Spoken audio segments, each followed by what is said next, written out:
The following program is for adult audiences only.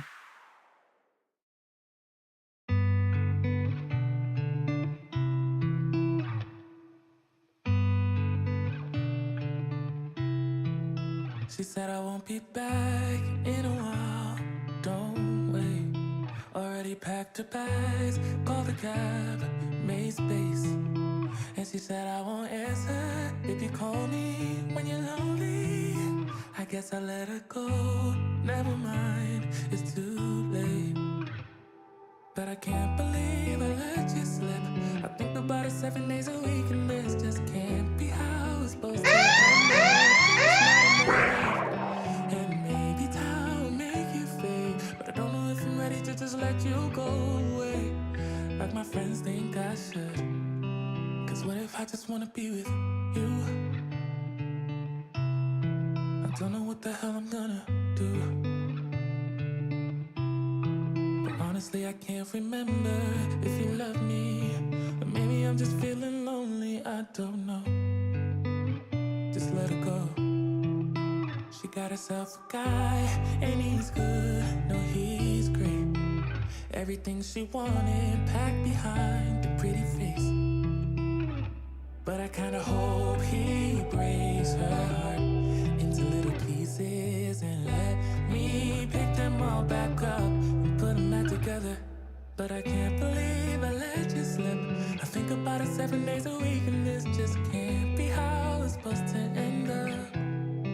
Cause what if you should really be with me? I wonder what the hell you didn't see.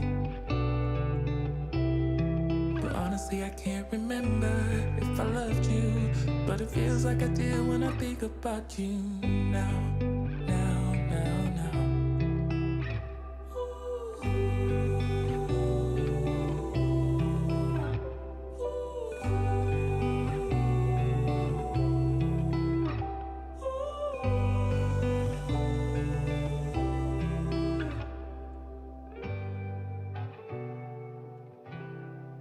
What if I just wanna be with you? Oh, I don't know what the hell I'm gonna do, but honestly I can't remember if you loved me, or maybe I'm just feeling lonely, I don't know. Just let it go. But what if you should really be with me? I wonder what the hell you didn't see. Honestly, I can't remember if I loved you, but it feels like I do when I think about you now.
It's time for the Mixin and Chillin vlog. Even if they implemented some ridiculous laws, this is something that if somebody truly wants to do this, they can still do it. But it's going to take a lot of effort on the vapers part to actually learn what it takes to make your own stuff.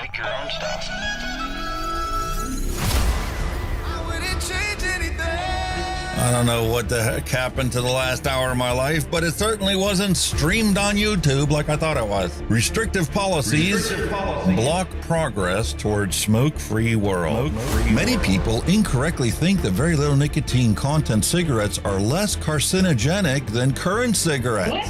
This risk misperception by people who smoke could reduce motivation to quit under a nicotine reduction policy. That's a bit of a problem. Someone who specialises in helping people kick the habit is Dr. Colin Mendelsohn. He joins me now. Look, vaping is a far less harmful alternative to smoking for adult smokers who just can't quit, and that's actually the majority of them.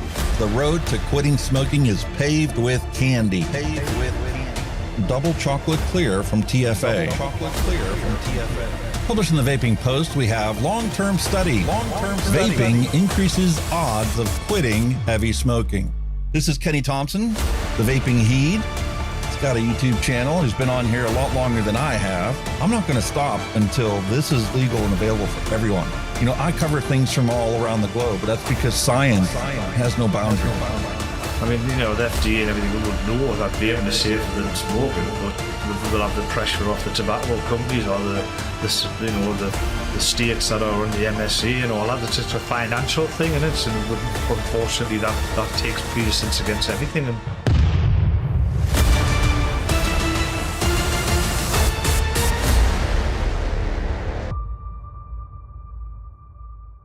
All of the things we went through. You just made my day. Just made my day. You made my day. You made my day.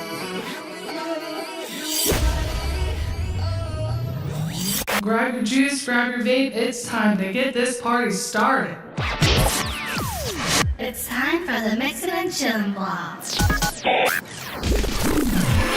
Long-term study. vaping is safer than smoking. Smoke-free world. Hello and welcome, everyone. Time for another episode of Mixing and Chilling with Hunky Vape and Kenny the Vaping Heed. Hello, how are we all doing? Hope you guys are all having a fantastic day out there. Want to say hi to Al Ben and William Dobson and Addie Tooney, and we are vaping, the Vaping Snowman, Hunky Vape, Tooks 96, Kenny the Vaping Heed. We're all here for a wonderful day today. We've got a beautiful retro vape setup for you. We talked about it last week, but there she is. The DIGIFLAVOR Siren 25 GTA deck. Oh, I picked this up last week for my birthday at Brick City Vapers. Last week was one hellacious week. I mean, we had a wonderful live show, right? And I told you guys, you know, I got a bunch of work I want to get taken care of. And, well, I was kind of a horrible husband and whatnot because, well, we went to celebrate my birthday and they bought me a PlayStation 5. So I had to go get it set up. Which is good because the PlayStation 4 needed to be pulled out of the cabinet anyway. Take the air compressor to it, clean all the dust out of it. But they bought me a PlayStation 5, so I had to set the thing up and install all the games and get everything working and then try it out.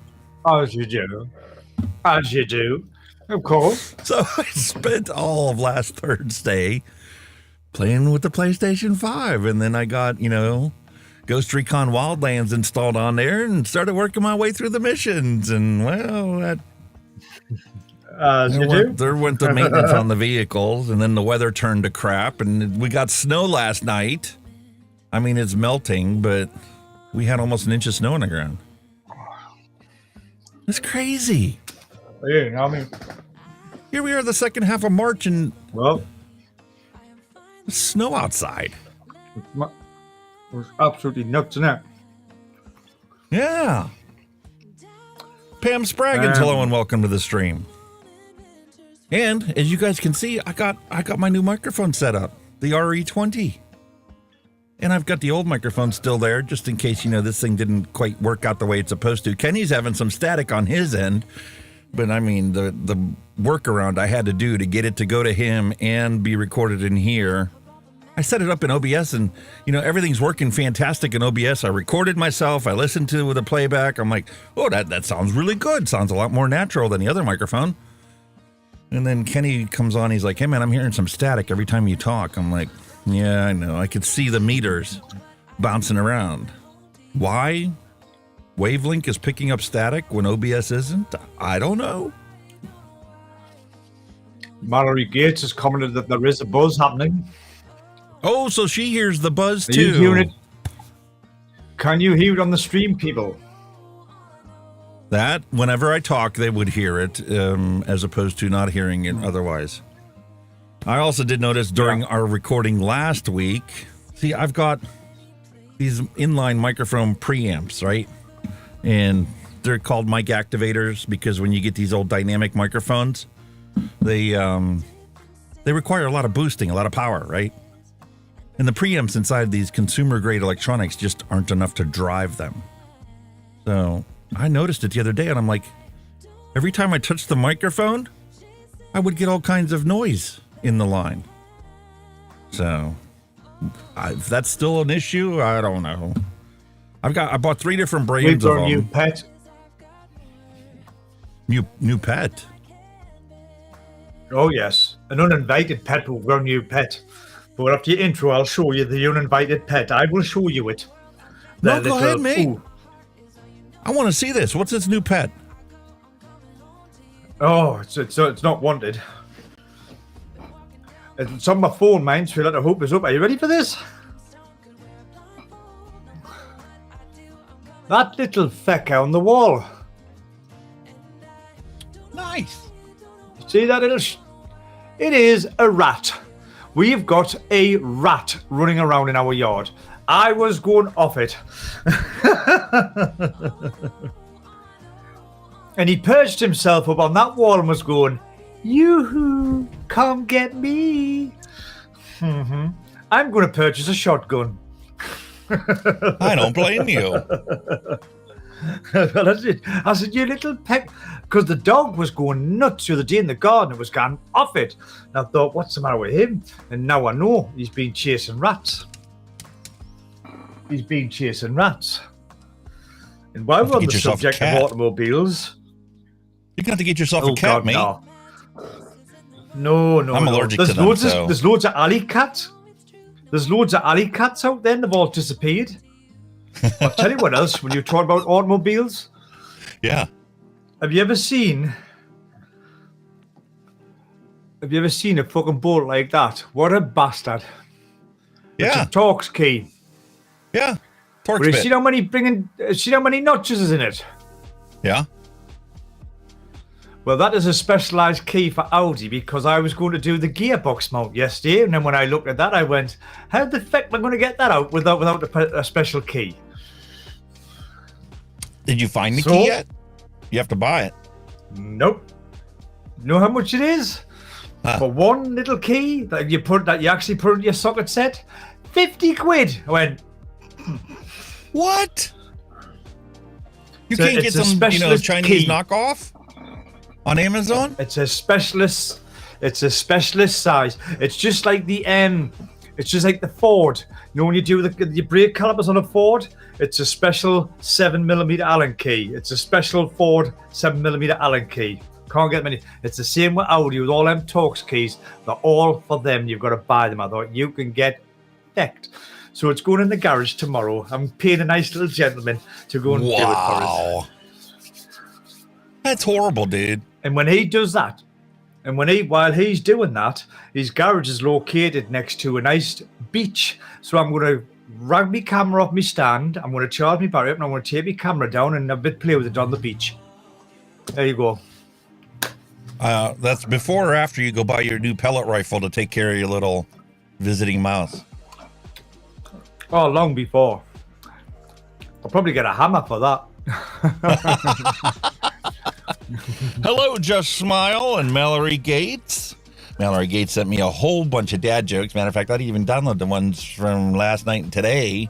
But we've got a whole bunch of dad jokes set up for you guys. We've got some hand checks to take a look at. We've got all this stuff to do today. And quite honestly, the news is infuriating once again. As always. I mean, it was one of the situations where, you know, when I get a new microphone, I go to set the thing up and I play with the different settings and stuff. I'm like, okay, the easiest way for me to dial in a microphone is to just do a raw recording of it with no added effects. And what do I normally do? I pick a vape news story to read. Or is that a mistake? Oh, yeah. See, it's not that there isn't merit-worthy information inside the article, okay? But the rest of the bullshit is utterly preposterous. The stuff that they're using to justify these prohibitions and this flavor ban that's coming to the UK, whether you want to believe it or not, it's all straight up lies. Oh, it is. Pure bureaucratic bullshit. It's preposterous how they can just make stuff up and say it and never be required to provide any proof that what they're saying is actually true. Mm-hmm. Pretty much. Brent Stafford did a wonderful, wonderful interview with a guy that is leading the PR for American Vapor Manufacturers Association, and they just talked about how Bloomberg has got his hands and his money is just... Bloomberg is everywhere. Yep. And now he's invaded the stream. So every time I say Bloomberg, we're going to get a cash infusion. Just like that.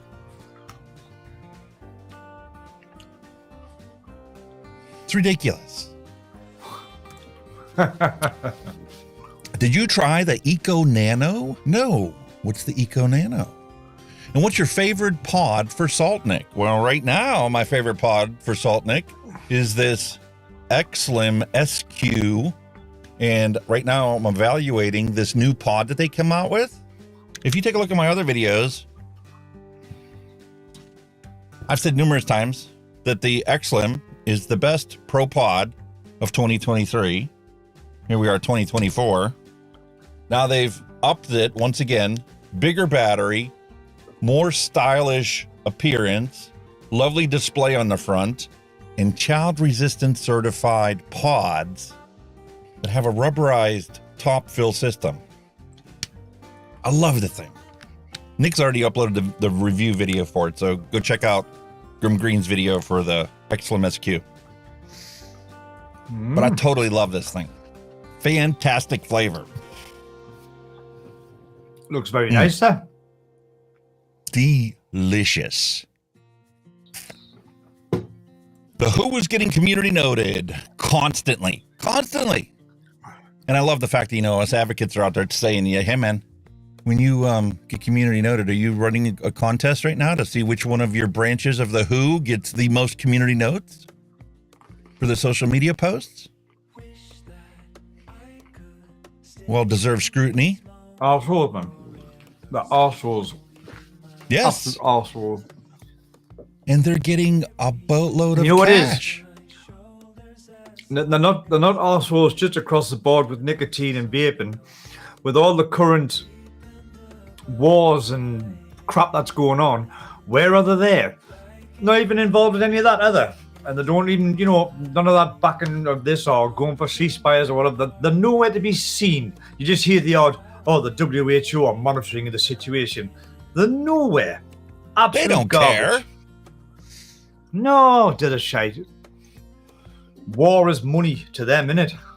It's exactly what it is. The corporations are profiting boatloads of cash from every single war that's going on all around the globe, every single conflict, from the humanitarian aid that's necessary for those people that no longer can access a normal grocery store. I mean, when it gets bombed as a casualty of war, I mean, what are you going to do? Well, I see they're kicking up in over your part of the pond again, over in Haiti. Is it Haiti or something? They're all kicking up over there again with all the gang crap going on. Jesus Christ. Nah, I missed out on that one. What's the matter with this world? What's the matter with people? What is going on this planet? Everybody's just fighting each other and killing each other. What's going on? It's intentional, dude. The oligarchy has been putting this propaganda into play, keeping us divided. In the United States, that's the reason why we still have a two-party political system, right? We got a third guy running right now, Kennedy. He's running as an independent. Used to be a Democrat, old school Democrat from back in the 60s, before Democrats and Republicans flipped side on a lot of issues. But everybody badmouths him because they want to keep you fighting against the other side. If you're a Democrat, they want you to hate the Republicans. If you're a Republican, they want you to hate the Democrats. And totally ignore the fact that every single person in Congress has been there, well, longer than you've been alive. We're not supposed to get upset about that. We should only focus on who's going to be the president. Keeping them in a job, aren't you? That's all it is. Well, it could be worse. Could be like the Russian general election where there was only one candidate, the current president. What the hell? What was the point of that? Can you tell me? What was the point of it? It's no different than here it is in the States. I mean, you know, you want to argue about Russia and Putin and stuff and how he's been there forever. He's no different than the congressional members that we have that actually write the laws and put them into effect. Everybody thinks that, oh, we hold up, look at the president, look at the president. Your president's just the puppet, mate. Just like our prime minister. You're just the puppet. Everything else goes on in the background. In the back room, behind closed doors. Yeah. When they sit there, it's just like, you know, when you go to church and, you know, they have a back room where they take the collection plates and they add up and they, you know, keep tally of who donated what. It's the same thing. Oh. Who's going to send more money to my reelection bid for Congress? That's who gets my vote. So you and I have no say-so in it whatsoever because we're not giving them any money. We can't afford to give them any money.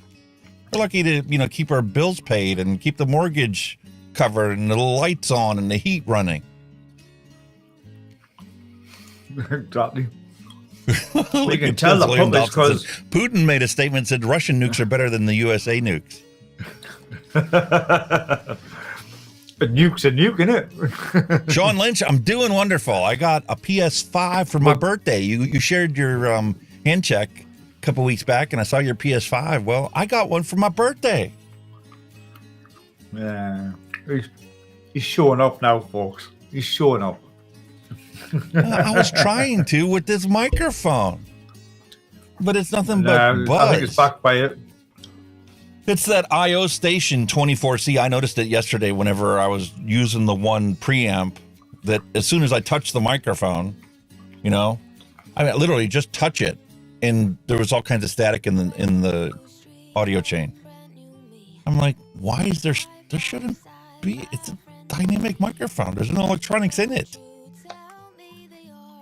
But I don't know. Well, that's a problem we'll solve later. That's why, you know, Old Faithful is still here.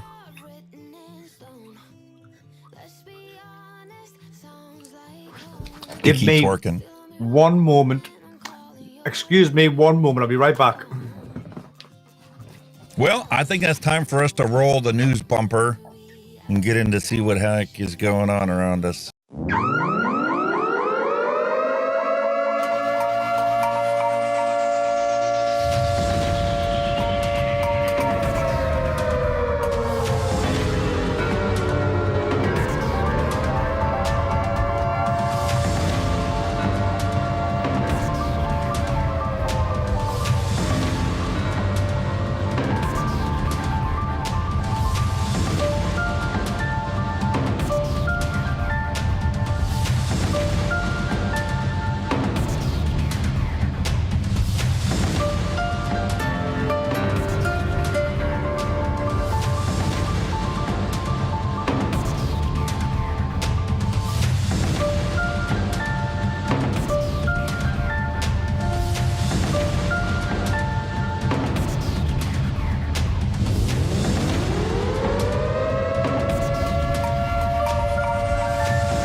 All righty, time for us to take a look and find out what Google is willing to tell us about vaping news. Holy moly. Nationals and Greens criticize vaping prohibition as the battle looms for labor. Lovely. Vape ban affecting smoking shops. Okay. What else we got going on here? Somerset businesses fined for selling vapes to 15-year-olds. Well, that's a good thing. Then we come across the Guardian's article. Shops flouting planned UK disposable vape ban need harsher fines, LGA says. Proposed £100 charge could be seen as a price worth paying to continue to sell the products. Of course it's willing. It's the cost of doing business. I mean, anybody with, you pull yourself out of the vape advocacy sphere of things and you take a look at it from just a business perspective. If the fine for doing something illegal is only £100 or $100, well, how long is it going to take you to do the wrong thing to pay for that fine? And if you buy a case of these disposables and sell them off, I'd be willing to bet that you're probably going to make more than £100. So if you're selling 10 cases a week or 20 cases a week of this stuff, and the fine's only £100 to continue to sell it after the government bans it, well, I don't know of a single business out there that's going to stop selling it. They are going to continue to sell these products if there isn't a significant fine stopping them. It's that simple. Sorry, folks. Just the wife came in and was just catching up from work. I'm back. You got my full undivided attention. Hold on, mate. Off. Okay. What's happening? You're loud. Am I? I was pretty shouty. Oh, well.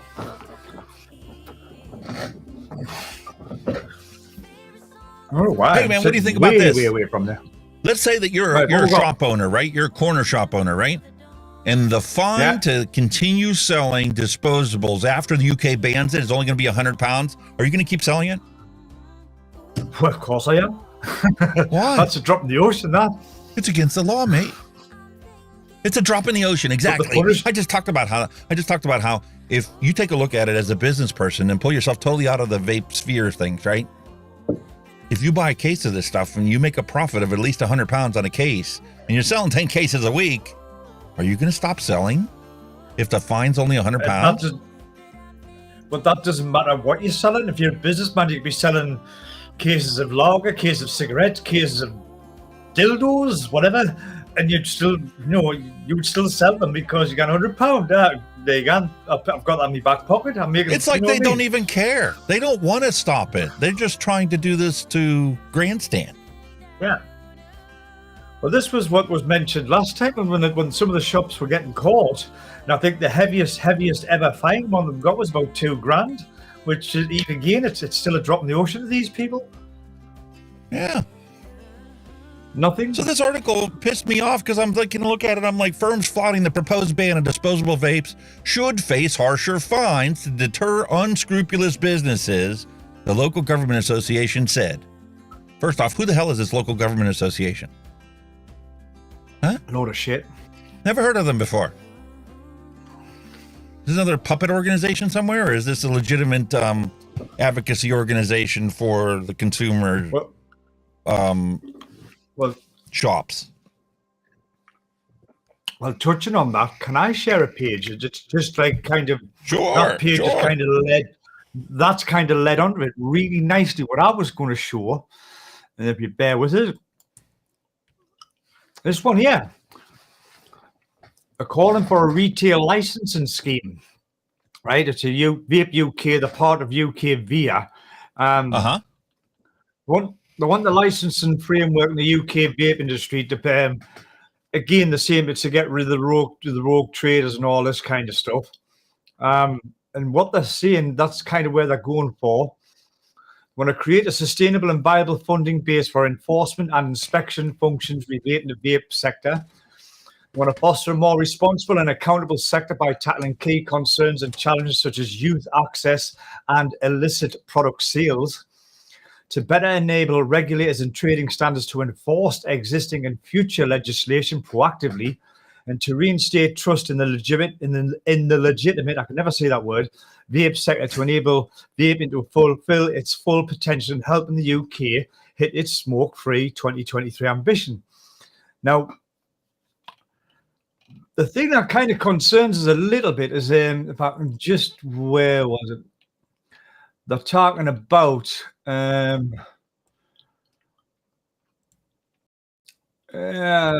talking about raising something like £50 million a year through licensing fees, and that's not including the fines on top, because here, if you see here, they want the trading stands to issue on-the-spot fines to any retailer or distributor caught selling vapes without a license.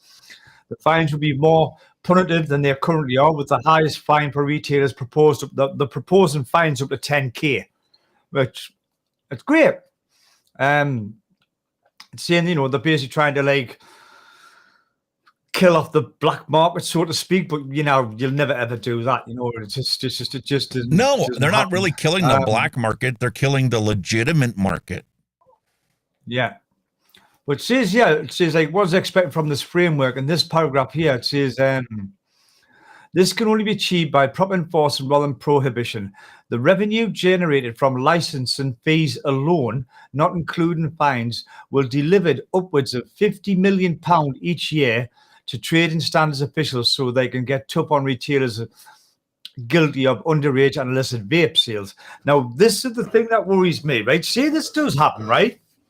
And we do raise £50 million a year, and that's not including fines. Do you really think the government's going to let that kind of money go under their nose without taking a cut? Nope. And is it going to go to the trading standards, who are government run? That's me worry. If we do make this kind of money, like I think we've spoke on it before regarding the disposables, you know, how if you paid the extra pound on that, you know, it would self-fund, you know, recycling and all that crap. This licensing thing's kind of gone the same way, but they're going to be kind of handing it to the government, and that's just, you know, £50 million to the government. Do you really think they're not going to stick their finger in it? Oh, of course they're going to stick their finger in it. They're going to take as much as they can possibly take without people, you know, questioning them. But like I say, it was just generally like that kind of thing. And I was thinking, and that's what's worrying is that, yeah, it's all right, like obviously raising that kind of money to, you know, so it doesn't cost the taxpayer money for, you know, whatever legislation they want to put in. But at the end of the day, the government are going to have the fingers in the pie. So is it going to go to where it should be going, or is it going to be lining somebody else's pockets? You know, that's the worrying thing. Good idea. I totally agree with it. Fantastic idea. But it's like we've touched on before. Your corner shops and your petrol stations, your garages, right? They have already got a license to sell tobacco. So while the vaping product is listed as a tobacco product, they're already licensed to sell it. So is it going to make a difference to them? Probably not. It depends. If the fine's £100, they're going to keep selling. There's not a doubt in my mind. Like I said, I don't think it's the vape shops as such that are guilty of selling, you know, the illicit stuff and the under. It's your corner shops. They're the guys that's doing this. It's the same thing here with these disposable vapes, mate. The corner shops, every single corner shop, every single gas station, convenience store you go to has these for sale, right on the front counter by the register. Because they've already got a tobacco license to sell tobacco, and vaping is classed as a tobacco product. So that's what I'm trying to get through people's heads. That's what their thinking is. They have no clue that this is regulated by the FDA, and the only authorized products by the FDA are the 3 big tobacco vapes. Yeah. And like 6 pods to go in them. That's it. Exactly. Nobody wants them. Wow, man. Everybody wants these. So as long as everybody wants these, they're going to keep selling it. It's impossible for the FDA to go to every single gas station, every single convenience store. Yes, they're already going to check on tobacco sales, and the ones that they catch are going to get fined. But the rest of the people, they're going to keep selling it. And if they truly crack down on the corner shops and the gas stations, well, then people are just going to sell this on social media to their friends, family, and cohorts. Exactly. They're going about this completely wrong. It's like you say, they're never going to stop the black market. I mean, however, they can't. You know, your drugs and God knows what. Can they stop them? No. Are the black market? Yes. Whatever there is a demand for, it's here to stay. Yes, you might get nicked and done and prosecuted for having it or possessing it, but you're still going to buy it at the end of the day if you want it. So, I mean, it's why California, in my lifetime, has built 3 universities and 72 correctional facilities. Prohibition does not work. Believe that. Nope. Never has, never will. Think about that. 70 correctional facilities that could have been universities if they didn't have these stupid, ridiculous laws in place that obviously don't work. Because every time you take out a corner drug dealer, 2 pop up in its place. Definitely. And the harder they make the penalties, the more worthwhile it is for the criminal to show up on the street corner selling what people want. Totally agree. Becca Nicole says she lives in California. She knows all about this stuff. Of course they do. It's on that doorstep, isn't it? Kaya Comer Schwartz, the leader of Islington's council and public health spokesperson for the LGA, said, "We're delighted that the government is taking decisive action to ban disposable vapes."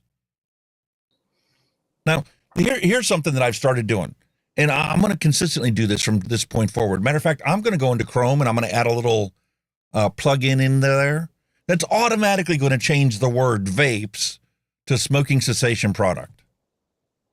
And it's going to put all these stories that we read in a completely new light.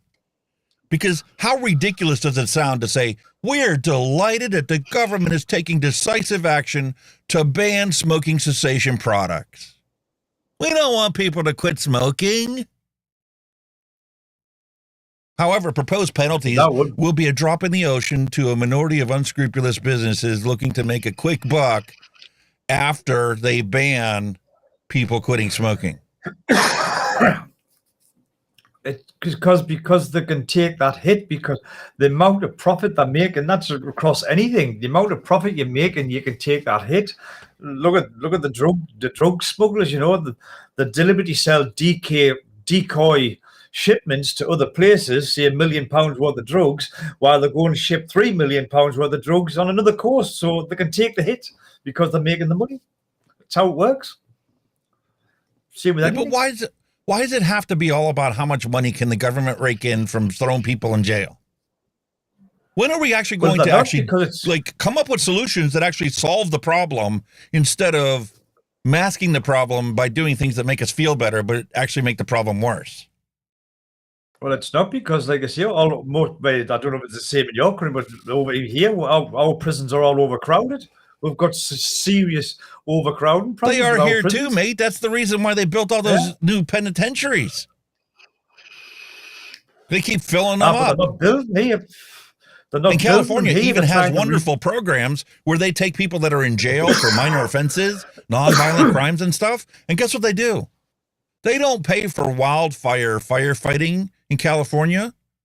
They have the fire department run the inmates and teach them to be firefighters so that they can go fight all the wildfires that pop up in California.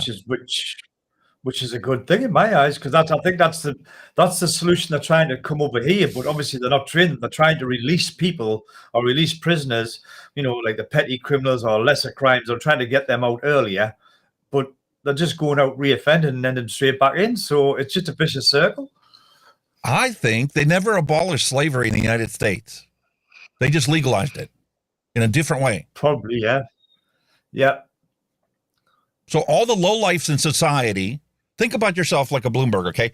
All the lowlifes in society, we're going to lock them up. And if they want to get out early, we'll let them become slaves for the state, work for free, risk their lives putting out these wildfires. And if they don't die putting out the wildfires, well, then we'll release them from jail early. You see what I mean, man? It's they've got to get something out of it, haven't they? They're not going to do it for, like, you know, where they're not going to gain anything.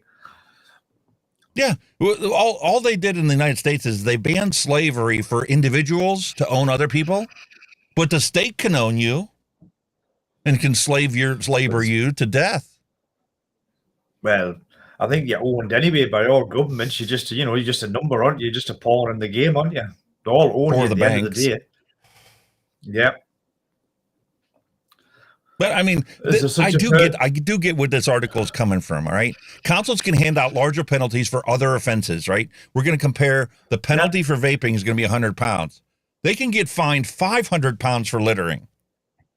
Yeah. For not throwing your trash in the bin, you can get a 500-pound fine. Excessive noise. 500 pounds.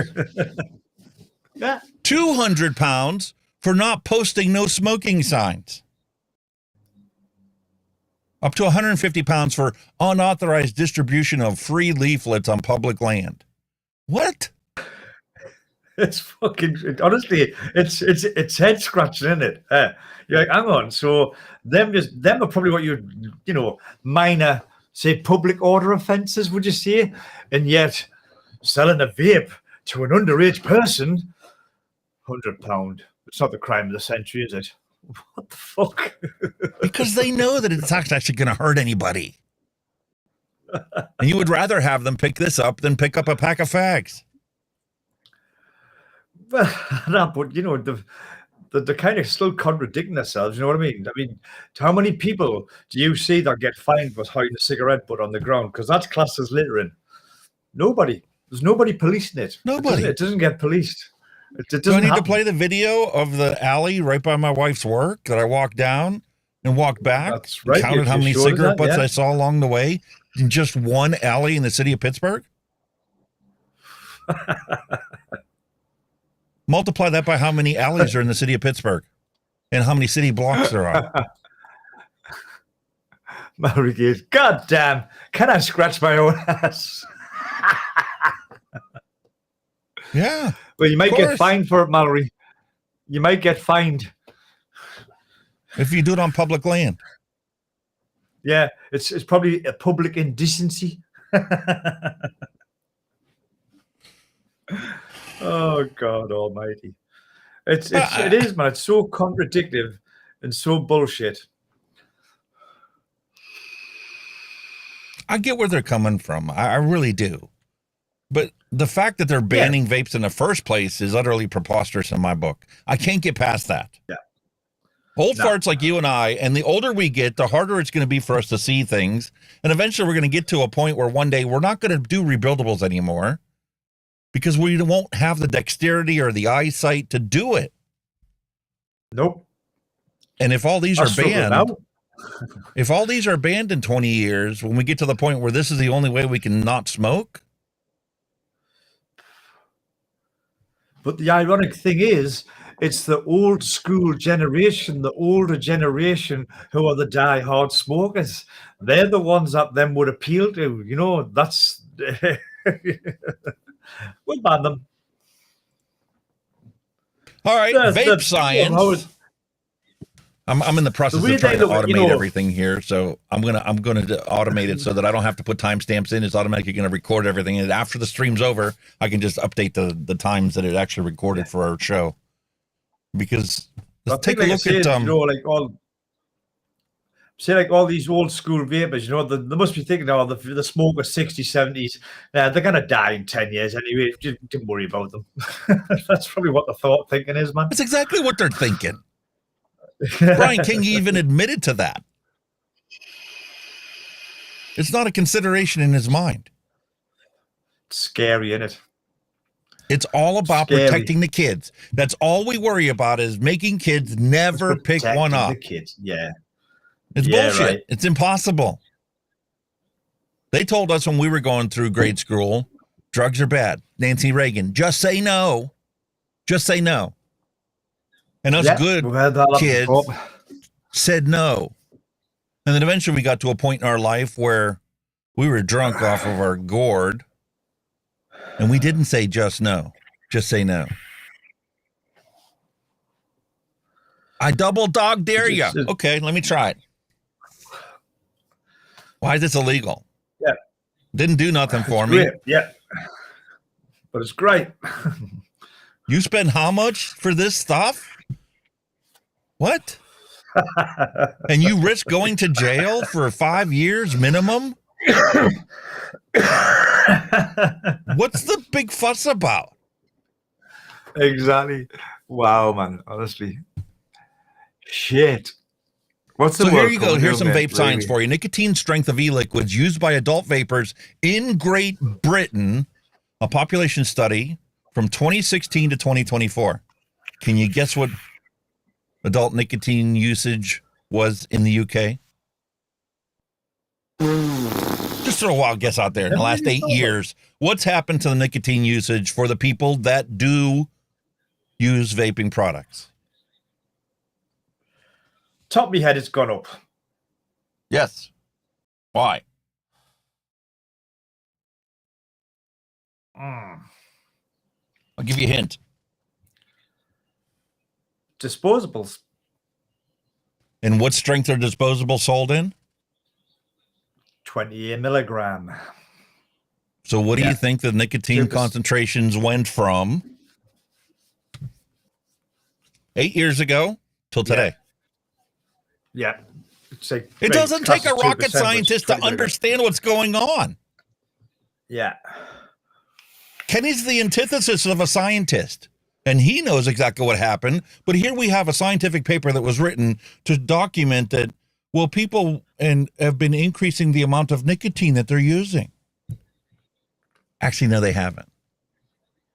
Because you and I both know we self-titrate. If we have one of these devices, we'll take one puff of it, and we won't touch it again for another half hour. We have this one. We'll sit here and toke on it for a good 5, 10, 15 minutes and then put it down for half an hour. Yeah. So the actual consumption of nicotine hasn't changed. But this paper makes it sound like, oh man, everybody's getting addicted to nicotine because they went from using 3 milligrams. Now everybody's using 20 milligrams. And they were talking about upping the limit here in the UK, and they're twisting about 20 milligrams. They should. Because if you go from 20 to 50, you're going to use it even less. Mm-hmm. And looking at it from a scientific perspective, if the flavoring actually could cause harm to you in the long run, right? Let's say that you're an 18-year-old kid, legally go out and you start purchasing vapes, you vape your entire life and never smoke a cigarette, and may end up one day with some kind of lung injury from the flavoring. It's not going to be from the VG, it's not going to be from the PG, and it's not going to be from the nicotine. No. The only thing it could be from is the flavoring.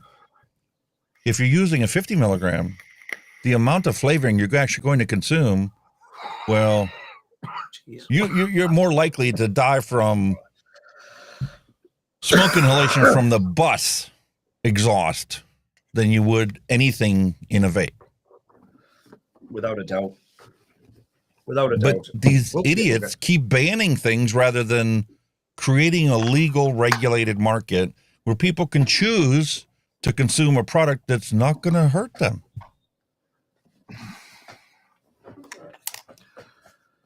It's sometimes you do feel like thinking like, am I really banging my head off a brick fucking wall? You know what I mean? Because like you say, the so-called science that comes out, it's not science. It's shit. It's science, but it's common sense. Like, If you actually took a rational perspective and looked at society and looked at trends over time, and you understood vaping like we advocates understand vaping, you have somebody that's proud to put this publication out there to show, hey man, I went and I actually got information from 7,957 adult vapers, and guess what? Their nicotine consumption has increased. They were using 3, 6, 12 milligrams. Now they're all using 20 milligrams. Why? They don't bother taking it to the next level and go, why? Well, because these products, you have to do maintenance on. You have to learn how to do it. You have Ohm's Law to worry about. You got coils, you got cotton, you got e-liquids to purchase. This is capped at 20 milligrams. They pick it up. They use it. When it stops working, they give it a new one, and they start using a new one. It's not rocket science. Isn't it? No. But here's your results. The proportion of vapers in England using high strength, greater than 20 milligram per milliliter, which is technically illegal, increased from an average of 3.8% to 32.5%. Yeah, but I think that's also the current climate we're living in as well, because everybody's stress levels are through the roof. You know, the cost of living crisis, the I can't even say that word, but you know what I mean, austerity that all the governments are putting on, the pressure that the governments are putting on people now, you know, that they can't even pay a bill. You know, they need, you know, that they're stressed a bit. And, you know, if they're going to, and it could be whatever. There could be people drinking more, probably nothing said with that. People smoking more, people vaping high. It's the current climate we're living in as well. There's a big factor to it, and they can't say that as well. Kenny, are you sure you're not a closet scientist talking about comorbidity and no. How dare you? Common liability? No. You just summed it up. You summed up the common liability that contributes to increased nicotine consumption. Maybe people are using it as a coping mechanism for the shitty lot in life that they have, and how over time things have gotten harder, not easier. So maybe the coping mechanism usage has gone up. Wow. Stress levels, people need, you know, the coping mechanisms. People stressed a bit. Use of high nicotine, high strength nicotine e-liquids in England has increased sharply in recent years. Most adult vapers in Great Britain use e-cigarettes that contain nicotine, but different subgroups use different strengths. They tend to be higher among those who mainly use disposable devices. No shit, Sherlock. Oh shit. Yeah, when they come at a fixed rate of nicotine, you don't get a 3 milligram one, you don't get a 6, you get a friggin' 20 milligram one. Duh. They only sell them in 20 milligrams. So fuck what next? Holy moly. I think these should be sold in all different strengths. Of course they should. I thought that would be the next step. You know, if you want somebody to quit, you'd start on like a 20, just like you do in a vape shop. You know, when you first quit, they'll start on a 20 milligram strength, and then you reduce your nicotine content as you go on. It should be the same with them. You should be able to get them in 20s. I don't know. My 80s, favorite device, 12s, my favorite single-use device of all time, this RoboBar. Direct-to-lung vaping. Yep. 10 milligram. There you go. Simple, isn't it? I think I honestly believe the manufacturers are kind of on board with it, because, like you say, that they could produce products that would tie in with whatever regulations, or like you said, different strengths of nicotine. They could do it, but they're thinking, well, if the governments are so anti this, anti that, what's the point? Because we're not going to be able to sell it. Not only could they manufacture them, but they could make this, unscrew off the top of this. So you could very easily dump the guts out in it, wash out the sponge, recycle the plastic, recycle the metal, and recycle the battery. It's not rocket science. All you need is common sense legislation to say, hey man, here's the solution. This is what you're allowed to have. Now, problem solved. Let's move on to the next problem that we actually need to solve instead of masking it with a bunch of useless laws. When you think about it, I mean, I'm surprised nobody's quite actually done it yet, but I can understand why they haven't done it, obviously, with what's going on. But I'm surprised somebody hasn't actually produced or started a business solely on recycling vapes. Look at the money they could be making now out of disposables. They could be making a killing. They reckon there's 2 million sold a week or something, so that's 2 million every week that's going to get thrown away. Imagine if you could, find a cheap way of recycling them where you could make a little bit of where you could turn it into a business and make it just have a little bit of a profit. You'd be booming. It's easily done, mate. But instead of focusing on actual solutions, the politicians are just simply, let's just ban it. Let's tax the crap out of it. Okay, let's move on. Excuse me, but you didn't really solve a problem. You just created a bigger problem because now you got a bigger black market than what you had before. And, well, the black market really pays attention to no regulations. At least right now, people are trying to sell products that comply with your laws. But I think when I looked at that article, when I took that article, I think it was off like the BBC News channel. There was an older post saying that was 3 kids got hospitalized on vaping, but they found out that it was a black market vaping device and they didn't know what was in it. That's the future of your black market. People are going to be getting hospitalized off it. Yeah, because the tobacco control people, they salivate every time they hear about somebody getting hurt from it because, well, it goes to their messaging. Give us more money. Yep. We obviously need to fight this. With what, another useless ban? More taxes? I think the general consensus in the UK is what I've been reading like of the last week or so is there's not enough boots on the ground to regulate it. And that's probably worldwide. There's not enough people on the ground to regulate it. And on the other side of the coin, when they do try to regulate it, the punishments are not worth the flipping paper they wrote on because, like I said, they're not a deterrent. The punishments they've got out, like you said, £100 fine, they're not a deterrent. It's as simple as that. Not at all. Not at all. I mean, you could have hundreds of trading standards walking around shops, and when they walk in, they can only give them £100 fine. But you think, well, what's the point? That's probably why there isn't hundreds of trading standards officers trading the shops, because it's pointless giving them £100 fine. They shut them down for 3 months. Wow. Care to guess who paid for this study? Oh, well then. Pfizer. there's a surprise there. Johnson & Johnson and Pfizer paid for this study to badmouth vaping.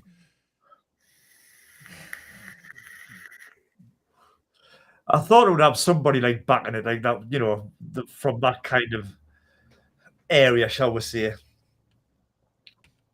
Because nothing productive came out of this study. It's just something you and I both already knew. Or could sit down in 5 minutes and figure out. You want to get the data to verify what we already know to be true? Go ahead. But how much money did they spend to create this study, to ask 8,000 people what they did, to come up with something that you and I already knew? How is this contributing to the advancement of society? It's not. It's just trying to put it's putting another nail in the coffin, basically, isn't it? It's contributing to the prohibitions that are going to benefit Pfizer and Johnson & Johnson when the only alternative for you to get nicotine is their patches, sprays, and gums that don't freaking work to actually quit smoking. And that means that it's also going to benefit Altria, British American Tobacco, and all the tobacco companies, Japan Tobacco and India Tobacco. And see, that's like a question that's popped in my head a couple of times, right? So if vaping is a smoking cessation, right, which they're going to outlaw, What are patches and gums? Are they not a smoking cessation product with nicotine? Are they not like the same kind of category? You'll never hear them badmouth because these people are profiting. And all the corporations stick together. They also own each other's stock, so they're reliant on everybody making money for them to. I was just wondering, just like, you know, hypothetically speaking, if there was a load of teenagers suddenly buying nicotine patches and gums, would they ban them, do you think? Here's a thing that you can do with your spare time with AI, right? Ask AI to take a look at who owns whose stock, and chart it out. And you'd be surprised to find out that all the corporations' assets are worthless because it's nothing more than owning a piece of paper from the other corporations. True. Yeah. Well, you did that chart, didn't you, not so long ago? That all the big companies who own all other companies. You know, there's only about like 5 major companies on the planet that own everything. You know what I mean? Pretty much. Yeah. And if you watch Brent Stafford's thing about the Bloomberg money, you'll find out that all the philanthropy organizations are in cahoots with Bloomberg because they're washing the money themselves. Robert Wood Johnson Foundation, and you've got, you know, that takes money from Bloomberg, and then you've got Campaign for Tobacco-Free Kids, and there's a big circle of stuff going on there. And guess who else is contributing to that?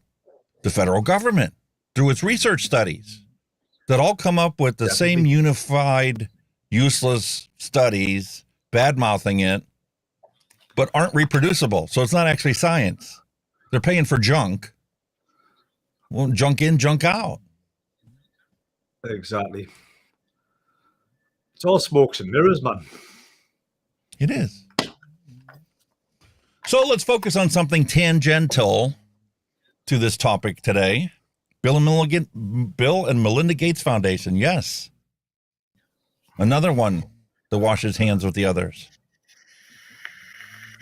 It was really good. It was one of the very few interviews that Brent did that's actually like 45 minutes long. But for those naysayers out there that can't fathom that one billionaire could influence society on a global scale, go watch his interview with this guy, who's also a vapor. However, scientists have finally solved a key problem in solid-state batteries. And I said this is tangential because, I mean, well, batteries are used in everything. In our little products here and our little products here. I can't get over how much this weighs compared to the original one. But I can't also not get over how I can use this for an entire week and not have to recharge it. What's going to be like when they implement these new battery saving techniques?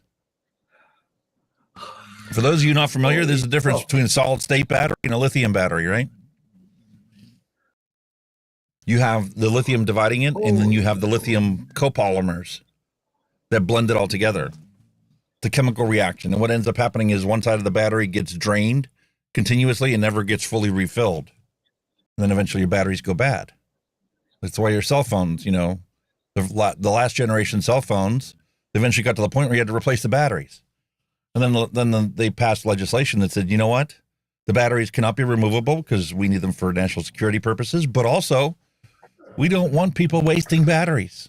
We want this to be recycled at some point. So you needed to put the batteries in there that are going to last the life of that phone. Well, they've got to have some kind of recycling because, like, you know, you've got all these electric cars. You know, what they're going to do with the batteries with them when the life cycle of the battery runs out in them? You're going to have mountains of fucking batteries off electric vehicles. Are they recyclable? Yeah. They say they are. It's nothing but raw materials. You reverse the chemical process that you use to make the battery. You break it down into the bare components, and it's like aluminum. You know, you melt the aluminum down, you add some new raw material into it to bring the purity level up high enough, and then you go make all the new cans again and let it start a new life cycle. Exactly. But I think it's pretty amazing how they're coming up with these new battery technologies that are out there. And that's not even working on high density stuff. I'm totally for it. You know what I mean? It's anything, that's going to save the environment, whatever, But here's one for you. I've just out of curiosity, this is what I've just done, right? I've just done this, right? For a laugh. This is for a laugh, right? Look at the title of my search. Show me a positive story or article on vaping. Can you see one? No. Is that how corrupt this bullshit is? Do you know what I mean? Not one. Not one like vaping saved this man's life. Not one. You know what I mean? Not one single story. Wow. That is horse shit, that. That is total horse shit.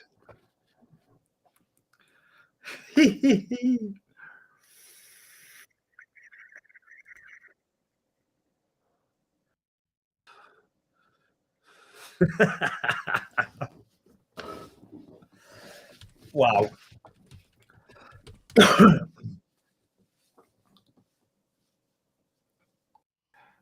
Oh, what channel did he upload this on?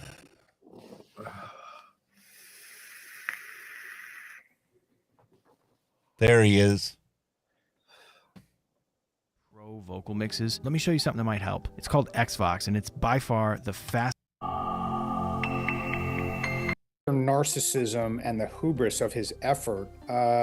My agency works with a lot of high net worth clientele. Many of them are leading philanthropists, and several of them are even on, sort of a par with Bloomberg in terms of their stature, but none of them are as, maniacal about trying to warp public policy and the behavior of fellow Americans into their own vision. And Bloomberg's sheer tenacity at that, I think, is really startling. And what's also alarming is that, normally a person like that, a billionaire who's working behind the scenes to strong-arm public policy in a way that many scientists and leading researchers, academics think is harming public health, impervious to criticism, it never gets seriously scrutinized. Normally, someone like that would be a huge, juicy target for the national news media. I mean, that's what the press is there. Yeah, but see, the press is all bought. They've literally tracked the cash flow to these entities. We've shown the map before. Do I even still have it on the original thing here? As Russell Brand goes, legacy media. You know what I mean? There you go, mate. For the passion. Yeah, that's right. Yeah. Robert Wood Johnson Foundation, Bloomberg Philanthropies, Bill and Melinda Gates Foundation. And then it goes to all these universities. All the billionaires running the world. Now, what somebody needs to do is they need to sit down and go, okay, where's the pharmaceutical influence? Like we just looked at that scientific study. Don't tell me that Johnson & Johnson isn't putting cash into this circle of friends. Yeah. And Pfizer and Moderna and all the other ones. I mean, they're all bought and paid. I mean, he's one. I mean, it's not quite vape related, but he's one for you. Like that's just been a big news story in the UK. Was a big funder of the Conservative Party made racist remarks about another MP of the opposite party, and he was donating. I think he donated £10 million to the Conservative Party, right? It took them nearly a week to say, oh, well, yeah, it was racist. He was racist. And then a day later, they took another £5 million donation off him. And you were like, what? Here's your positive stories about vaping. CASAW.org/testimonials. All the stories of people like you and I and how long we've been non-smokers because of vaping. At least you found something. 1,355 pages worth. Hell yeah. That's what I'm talking about. Mine's in there Send that somewhere. link to all our MPs. Should send all the link to our MP. Should say, here, have a look at that, matey. That's your vaping for you. Yep. But if you got some time later on, check this out. Worth listening to. I learned some stuff I didn't know about. Wow.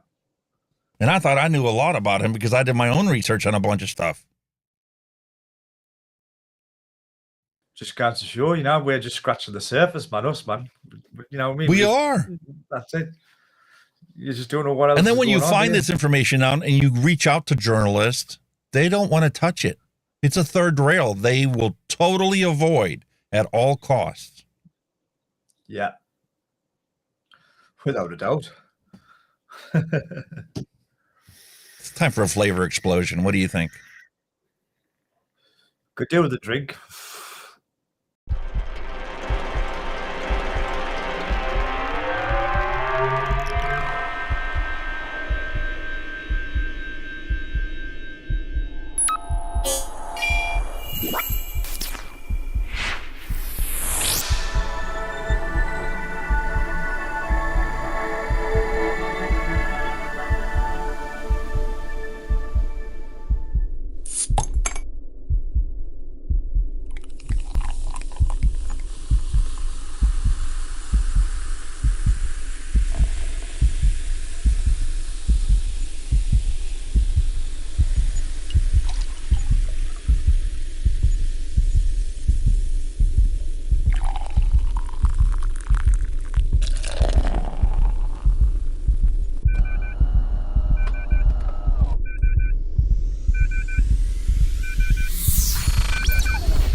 Up for your entertainment today, how about some Crème Brulee Imperial Stout, 10% alcohol by volume. This is from the Southern Tier Brewing Company. Blackwater Imperial Stout. Oh, very nice. Yeah, Very what do you nice, got there, mate? I've gone refined this week. I've gone upmarket. I'm being civilized.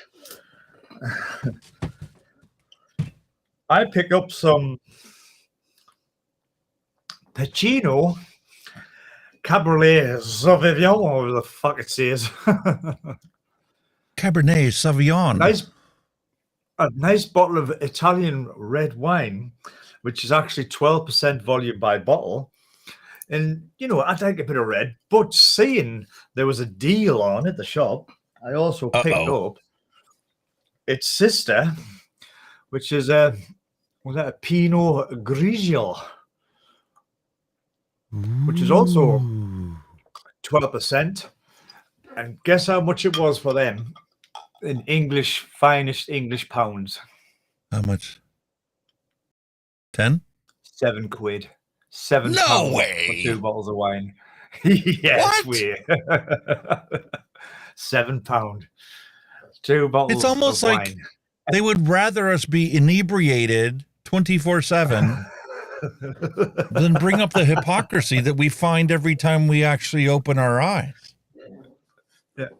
So, what do you think I should start with? The white or the red? You know, or you not first? Oh, the white. I want to know: is it a sweet or dry wine? Ooh, I wonder if there's anything on it. The red wine's supposed to be better for your heart. It looks like a dry. It has an expressive and delightfully intense bouquet. The palate is dry, soft, full-bodied, and well-balanced. It makes a delicious aperitif and is also an excellent match with fish, soups, grilled fish, and mushroom-based cuisine. There you go. Ooh, Dry white wine, my boy. nice earthy tone. Janine Timmons, hello and welcome. A Bastard, hello and welcome. Bubbles RC Shed, hello and welcome. Becca Nichols, hello and welcome. There. And Steve Lane, hello and welcome. I've even gone posh and got a wine glass. Check that out, eh? A wine glass. You I've gone are really up top of the world today, mate. Very, very posh, you know. And I'm just the old. Not me, mate. I'm drinking this one straight out of the bottle. Crème Brulee, Imperial Stout. You commoner! How dare they? Cheers. Cheers. Chin chin, old bean.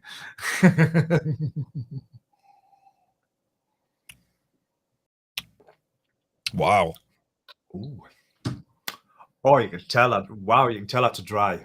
Fuck. You go as soon as you drink it. How the hell do you match and pair up a creme brulee with beer? They did it. Very odd. Successfully.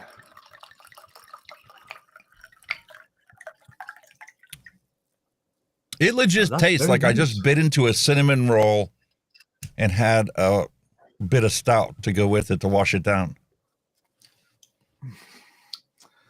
That's very fruity wine.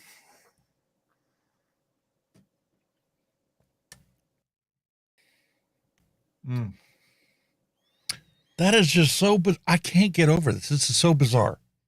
You get the alcohol, you get the beer stout, the heavy hops, and your tongue just gets this mouthwash of cream. Rich cream like royal icing. Wow. Off a stout. Holy shit. It's bizarre.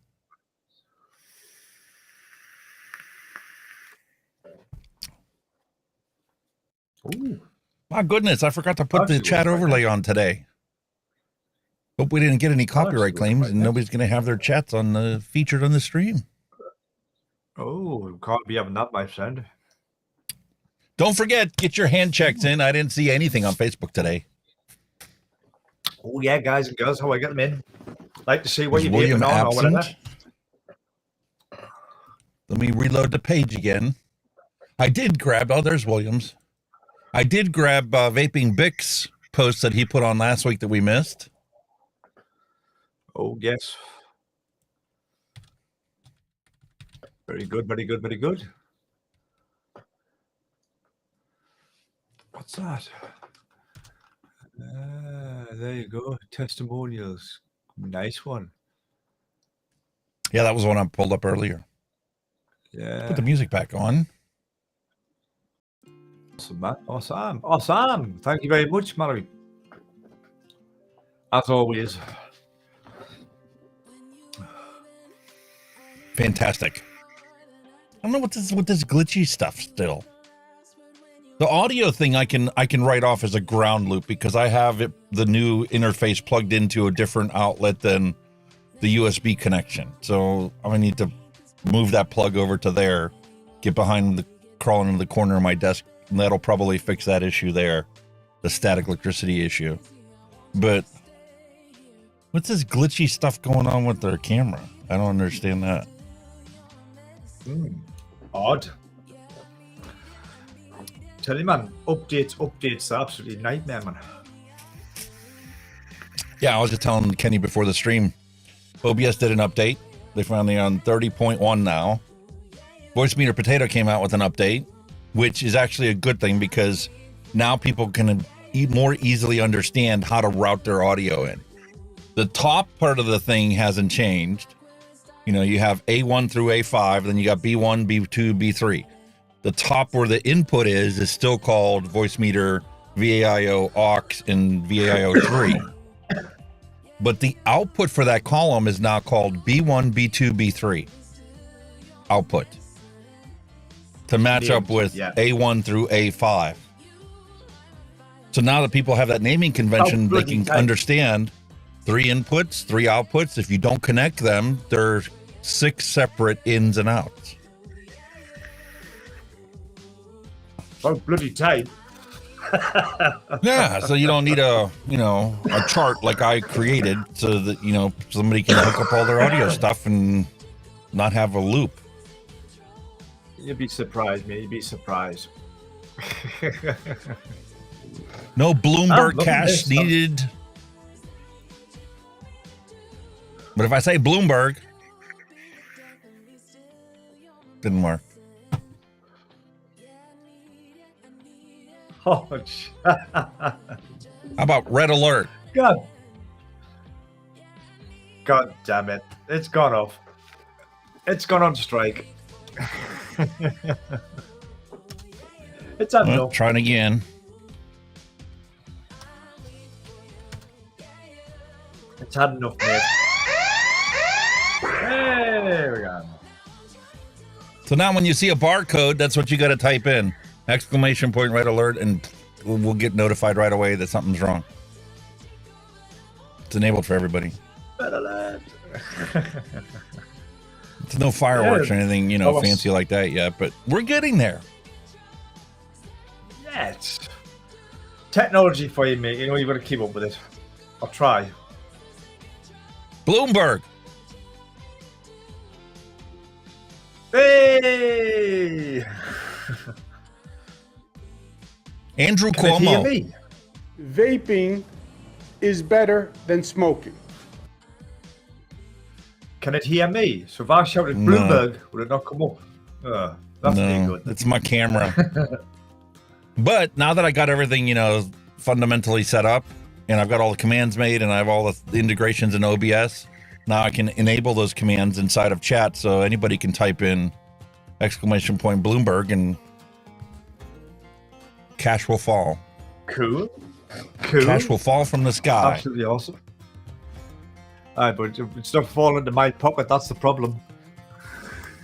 None of our pockets get lined with his cash. That's the problem. Very Star Trek, yes. All right, hot diggity, it's time for us to move on to some hand checks. Let's take a look and see what we've got before us today.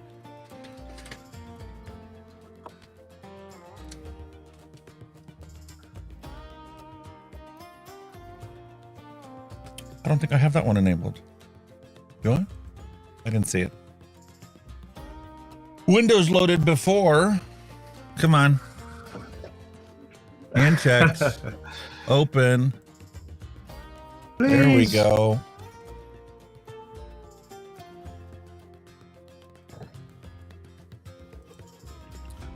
No more glitches. There you go. Oh. There's a lovely I hand check like for the today. background. I like the background. That's so cool. Yeah, what's going on here? Windows changed my default app for looking at this stuff? Seriously?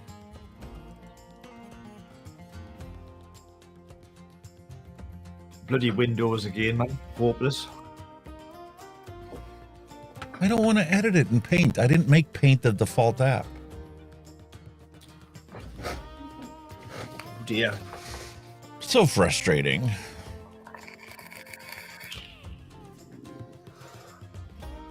Thank you. Open with photos. There we go. Beautiful. And for those of you that do not know Ohm's Law, there's a beautiful coffee mug that'll explain electricity and Ohm's Law. Voltage, amperage, and ohms. Ohms is your resistance. The volts is trying to kick the amp's ass through that ohm. The only problem I have with this thing is amps is actually flow rate, not a separate tangible thing.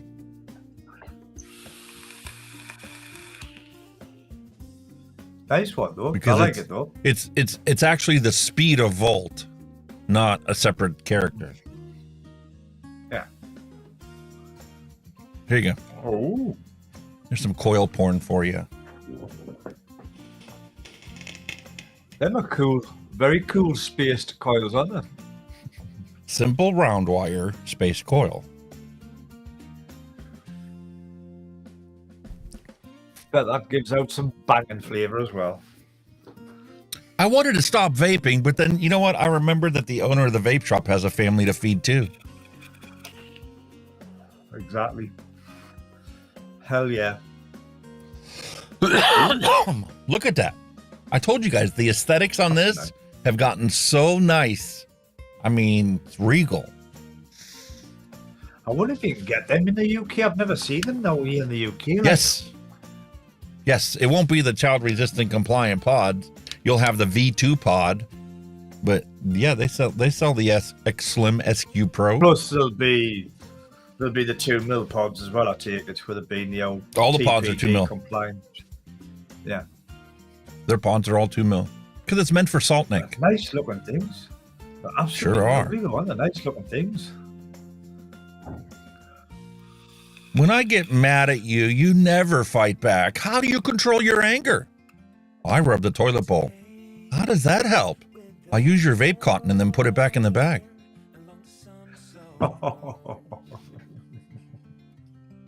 Holy shit. When Ouch. using a Genesis to drip your RDA because you're out of juice, the struggle is real. Dripping from a dripper. Ooh. Here's some vertical fancy coils. schmancy. Yeah. I tried verticals once. I couldn't get away with it. Like, For a dripper, it works great. Not in the tank. no. Matter of fact, that's a wonderful way for you to flavor test stuff. Don't even put any wicking on it. Don't put wicking on it. You just drip on it, taste it, drip some more on there so you get an actual idea of what the flavor is. Then you dry burn your coils. Yeah. And you can put a different flavor on there. You can do that for 4 or 5 flavors before all of a sudden you've got a little buildup of stuff on there that needs to be cleaned off. Yeah.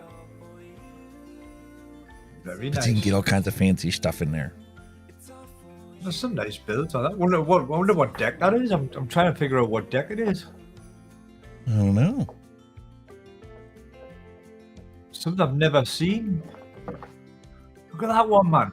One going along and 2 verticals underneath. That's so cool. Be a twat to wick. Don't wick it. You don't need to wick it. If you're just flavor testing, you can drip on it, taste it, dry burn it, and move on to the next one. I know, but all that effort just to put a couple of drops on it. It's round wire, mate. That's easy to wrap. Holy shit. Look at this one. Holy shit. Listen, I'm not going to knock Holy them. shit. I suppose it's going to do the job, like, but... Not everybody is OCD as I am. Oh, I'll be OCD with that one. I'll be saying, fuck that. This I saw, I'm like, oh, I gotta order me some of them. Girl Scout cookie caramel cocoa. Ooh. OOO flavors. I can put that in my coffee, dude. I don't have to spend for the International Delight Coffee Creamer. I don't have to spend $6 for a bottle of coffee creamer. I could just order this flavoring, put a couple drops of the flavoring in, and I'm set for life. Damn. Looks nice. And I always forget, man. We do a 5-hour stream here, right? When we have the normal time change, right after we finish our stream, you get a half-hour break, and then Legion goes live for Coffee with Legion. So if you go and show up, to, go visit his show tonight, tell him Hunky sent you. Yeah, man. I'm picking up on his thing right, that he did with Nick. Ooh. And this one came from Vaping Bic. He dropped this on our thing from last week, and we didn't go back and download the picture and check it out. But look at that burrow setup he's got. Really nice, isn't it? I'm afraid to order my first one because then it'll be like I was with flavors, and I just have to spend all this money on new stuff. Yeah, it's one I don't want a burrow tank. I've never Never thought of getting one. I can't get past of how miniature the coils must be inside that thing. I love my big honking 3mm coils. Yeah, but you know, the coils in your disposables are small, and they still, they do the business. So there's kind of some logic to it. And here's William Dobson's weekly contribution. Oh, very nice, William. Very nice. Beautiful. Love it, love it, love it. Yeah, utterly fantastic. Matchy, that one. Matchy on there now. And for those of you that didn't have a chance to do it this week, feel free to put a post on, put a reply to the post for this week. You can do it on Twitter or Facebook or wherever. You can send me an email, djalex@hunkyvape.com, if you want your pictures posted. You can join the Discord server. The link in the bottom of this description will get you onto the Discord server, and then you can drop them into the daily, chit chat and share them with everybody. It doesn't have to be for the live show, but love it, love it. Now, it's time for us to move on to the dad jokes for this week, and I'm going to forewarn you ahead of time. I probably should switch over and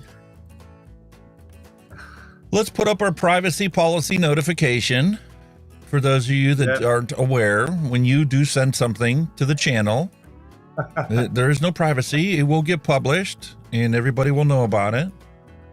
And this show is rated R because it contains mature adult content that is not appropriate for minors or adults who have a large stick up their ass. Yeah. Fantastic. So now that we've done that, no, I don't want that program to open it. Sorry, folks. I will get it there.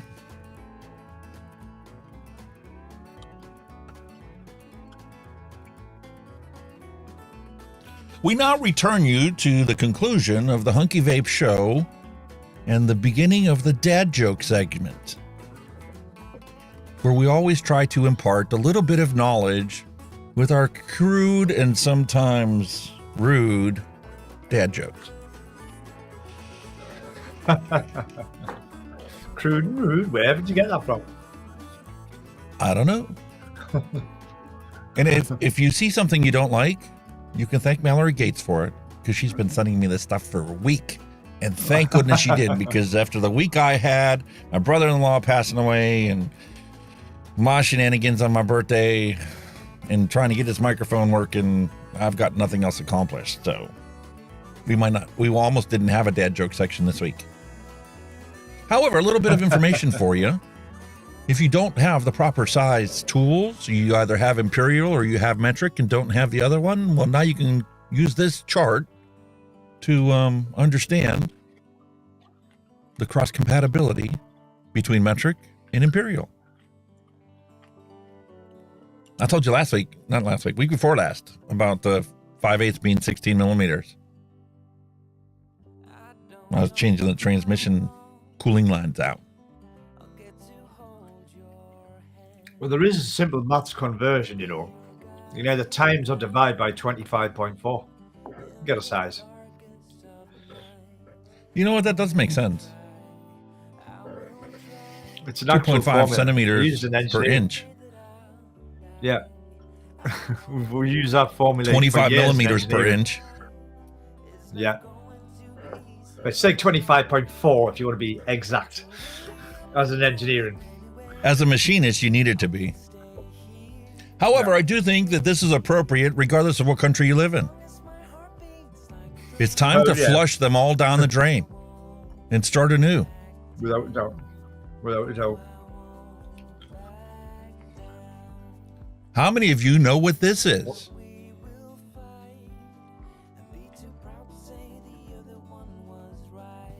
Obviously something electrical. Yes. Do you know what it's called? Knob and tube, mate. Knob and tube. Knob and tube. No, there's knob and tube wiring is what they used before they came out with Romex. Wow. Never knew that.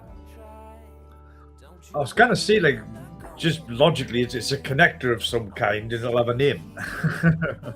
It's called knob and tube because here's the tube that they use to pass through things. Yeah. Here's the knob that they nailed or screwed to run wires along joists to your outlets. Yeah. Lots of houses in the United States still have this wiring. It was never upgraded. Holy moly, what the fuck? I think it's time for new tires. What? Is that an actual? No way. Holy moly. Do you believe they were still driving around with those? Wow. And I would like to thank the engineers because they have a special place in hell for inventing these ridiculous plastic fasteners. I've had them on every vehicle I've ever owned. It's a screw, but it's not really a screw because when they first put it in, they just pushed it in. But they have those stupid Phillips head things on there that always twist loose because you just sit there and twist and twist and twist and twist and it doesn't actually unscrew. Because the way they installed it is, they just shoved it in there. Oh, you chew the end up with a screwdriver. Holy And this is what it looks like when you're a cheap bastard and refuse to actually fix it the proper way. Band-Aid on top of Band-Aid on top of Band-Aid. How many fucking Jubilee clips is on that back? Holy moly. And those things are not cheap anymore. Those stainless steel band fasteners. I mean, fucking hell. You can't tell me that the pipe wouldn't have been cheaper to replace than all those band fasteners. I'm just trying to think which one's holding what. Fucking hell. You know, an average home has 2 washing machines. One for your clothes and one for your brain. That's true. $5 to anyone who guesses what part of the car this is. Oh. Feel free to tell me I'm full of horse manure.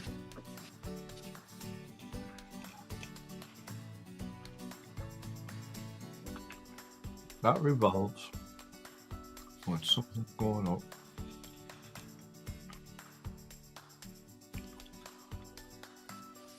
Oil pump. All right, mate. I know the suspense is killing some people out there. That isn't actually a part of your car. That's a pencil sharpener.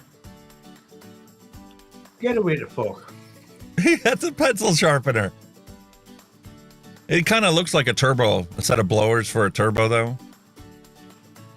If you didn't know what one actually looked like. But these are actually blades that sharpen a pencil. Notice how they're angled inward.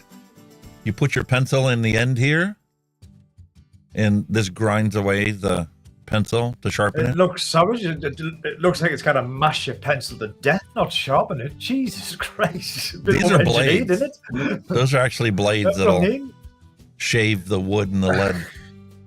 It's not actually lead, it's looks graphite. like it's actually going to. Looks like it's actually going to destroy it, not sharpen it. And for those of you that hate spending money on specialty tools, you don't need to buy a specialty tool to hold your camshafts in place when you change your timing belt. Yep. A bolt, nut, and 2 washers is all it takes. Well.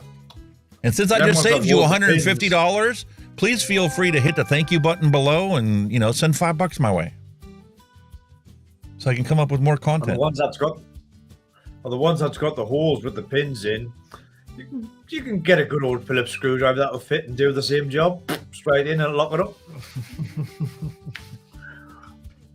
Every time I leave a hotel room, I always leave a little FU to the house cleaning crew. Oh, yeah.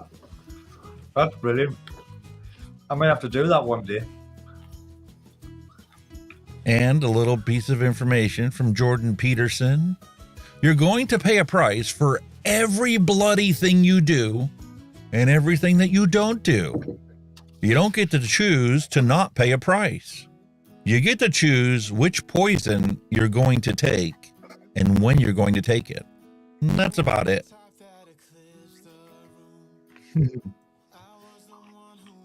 I finally found the whatchamacallit tool, mate. Well, there's a whatchamacallit. Oh, Jesus. Hammer, wrench, socket. That's mint. That's a whatchamacallit. That's absolutely awesome.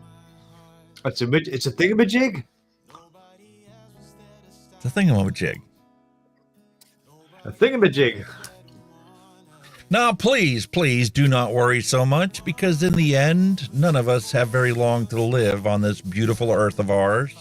Life is a fleeting moment in the shadow of time. And this image of Robin Williams should remind you to be grateful for every moment that we have. Make the most of every opportunity. And let bygones be bygones when things don't turn out the way you had hoped. Exactly. And we're keeping it real. It's 2024, and we are still listening to all of these lovely 80s artists and all the wonderful metallic and guitar solos that they put out there. Well, of course, man, because that was when it was at its best. You know what I mean? Yes. Awesome, man. Warning. Remove all warning labels from everything and let the stupidity problem take care of itself.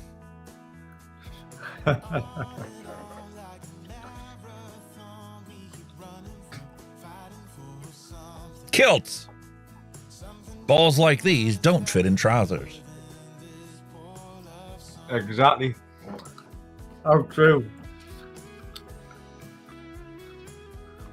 If I was a teacher, I'd give this kid an A. Defend your answer. Sarge, I don't know how much longer I can hold them back. Definitely an A plus from my eyes. You don't need to only focus on STEM. The world needs artistic people as well. Without a doubt, and creative people. Trust me, I'm a scientist. LRA's in Austin, Texas. It's scientifically proven that people who have more birthdays live longer. Scratch your head at that one, eh? It's logically true. Technically, yeah. People need to stop putting quarters in the Mothman's ass crack. Oh,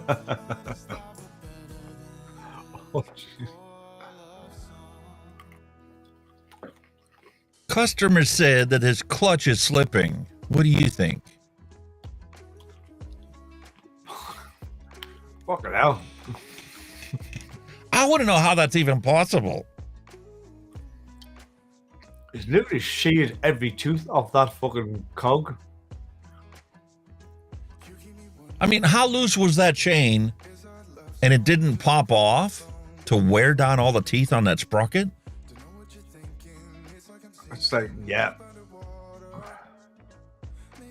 St. Patty's Day is just Cinco de Mayo for gingers. Ooh. Those who confuse burrow and burrow don't know their ass from a hole in the ground. That's true. Very true. Christopher Lloyd is the only actor to have ever had 2 time machines stolen from him. I forgot he was a Klingon. Search for Spock. Yeah. Or the Voyage Home. That was the Voyage Home. I'm so old, I can remember when the only fake news was the National Enquirer. Oh, hell. Now it might be like The Onion, the most truthful source of information today. And just when you thought that, you know, the 80s had gone by, here's a beautiful advertisement for the Atari 2600 system by Stevie Wonder. If I could play video games, you bet I'd be playing an Atari. Okay. Shoot him, Stevie, shoot him. I can't see the motherfucker. Stevie isn't superstitious. No pun intended. Meanwhile, the Home Depot employee ringing me up for my duct tape, zip ties, and a shovel. Oh, fuck. At Burger King? Looks like it, isn't it?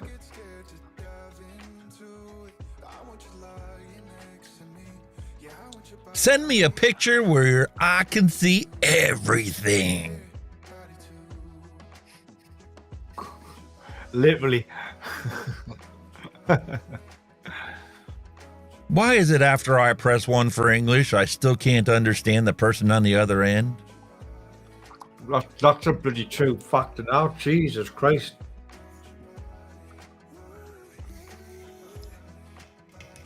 Disgusting. I'd rather have Samuel L. Jackson narrate my life. No offense, Morgan Freeman. My life just requires multiple uses of the word motherfucker. Motherfucker. Motherfucker. And if you like that joke, you ought to check out what we did last week.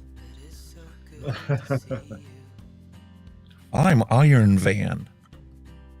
Oh my God. Lovely paint scheme. Really?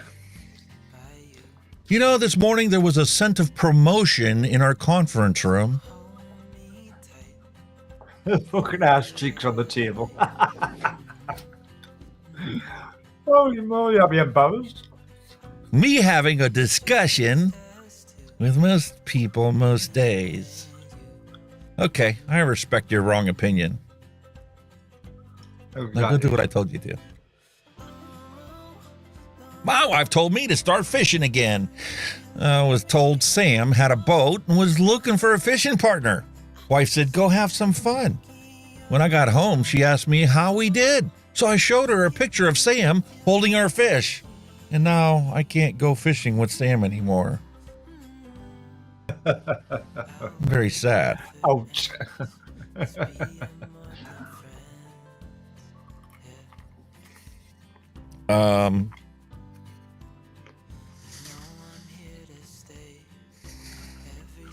COVID test negative, HIV positive, chlamydia positive, hepatitis A, B, and C positive, gonorrhea positive, syphilis positive, large penis positive, herpes 1 simplex positive. I think he's showing up with a large penis one. Like, I don't believe that. Like, wow. After having all of that, when he's got one left. You were talking about how bad things are in Haiti, right? Yeah. Don't worry. The American government's already got it under control. We're sending him some barbecue sauce. Haitian relief, checked off the list. Holy shit. If you wake up in a bad mood, just remember, some dumbass woke up next to your ex-wife today. Oh, fuck. Most of the Mars scenes in The Martian 2015 were actually filmed on Earth. I have questions. Where were the other scenes filmed? Wow. If it wasn't filmed on Earth. I would never. What, you mean they didn't actually go to Mars? No. Oh, got it. I don't understand. By the way, folks, that's a damn good film.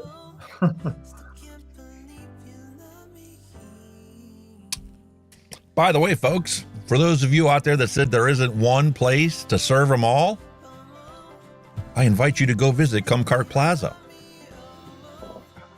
where you can go to Dick's, Hooters, Doggy Style, Beaver Liqueur, Master Bait and Tackle, Come and Go, Wang's Chinese Buffet, and should go without saying that there's parking in rear.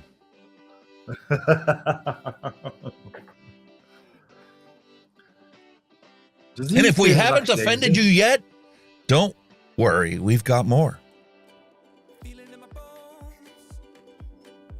Bit of reality first. Office workers get a shower, coffee, breakfast, stretches in the morning, might go do a 5-mile run, come back, take another shower, and then arrives at work feeling refreshed. Meanwhile, all the tradespeople have 2 cans of Monster, no sleep, rage, and you arrive at work hoping that no one dies on your shift. Oh, that you're not going to actually kill somebody as well. You could add that one on as well. And end up in the pokey. Yep. Okay, name a character who went through more pain than him. You can't, can you?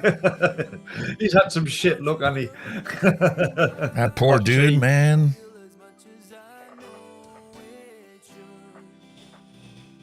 You thought the life of a crash test dummy was bad. I'll tell you what it is like. I bet he's got some canny compensation claims going in.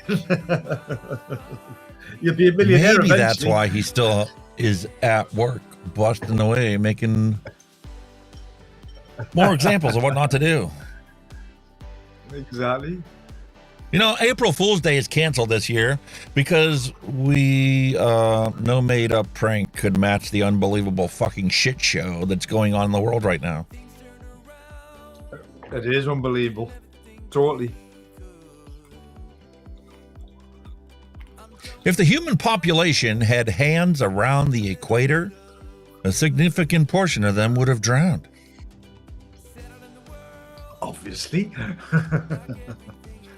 Who's going to hold hands in the middle of the sea? And once again, this isn't the first time we've seen this one on the show. Every 20-minute job is one broken bolt away from becoming a 3-day ordeal. Well, definitely. And like I said, if I didn't offend you earlier, well, get ready for this next one because the flesh on the inside of your cheeks is identical to the flesh inside of a vagina. So think about it. You're licking the inside of your mouth right now, aren't you? Quite enjoyable, I must say.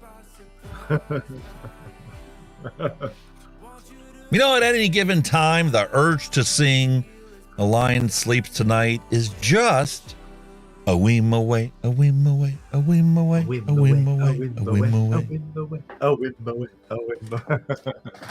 Holy moly. Dusty Country Road, hello and welcome to the stream. Stanton needs to be upgraded. Hey man, just because your job sucks doesn't mean you can't have fun at it.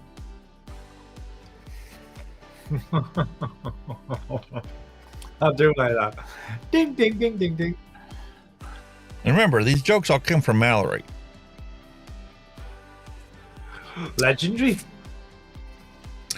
Reasons to date Mallory Gates. She can cook. We can stay naked in bed eating pizza.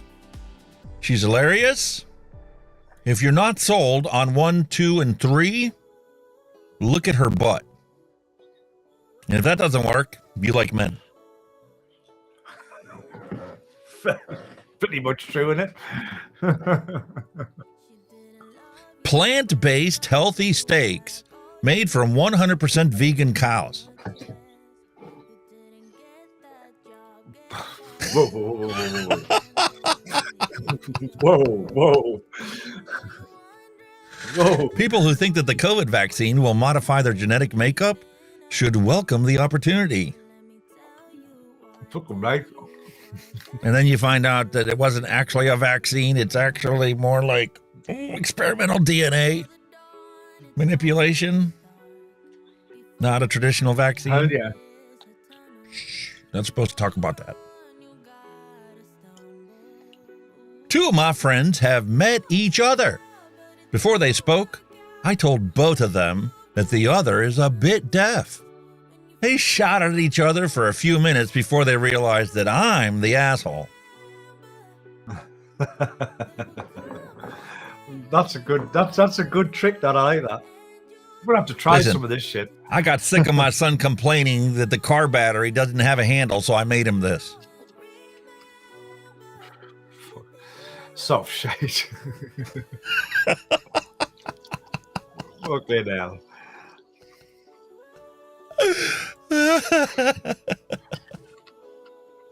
You know, the idea had to come from somewhere. Know anybody that's got that lovely hairstyle? Wonder where it came the idea. I hate them. I hate man buns. I think, get a life. What the hell were you thinking? I know you hate man buns, but you love my panic room. Oh, hell yeah. You would never get me out of there, matey. I'm panicking. You're going to die in that room. I'll die happy. This dash hound is so smart, they are writing apology notes for its humans because their humans left a food in a tempting spot. I waited until my human left the room and ate an entire family-sized pizza by myself. Thank you. Directly from Australia. Yeah. Holy moly. Smoking. Bare feet, pets prohibited in building. Okay. What the heck?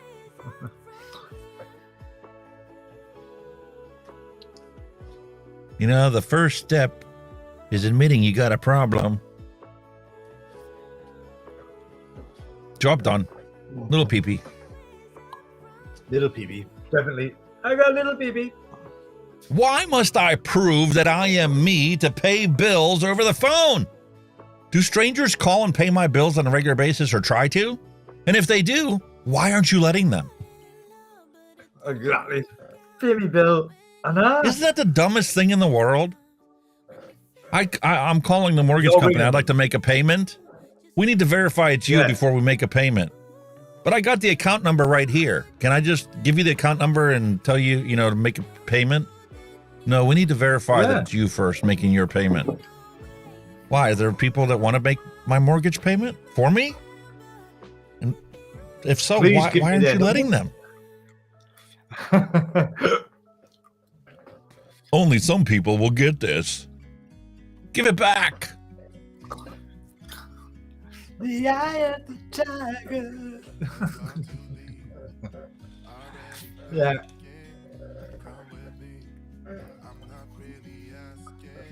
If you see this, take cover. Holy fucking hell. No way. If it works, don't knock it. Two things stand out about this picture. Why are they all in the same bathroom at once? And why does Nancy Pelosi have a reflection? That's the killer one.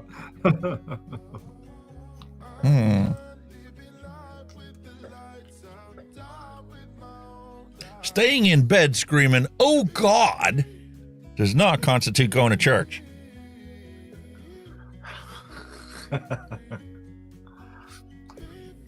Why are you screaming? Listen, oh God? There's a rebuttal to this in the dad joke section.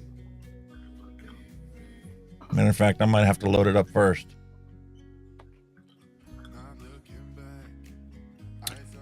Okay. Let me open this one. You're going to love it. This is a beautiful rebuttal.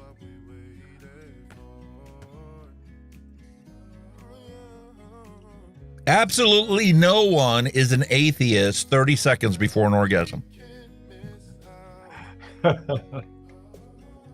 Oh God. Lord. And in honor of Janine Timmons, I am going to share something from her social media account.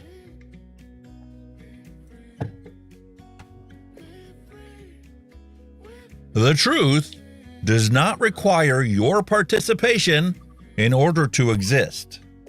However, bullshit does. Oh, wow. Yes, yes, yes. Tell you what it is. I've been watching a few videos of a very old politician. And I mean, I think I've mentioned before, like Enoch Powell, when he done a Rivers of Blood speech, everybody called him a racist. But he's like, he was kind of right in a sense, because if I show you that, just the quote here, there you go. The quote simply says, "We must be mad, literally mad, as a nation to be permitting the annual inflow of some 50,000 dependents who are for the most part the material of the future growth of the immigrant descended population. It is like watching a nation busily engaged in heaping its own funeral pyre." And by God, was he right? Yeah. Know what I mean? Anybody like that in this day and age would just be ousted. But Mate, we got the same thing going on in this country. He's seen all this long before the future. And actually, our Margaret Thatcher, our Prime Minister, was actually using some of his ideologies and policies in her government. She kind of took inspiration from him. Hence the Iron Lady, you know what I mean? She was a twat. Hey, can you read this hashtag? Anal bum cover. Yeah, I read it exactly like you did. An album cover hashtag. Nope, anal. What the fuck is wrong with us, dude? The dirty mind straight in. Speaking of dirty minds, the Catholic Church has decided to change a few things. My apologies, but it's just too old. Are you becoming religious, mate? Nope. Never have been, never will be. Hey, man, if you ever feel useless, remember that Yoko Ono fucked up the Beatles with an ass that looked like this. Dear me. What the fuck? Who actually took that? They probably paid them to take the picture. You know, it took me all day yesterday, but I finally finished a palette I made from old coffee tables. Normally the other way around, isn't it? When you meet me, you think I'm quiet. When you talk to me, you wish I was quiet. And when you know me, you get scared when I'm quiet. Exactly. That's so true. And when the insurance company wants a diagram of the accident, it's almost as good as Amazon requiring a picture of an item that wasn't delivered. Yep. Definitely. That's class. There it is. That's brilliant. That's brilliant, that. The imagination is brilliant. What a friggin' year this week has been. Surviving on coffee and inappropriate humor from this point forward. Oh, yes. You know, the Princess of Wales is currently missing. The spare prince is in exile and the king is treating his cancer with herbs. If this were the 1300s, France would be about ready to invade. True enough, that like now. I couldn't bring myself to peel them any further. Potatoes are funny things, aren't they? It sure doesn't look like the egg in this picture. Oh, Jesus. Kids today. I think I'm going to play outside. Parents today. Okay, but only in the fenced-in backyard so I can watch you on the security monitor and come in every 20 minutes to hydrate. Kids, when we were growing up, the creek is flooded. We're going to shoot it with a makeshift raft. We built out of scrap lumber. Parents in the 80s. Change out of your school clothes first. Hell yeah. Hell yeah. Them were the days, mate. Listen, I'm weird, but I'm also limited edition. Aren't we all? Aren't we all? Research has shown that laughing for 2 minutes is just as healthy as a 20-minute jog. So now, I'm sitting in the park laughing at all the joggers. What can I say? If it works, don't knock it. Finished. Exactly. And I want to wish happy 58th birthday to Alice in Chains guitarist, Jerry Cantrell. Jerry Cantrell, Jesus. 58. Wow. He looks a lot better than I do at 50-some. But I'm just in my prime, mate, in my 50s. I'm 58 in a matter of months, mate. Look at me. Oh, God. There's Janine Timmons. There's our atheist joke. Oh, and to let you know, because somebody had sent me a question about where to order secret sauce from, and I sent them the link for Delosi Labs. And here somebody posted this on a DIY group this week. This order of 100 milligram base was ordered in 2018 and put into the freezer. Damn. I've never, except for the order I got a salt nick from Delosi, none of my nick has ever been that clear, let alone clear after sitting in a freezer since 2018. Bloody hell. So long-term storage of nicotine is a viable option. It looks literally brand new, doesn't it? And here's Mallery telling us something.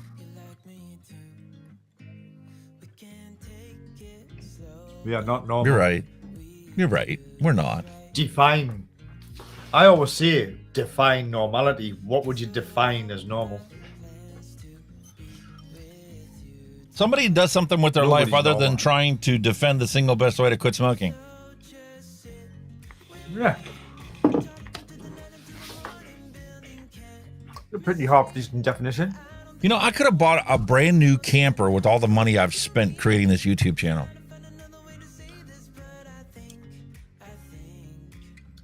A lot of money goes in it, mate. It's a heavy investment. Don't get me wrong, I enjoy it. I really enjoy this, making this and finding a creative side to me I didn't know existed, but I guess it just goes to show you how disappointed we are with the way that the world has turned out. This isn't what we imagined the world was going to be like when we got to this age of our life. Fuck hell no. Jesus, no. Just a couple of weeks ago, we were sitting there talking about We Are the World. Yeah.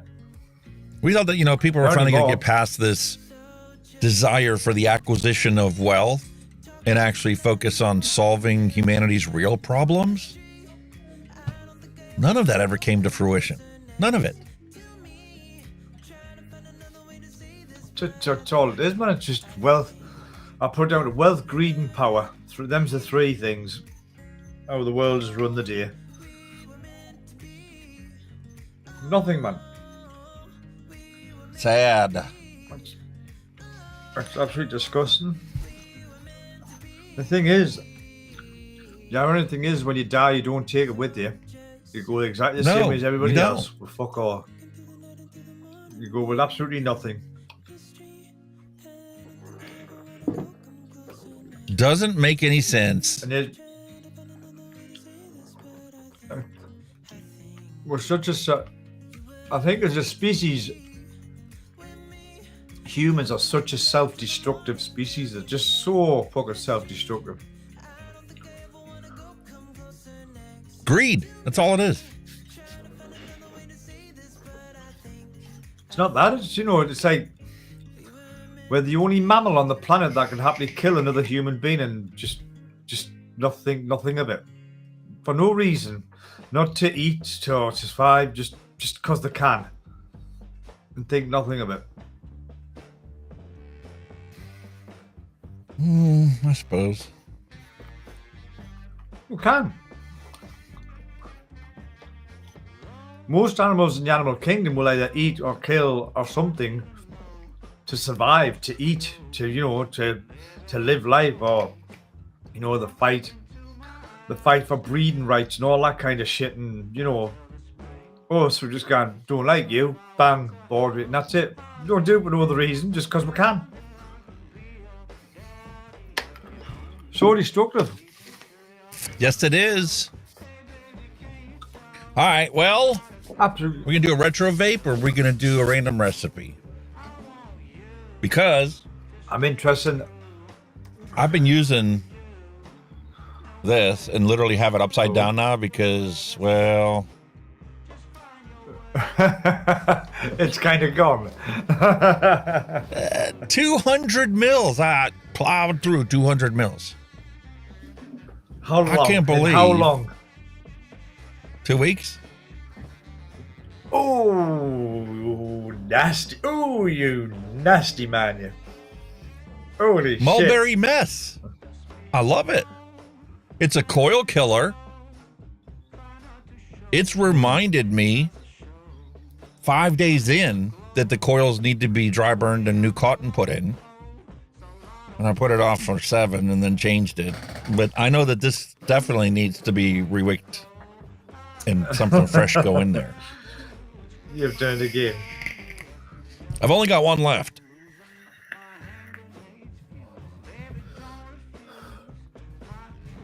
I'll tell you what Sitting we'll on the do. table. It's sitting on the table behind us. If we do the retro vape, you can put the rest of that juice in the retro vape. There you go. You're killing 2 birds with 1 stone. I tried. I don't know if there's enough left in there.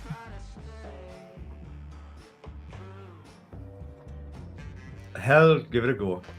All right, we'll give it a go. Retro vape it is, my friend.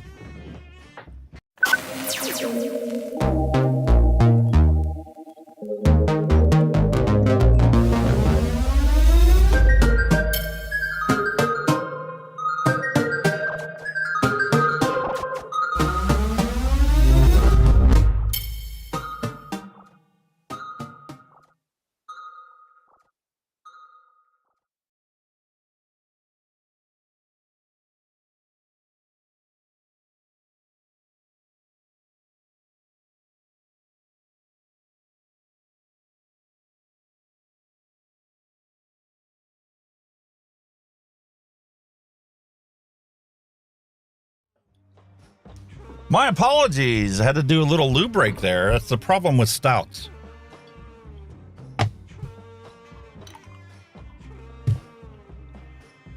Here's what we're going to mix up a little bit later here. Oh. Egg custard tart. Oh, God, no. Oh. Sorry, mate. I probably should have sent this to you. Oh, you son of a gun. I'm sure that that's right up your alley. Oh, yes. But we do have a lovely retro vape for us today. Siren 25, wow. DIGIFLAVOR Siren 25, GTA style deck.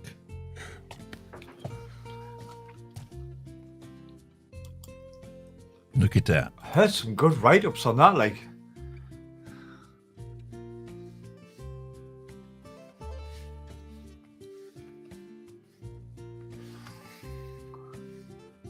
When's the last time you saw a drip tip like that?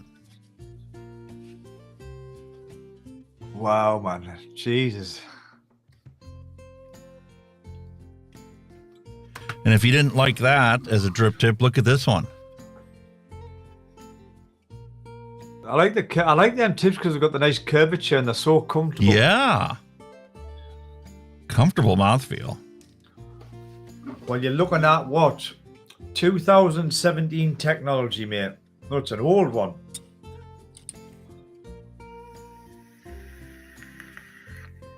Some things never change, though. Nope.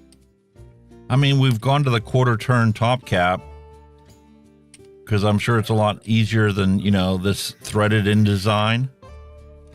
Because, I mean, once you do that and you tighten this down, as soon as that O-ring hits. Well, see, this is one of the few ones that I've had where they put the appropriate size O-ring in there. So you're not actually putting any pressure into it until right before you bottom out the thread. Nips up. Yeah.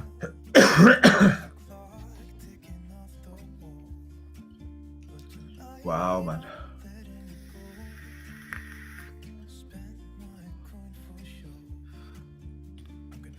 Look at that. Look at that good old GTS deck, man. You just drop your oh, hell bells. That's classic. You have to drop the long wicks down in here.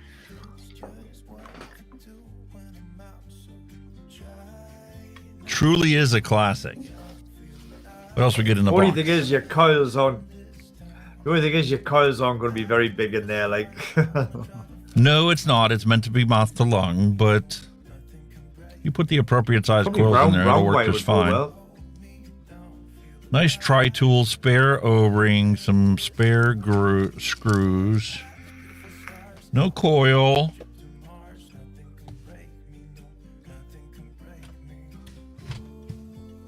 Let's see what I got.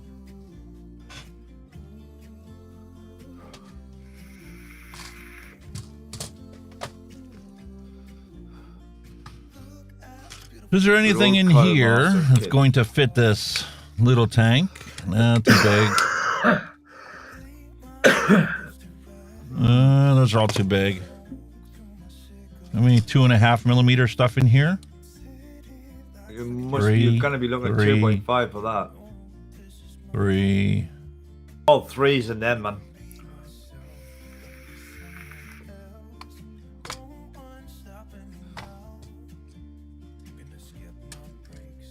Hmm.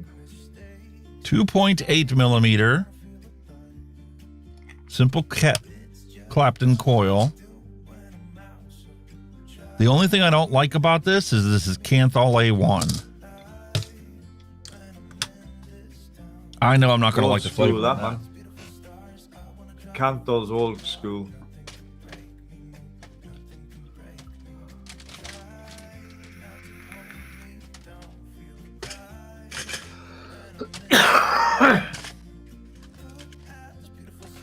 Why don't you just knock a round wire coil about a 24 gauge or something if you've got some line about?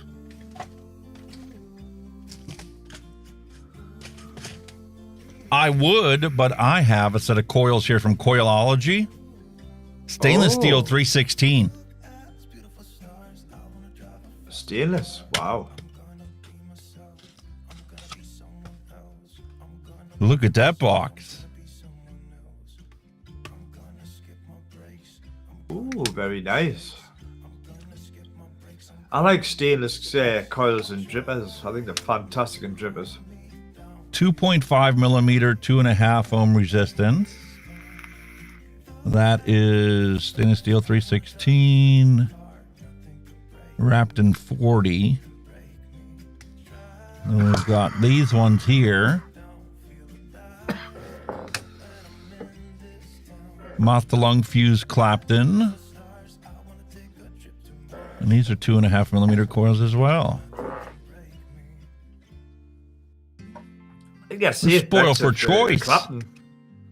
I would go with the Clapton, mate. Just safe bet. Fuse Clapton. Good old Claptons, man. Tried and tested. Work every time. All right. Two 2.5 millimeter. Fits like a glove.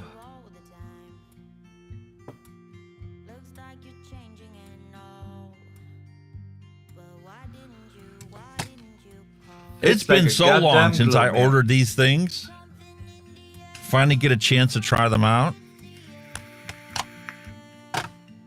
Mike Vapes used to talk about these all the time. Coilology.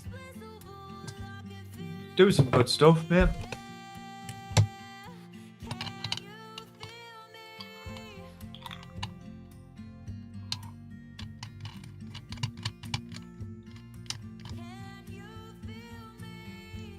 Wow, Siren, man. I think it did get some good reviews when it came out. Look at that. That's going to be beautiful in there. Oh, yeah, man. Perfect. Absolutely perfect.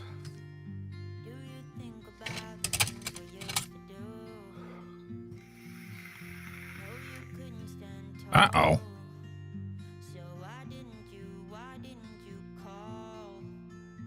What? Yeah, move yourself over there, buddy, so we can see you. We want to see you, mate. Come on.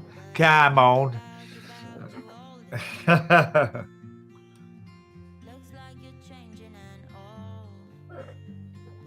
tell you what. I just got another one of these for the other computer. Can I just say that there? That is a nice pose for you now to show your t-shirt off. There you go, boys and girls. Shove your flavour ban up your filthy can. What a t-shirt. They didn't have it in my guy's got size. shares in a t-shirt company. I'm sure he's got shares in a t-shirt company because he's always got vape-related t-shirts on. I am finally getting rid of a bunch of my old stuff I've had for decades. All the stuff I had I was wearing when I was a paramedic and when I was fully active in the fire company before I became a life member. I'm like, it's time for all that stuff to go by the wayside. Well, this is it, man. There's nothing wrong with having a bit of a declutter, as they say.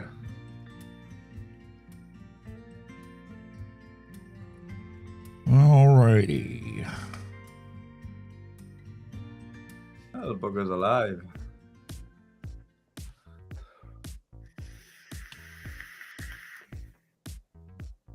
That's the beauty of them little tanks, you know, they're so easy to build on. You just drop it in, tighten your screws down, trim it up, and job done.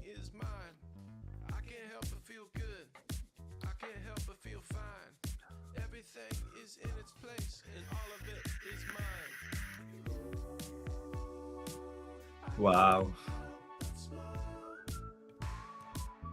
It's like a glove, man, that, doesn't it?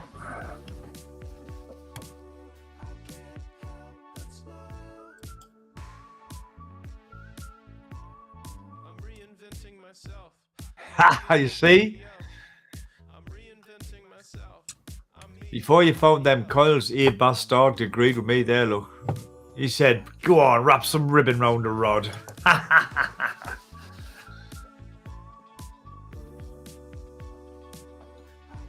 Have you not used have you not made a coil out of that yet, rather than just pure ribbon? No, not out of pure ribbon. Tell you, matey, honestly, you need to go up and go at it. Fantastic. But I do warn you, you will get a low resistance, like. Well, unfortunately, I'm going to have to wrap these around the screw post because they're just too thin. It's the only thing, like when you tighten the screw, it'll kick it out. Yeah, that's what it's doing. But sometimes you used to have to do them the opposite way. So when you sat it down and you were tightening it clockwise, it would get a grip. So if you were tightening it and it was anti-clockwise, it would just push it out.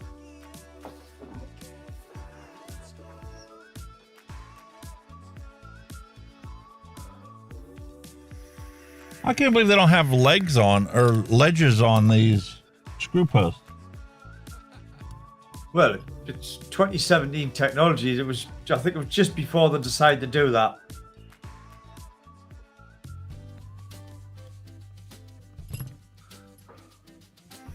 Come on now.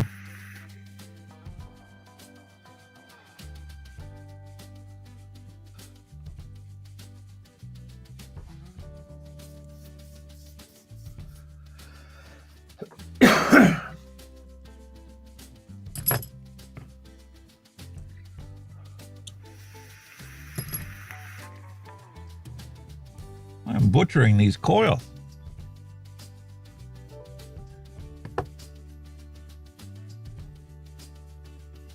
It's turned out to be a bit of a finicky bugger, hasn't it?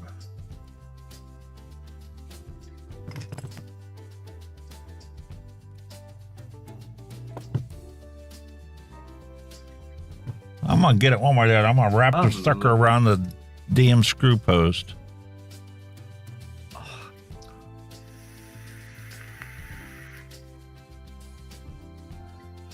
That little bastard is not going anywhere. Just out of a thing, right? You know, like I've got the Chillin 3 with the standard glass on because I smashed the, I broke the bubble glass, but do you not think that looks, that's just a lovely little setup there? That's the SX Mini. Oh, perfectly yeah. formed for the Chillin 3. What a fuck is that? Just a cracking little setup.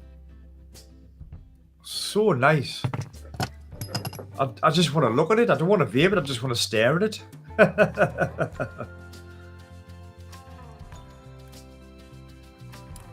I still think this is a good damn tank, this, like, the Chillin 3. What a tank.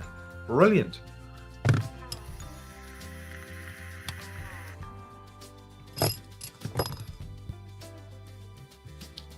It is very close to the orbit, I'm telling you. It's so close, matchy. Like, I doubt it's slightly better, but very close.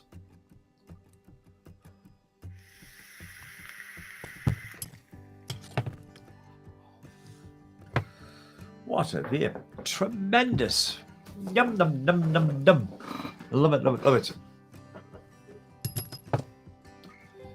Yep, Bastard done made a point there. Is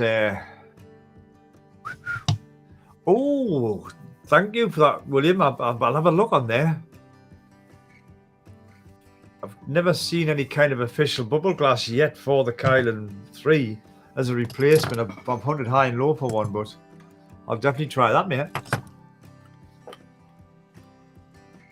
The tolerances on this are just...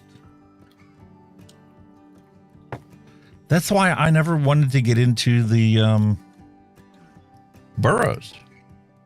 It's all small stuff like this. Can be a bit finicky, like.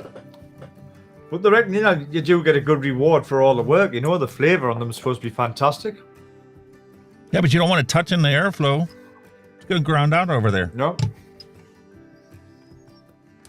All right.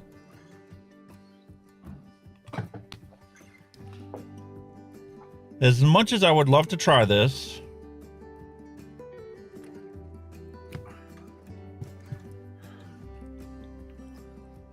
it needs to come up significantly.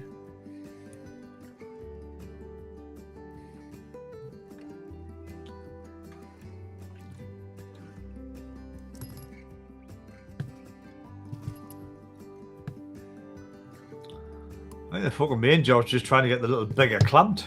The tip's busted on that ceramic tweezers, and this one is no better. Oh shit.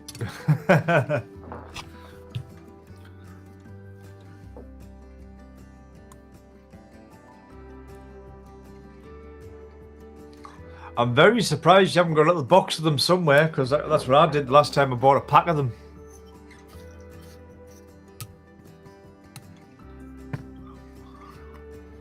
There's a question for you. Have you ever seen the replacement ends for ceramic tip tweezers? It's just not easy. Yeah, just unfortunately, to find it's cheaper to order the damn tweezer. Yeah, that's what I'm saying. It's just easier to buy another pair of tweezers rather than fanning on getting the.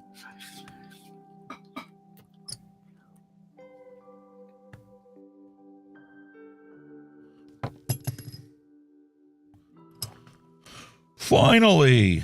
Oh, look at that. Oh, bless Mallery. Look at that now. Mallery's got your back, mate. Look at that.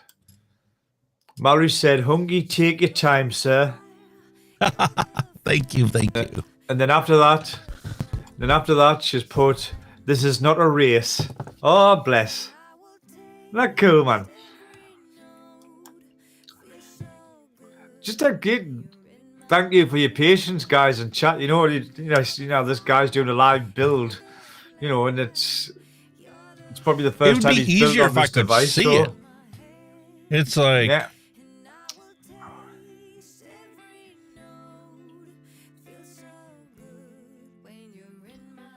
yeah, like William Dobson's put a little tip there, like, you know, they said was to bend the legs in a loop so they would catch. Maybe just pre-bend them rather than. I did, and look, it's sticking out of the other side. So she needs fixed. I mean, I know that would work, but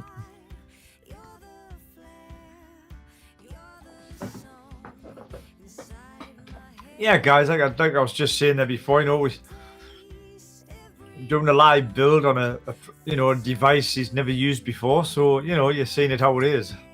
Sometimes they're easy, sometimes they're not so easy. And plus, it is difficult doing a build when you're on camera, by the way. I can definitely vouch for that. I've gotten used to that part of it. The hard part for me is not being able to see. I make the argument all the time about it. You know, the reason why disposables need to stay on the market is because we're all eventually going to get to the point where our eyesight isn't as good as it needs to be. I mean, what am I going to need to do? Buy a microscope? A video microscope for me to be able to put new coils and stuff? Well, this is it. This is it. You know, it's an unfortunate thing that we've got to all live with. Eventually, we do age, and your body does decide to deteriorate with age, shall we say? That it does, mate. All right, so this one, we've got the leg wrapped around a little bit. This one looks very good. That's as long as you just fire it, mate. As long as you get it to fire. Not too shabby there. Maybe pull it What's over the just a for? hair. Like, there's a bottom, mate. Has that got honeycomb airflow at the bottom, or is it? There's a cap on there, yeah, and it's got a bunch of holes in it, like a honeycomb. Because some of the earlier ones, you could change the cap. You know, you could change it for your airflow. Some of them, but or was that the later one? It was probably the later ones. So it was right. 0.46 is where we ended up at. And turn that down. Well, that's pretty damn good if it's coming up what it said on the box, like, because you know yourself, not all of them come out that, do they? That looks beautiful. Okay, that's burnt. Yeah, Well, you've got a couple of hot spots there, but not perfect.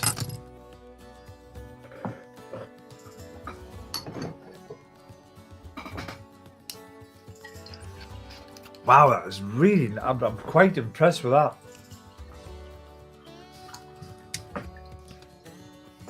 You know what it is, right? For what it is, right? I paid £7 for 2 bottles of wine, so that's like £3.50 a bottle.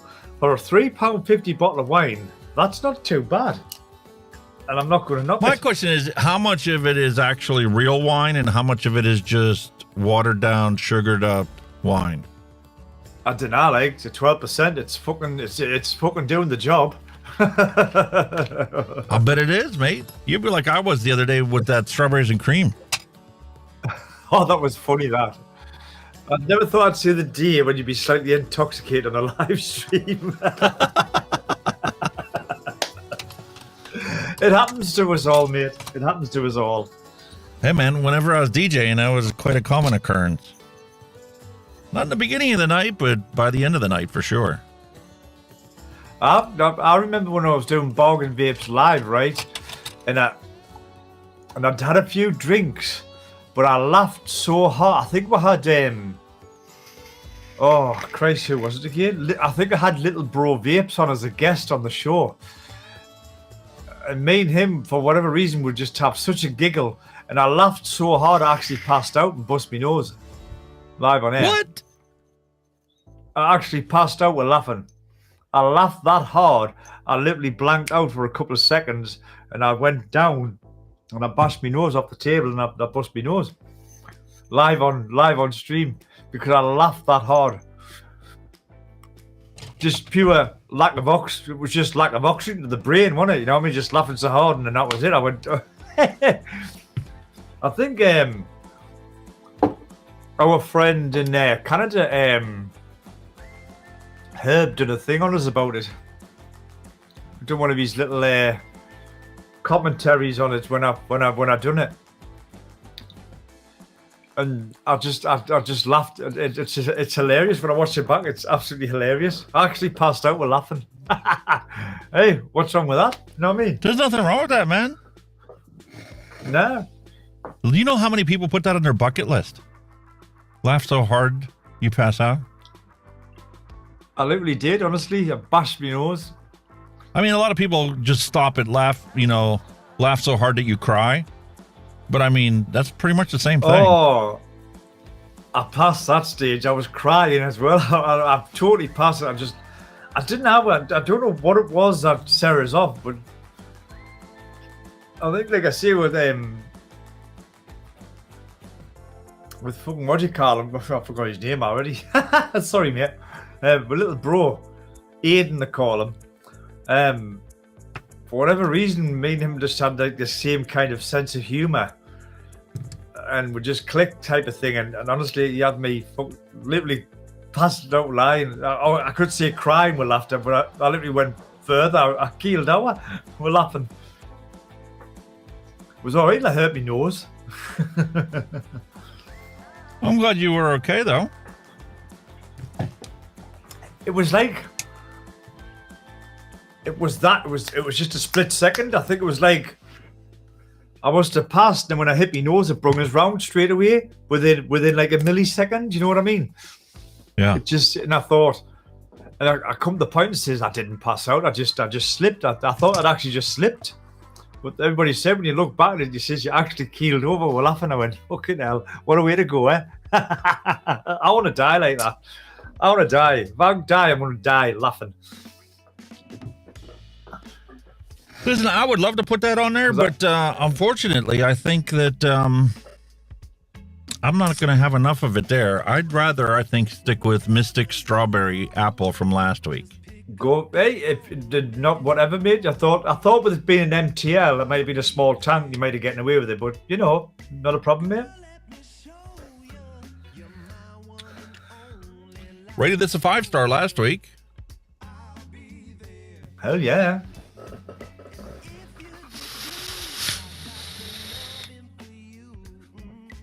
I've got me arbiter stripped down. It's having a clean. It's got nothing in it. It's got the old coils in still, like, but I was going to strip it down, give it a clean. Oh, that's got them ribbon coils in. They're still good, you know. They're still good coils, them. I'm going to keep them in. Stainless steel ribbon coils, mate. Honestly, they're fun. I usually get probably 4 or 5 months out of these coils. The ones I sent you. Well, I think I've only had these ribbons in about a month, so there's still plenty of life in them. Like, nice little clean. They'll be champion.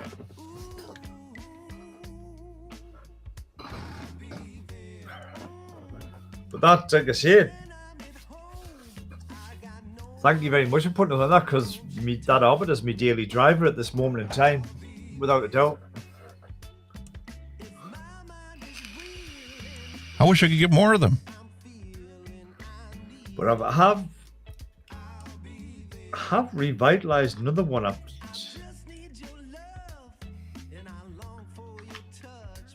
think I had this out a few weeks ago, and I've kind of went back to it again. I've got loads of coils from. I'm back on the Falcon King.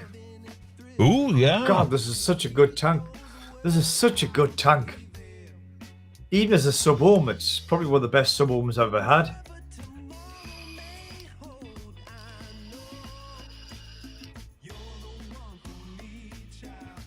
Fucking man, I love some of these old school things.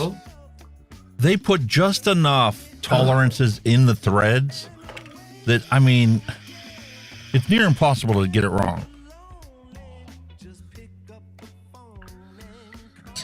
God, this thing's so good. I've got the triple coil in this one. I think it's the M1. I think it is, but by God, you suck the arse of it, man. It just keeps going.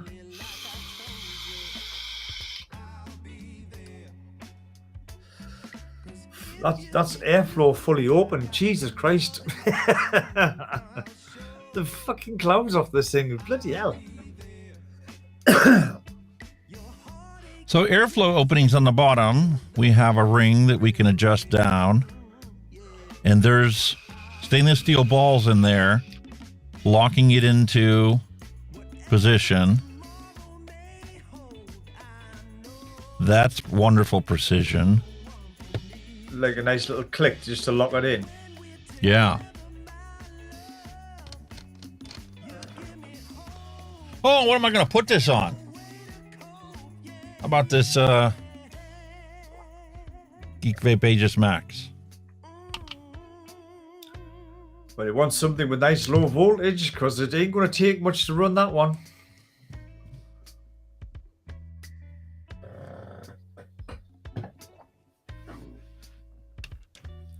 It's a nice looking tank, not 70 watts. Oh, hell no. What was your resistance on it? 0.5 roughly.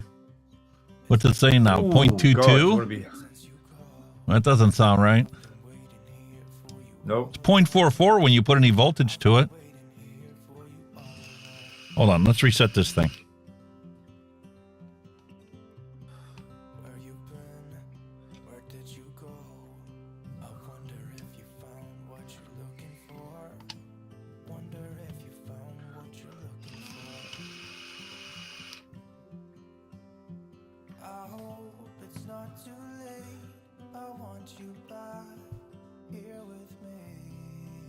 .5. What do you want to be starting? Where's my little calculator? I'll give you a fucking shout out there. What we can put it at, eh? No. 0.44. Let's have a look here.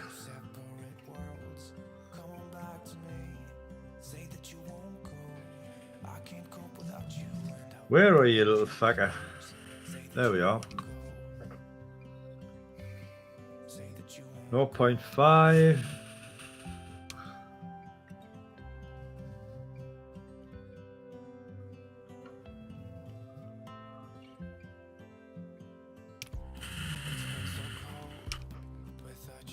You want to be down in the 20 watt range. I started off at 17. I'm up to 19. Yeah.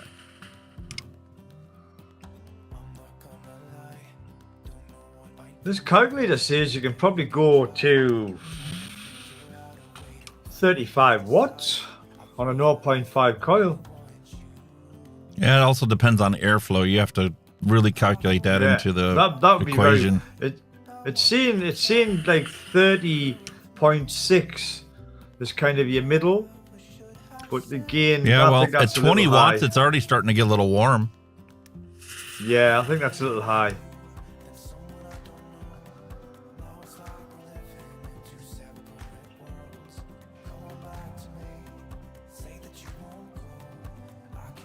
Maggie's snoring again.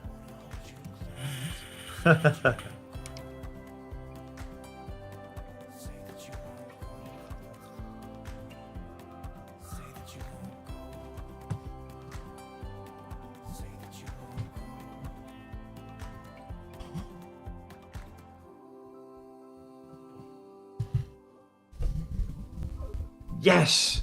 Yes. I shrunk. Sorry. What happened? Yes, I'm buzzing over that.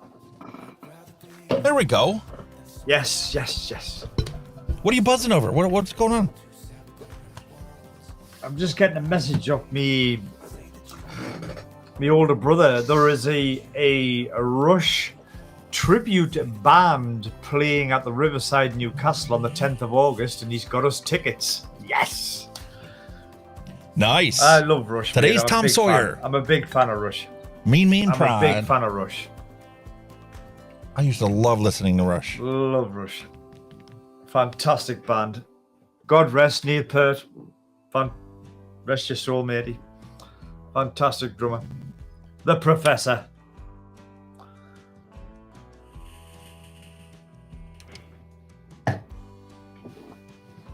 There's nothing wrong with that.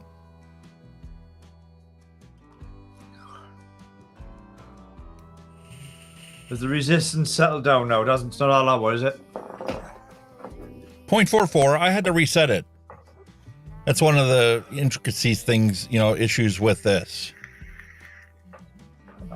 Yeah. The Aegis Max, if you took your tank off of it and fired it and it said no atomizer and then you put the thing on, it would read the resistance. Yeah, and then it says, you've got a different coil on here. Do you want the old or the new? And then you click, I want the new. and it locked it in at 4.44. That's way better than the smock mods that are out there. Yeah. Because the smock mods would change resistance constantly. They read it right before it fires every single time. Yeah. Yeah.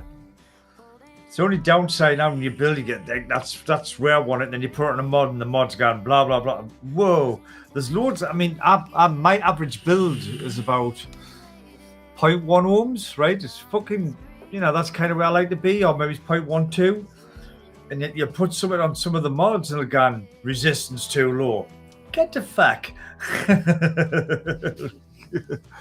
Yeah, because it set it a minimum of 0.11 for it to fire. 0.10 is its limit. It won't fire at 0.10 or below. But the mod says firing range from 0.5. You know what I mean? That says bottom range to fire is 0.5, and yet it doesn't. So what I tend to do is I put on a mod like a Yeehee mod or a DNA mod to burn it in, to fire it, and then you can actually put it onto whatever mod after it's burnt in. Or fire, whatever you want to call it. I know what I want to do. Let's see if this one's going to work. Hell yeah. How about that drip tip? Hell yeah. Hell yeah, Mallery Gates. You are my kind of person, Mallery Gates. Hell yes. What's up with this combined chat? Yeah, 2112 album. Best ever stuff they've ever done. William Dobson's on the Asgard 30 millimeter with 0.9 ohm build. I'm on 200 watts. William, I'm on the mini. I've got the mini. I'm on the mini on the Quest, Lost Vape Quest. There's no batteries in it, but yeah. Asgard's fantastic RDAs. Strawberry mango. Yeah, that's a wonderful flavor. Oh, wow. Nah, mango's not my cup of tea. Sorry. You can keep that one. Smock Graham 16 tank with a 0.6 ohm coil. Wow.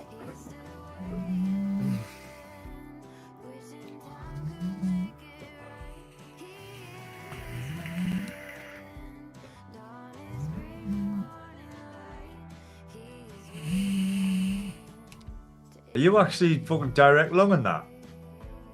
Yes. And actually direct lungs as well. Holy moly. A single hole on the bottom. And I put this drip tip on here. It's just a little bit reduced from the diameter that came with it. There's nothing wrong with the one that came with it. I just like the way this one feels. I just thought that was pretty cool to have a drip tip like that. It's a nice looking tank. It's a really nice looking tank. I could have quit with this.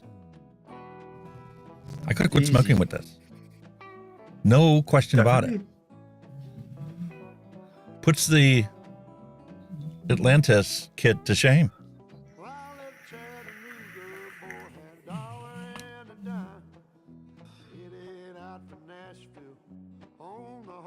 Was this one of the first tanks that had that honeycomb airflow right underneath the coils? Well, it would have been, 2017 it was roundabout when it came out. So, yeah, it'll be an early one. Especially on a so-called DTL, which is obviously MTL. Well, yeah, if you turn this thing down, I'm sure I can get it to, go down the smallest hole.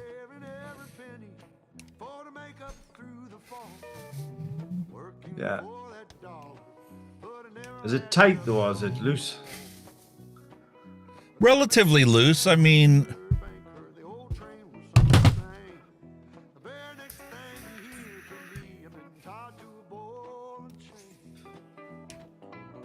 pretty close to what a disposable is. Maybe a hair more than that disposable does. Even so, that's still pretty good. You can do a slow direct along.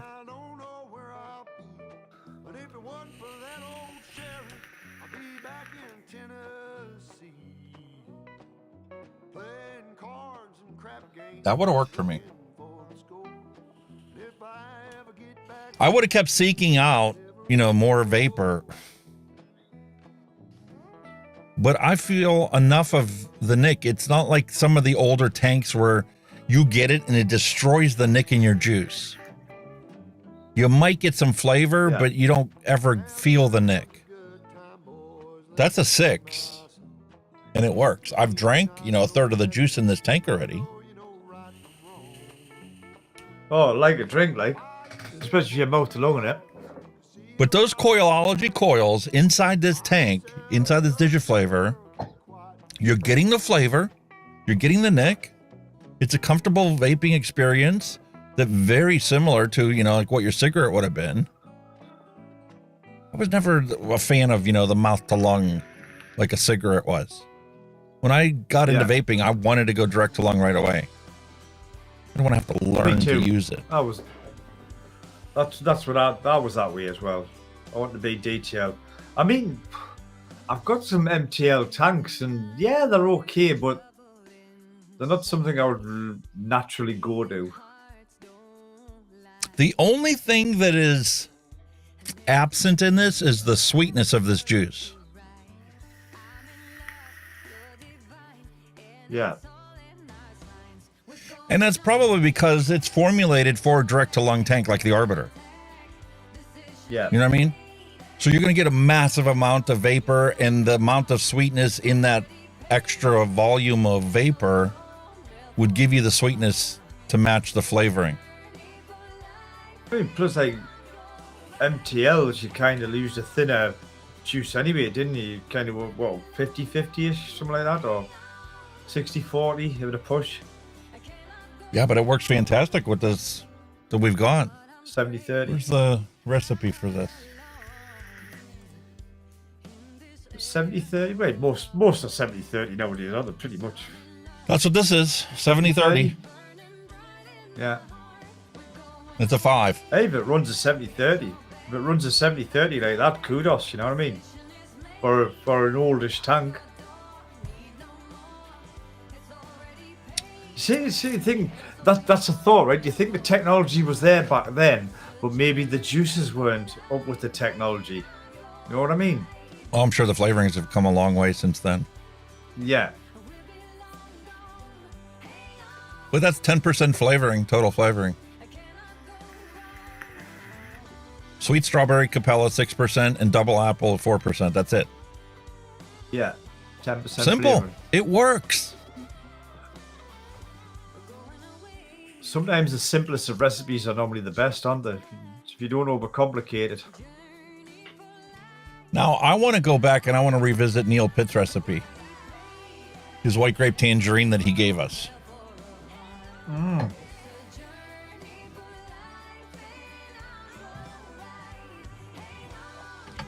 Again, it's very, I really wasn't a fan of it originally. Recipe. I said it was floral, had a potpourri-like characteristic to it. That's, yes, I remember you saying that. Now it's been sitting here since, we looked at it. Juice up that coil again.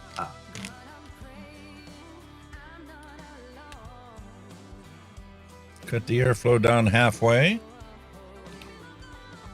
35 watts. We're at 0.39.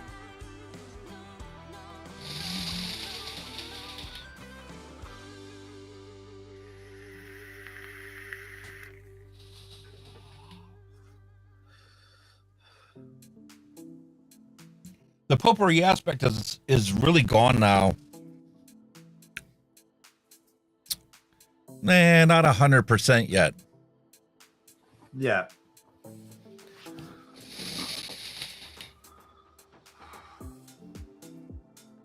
I was surprised. It took a steep time as such.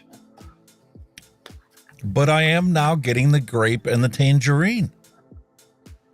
A white grape tangerine. So it just needs to rest. Needs to steep. Pretty much. The sweetness is there. You get the tartness and brightness of a tangerine. It's completely distinct from an orange.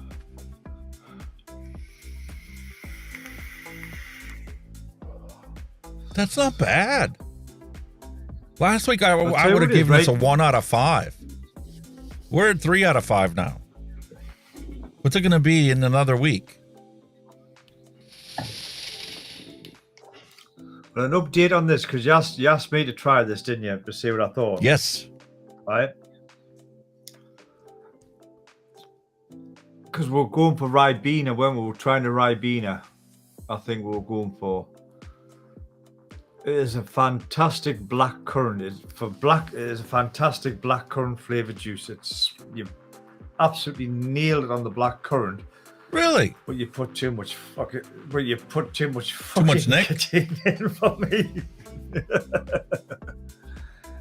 I mean, you got off episode 0249, so you made a while back. Black currant soda. I think you've done a 6 mil, and the nicotine is bad. The throat hit is really. I do cough a lot on it with a nick hit. Can it be? I'm getting a massive throat hit of something. Really bad hit of something. The black currant is there. The black currant is fantastic, brilliant, but there's something in it that's giving me a massive tickle throat, and I thought it was the nick. I thought it was too, and now I just checked the recipe. That's a 3. And I'm getting licorice as well. I'm getting that. That's the aftertaste of licorice. But for some reason, I'm getting a bit of a throat hit off it, and I don't know what. And I thought it was the nick content, but yeah, you made a 3. Christ, that's a thought. It's just like a tickle. You know, if you go, you've got that tickle straight on your throat. It's like a tickle rather than a throaty. Do you know what I mean? Yeah. But the black currant and the licorice is there. Flavor-wise, you've got it. But I don't know what it is that's causing us to be very coffee on it. I wonder if I dropped the champagne soda, if it would get rid of that throatiness. It's not like it's a tickly cough, you know. It's something in there in the back of your throat when you inhale. It's like you've got that tickle. You just want to cough. You know what I mean? And I don't know. I just thought it was maybe, or maybe it's the Nick base rather than the salt. It could be that. If you put the base in rather than the salt. It's free base. But bar that, wow! Tell you, man. Well, stick that one on the list. Very good. It's very good. I just wish I wouldn't. I can vape it if I take small pulls. You know, I can get it. But if I want to take a long, deep pull, no way. Dying. Brad, maybe I need to make it up with some salt, Nick, for you and send you a bottle. Yeah, but you've nailed the flavors. The flavors are there. It's just that cough. There's something in it. Just tickles your throat. But again, with salts, it might be absolutely fine. It could be the base. Could be the free base. Like I said, I'm not used to base. Plus, my secret sauce is dark. It's oxidized. So it's a little more throaty than normally. It could be that. Like but commercial juices there, are crystal clear. The black currant is fantastic. The black currant's mint. That's what hits you first. It's fantastic, that black currant. Wow. From flavors, what more can I say? It's brilliant, the black currant. Black currant and mixed berry is the primary dominant flavors, and then there's a background of licorice to it. Yes. And then I put the champagne soda in there because champagne soda gives you like that carbonation throatiness. So that's why I said if I get rid of that and just give you the flavorings, maybe that's all it would take. Oh, that would nail it, definitely. But you're there on the flavors. It's just that like I said, the coffiness, it could be the fizz, the champagne, or it could be, like I say, the free base. But I'm sure we could iron that one out easy. But it's Because I mean, fantastic. that's what I got when I tasted when a single flavor tested champagne soda. That's literally what it is. It's like the carbonation that you would get in a soda. Yeah. And it's kind of got a little fruitiness to it, but it's mainly that throaty punch you get from carbonation. Yeah. Now, you I would could probably do ditch like that and carbonation just- does for soda. The reason they add carbonation to sodas is to counteract the sweetness. So if you bump a more super sweet into there, maybe it'll do the same effect. I don't know. Yeah. It's just something there that's just tickling the throat. It's just very, it feels like there's too much nick. That's kind of where it feels like, because that's what I thought it was. I was like, what if he's made a 6 mil, and I wonder if that's why I'm coughing, or it could be the free base. What episode was that? Oh, we've got on the bottle. You've got episode 02.49, episode 249. I'm gonna have to go back and watch it. There you go, mate. There you go. Okay. The flavors you've nailed. Absolutely nailed the flavors. I'm gonna go back to the actual episode and watch it to make sure I put in 3.6 mils of secret sauce. I didn't just subconsciously put in, 6 like I normally do. I would imagine if that's what you'll have mixed it with that, but it's just something, just something catching the throat there. If it wasn't for that catching the throat, bang, brilliant, absolutely brilliant. I'll buy that tomorrow. Well, I'm glad you like it, mate. Really good.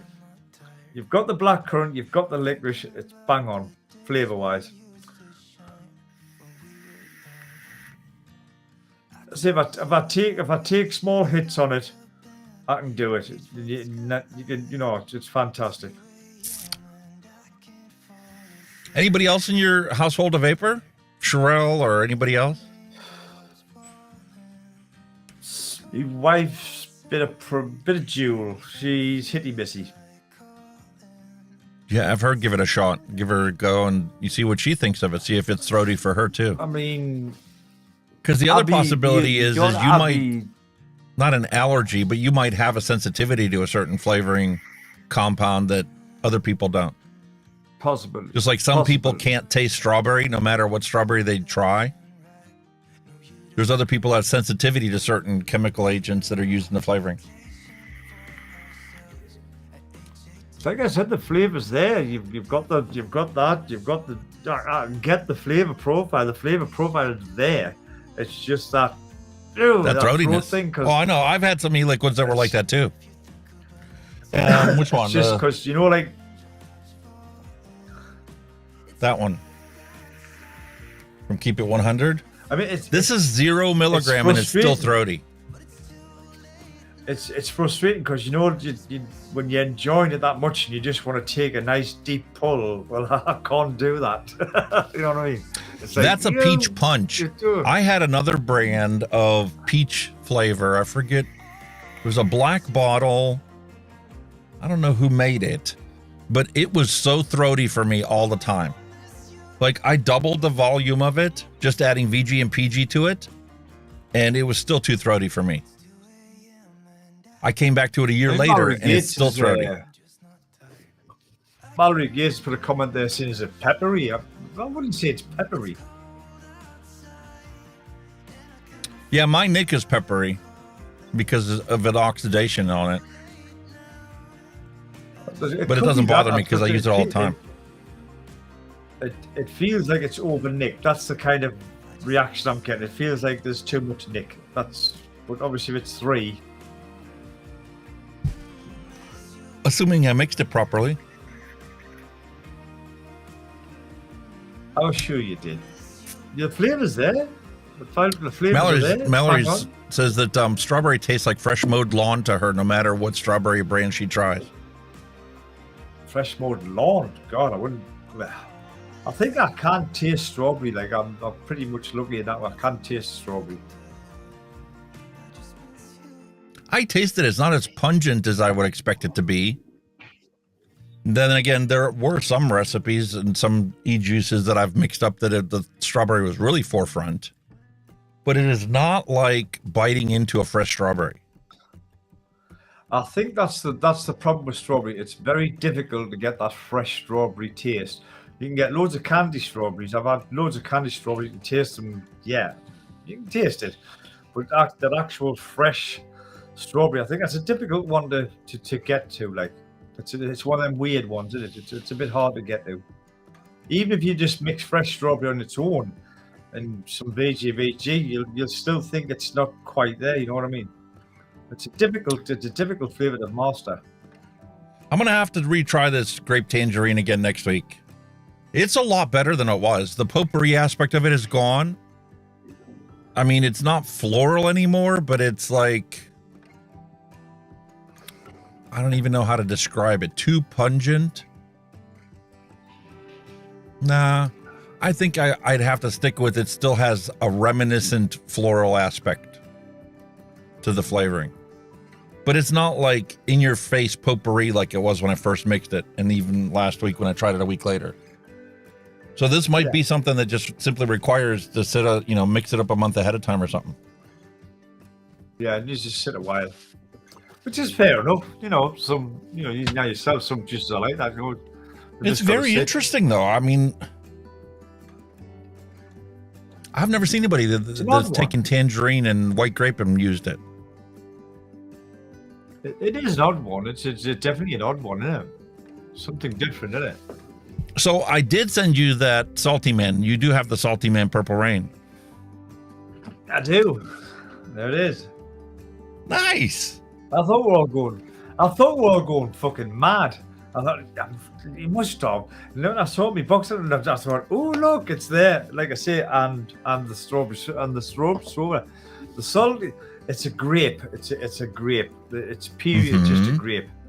It's not the purple rain I had was spelled REI as in rain, and it had a lot of menthol in it. I think at the time, I'm sure it had a bit of menthol in it. But it was who was it by again? Oh my god, I can't think of the name of who it was by again. It was big brand. Who done it again? Give us a check. I'll double check, see if I can find out who done it. I hope that one day I can go back to using grape again. I've had that as my all-day vape for so long. I don't care for grape anymore like I used to. Like, I mean, I even ordered from different companies. Here's like from Ruthless. Grape drink. Don't really care for it. There you go. It's a full bottle. I'll share that with you. That's who it was. Bee juice. Purple rain. That's what I quit on. It is description: tense blackberry fruit mix with a cooling finish. So it was blackberry. Blackberry. Yeah. And it was an 80-20. It was an 80-20 mix. Blackberry with a cooling finish. Yeah, fruit mix, cooling, expertly crafted fruit UK. Blah blah. That's who it was. Bee juice. I did use. To be quite honest, when I was quitting, I did buy a lot of that brand bee juice. That honestly, they were really pretty good bee juice. They were. I think they're still going. I imagine they're still going because they're a pretty big company. But yeah, that was it. Bee juice. Because they do. My wife likes. They've done a one called Hulk's Blood by Bee Juice. It was like a fruit berry thing. It was very. My wife loved that. She absolutely. Oh, it was green. That's why it was called Hulk Blood. It was actual green juice. I think they've done a different. Hang on, I think they've done a. This creme brulee, now that it's warmed up, has me itching for some real German beer. Yeah, because it's got that heavy stout. But I think V Juice got copyright and they changed the name because it's still the same company, but they've now called it Beast Blood. The juice is actually green. You know, you say that the juice is green. Yeah, I see that. So they went from Hulk blood to beast blood. So I don't know if that's like maybe it's a copyright claim, you know, with that Incredible Hulk being green. But my wife loves this stuff, and I must admit I like it as well. It's like it's just a mixed berry, a mixed fruit. It's quite nice, but it's green. It looks like you're vaping snot. You know what I mean? The Incredible Hulk. Very nice stuff. Yeah, I think that's why they've changed the beast blood. Obviously, copyright shit with the Hulk. Yeah, it's a nice, fresh mixed berry. It's very nice. This was pretty damn good when it was cold. Oh, when it's warm, it's disgusting. You've got to have a cold, mate. Jesus. Ugh. Warm beer. No. You don't have Germans have a lot of beautiful warm beer. No, you don't have beer warm. That's disgusting. No, where's beer's got to be 8 degrees. Tremendous. Just not beer cold. Warm. This is a grape, Jesus. and it's not bad. But after that beer, it's just like, no. Takes me back to the days when I got sick up and fed up with Purple Rain. Grape does not go with stout, mate. No. I mean, I'm to be honest, I'm not a grape fan, but that is quite nice actually. It's not too bad. So DIGIFLAVOR Siren GTA 25 is a fantastic tank. Yeah, I've heard lots of good reviews on it. It was pretty good in its day. You put a nice proper mouth to lung coil in it, and it's delicious. I mean, I can't get over something from 2017 being this good. That was dope, man. Makes me wish the original vape shop I first visited when I first looked into quitting smoking would have had this. Oh, you would have quit me bother on that, like, definitely. Easy peasy. Well, I wouldn't have been able to quit with that almond juice I bought the first time. Almond milk. Oh, Christ. I think almond milk e-liquid. Yeah, oh, no. It didn't taste like marzipan. It just literally tasted like almond dairy. Shit.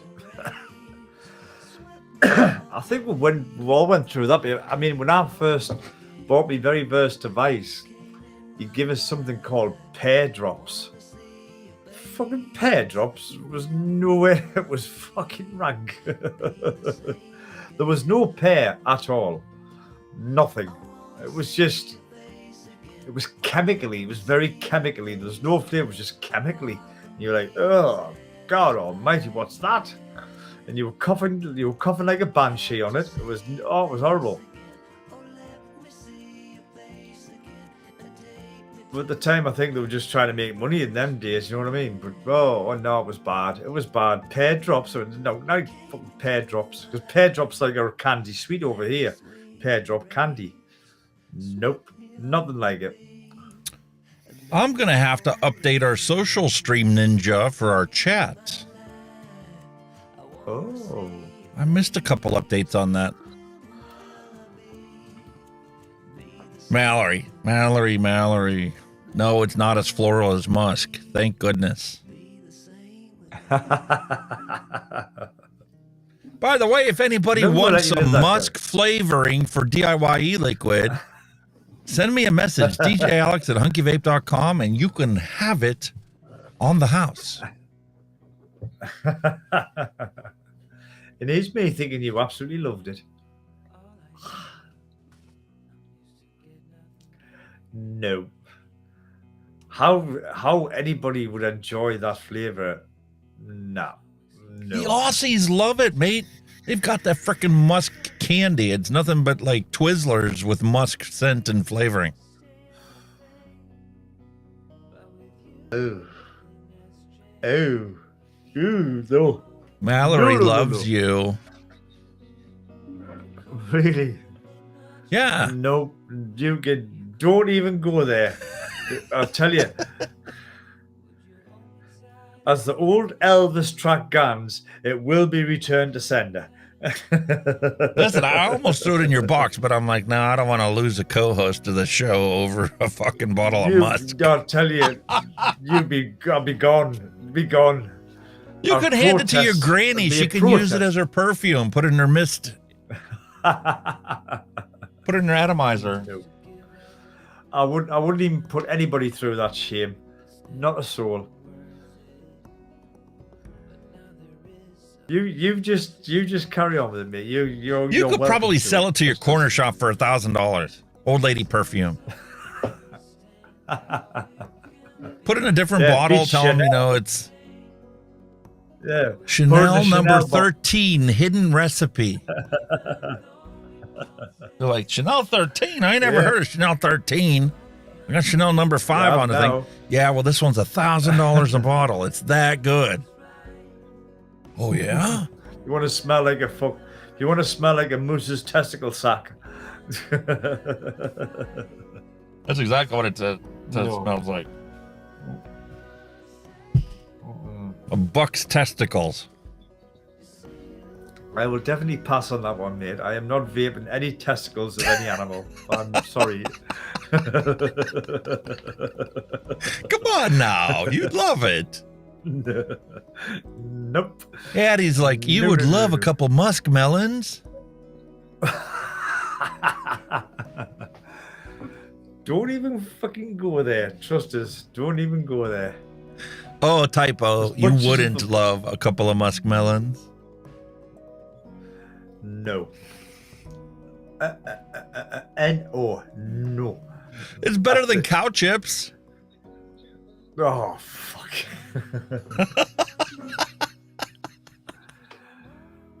Just no. Just no. Right? That's it. That's my final word. No. That deserves a round of applause.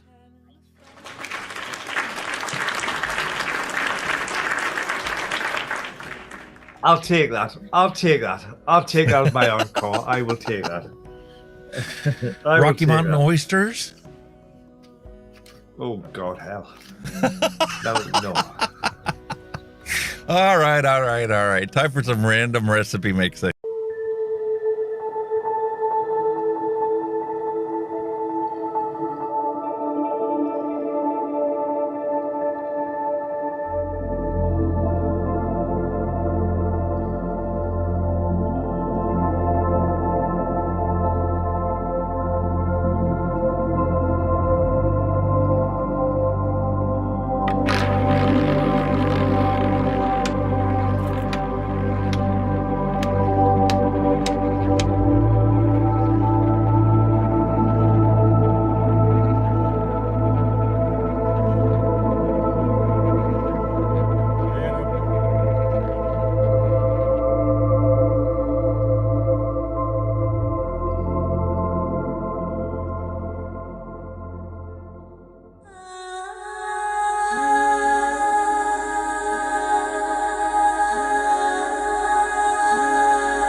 Alrighty, Sherlock Holmes created a beautiful list of recipes for us to make and mix up today. Mother's unicorn milk. We have Bavarian cream, cheesecake, strawberry ripe, sweet cream, and vanilla custard. Sorry. Wow. Ooh, Christ, there's a few notes under that one, isn't there? Jesus. Yeah. Well, when you go and you mix up stuff and you try to develop a recipe, that's what you have to do to be able to remember what it was that you had as an experience a month ago. And then you can make tweaks and adjustments to it. Because sometimes it literally takes 6 months to develop a recipe. Sometimes you can just throw a bunch of stuff together and wham, bam, thank you, ma'am. You got a beautiful recipe that works on the shake and you can enjoy. But when you get stuff that's got a lot of milk and cheesecake and creams and custards, that takes a while to develop into what it actually tastes like. It is actually nice to see people putting stuff like under the recipes, giving you hints and tips and whatever you need to know. I think that's fantastic. So what else we got? Custard, we made that cream last week. Jackfruit we've done. Suicide Bunny, Orange Julius. Let's go a couple pages down and see what we can come up with. Oh my. Oh hell yeah. Now I know why I like red wine to white. Oh my God, that's so good. Beautiful sweet red wine. It's also why they had that song. Red, red wine. UB40. Red, red wine. Go straight to me.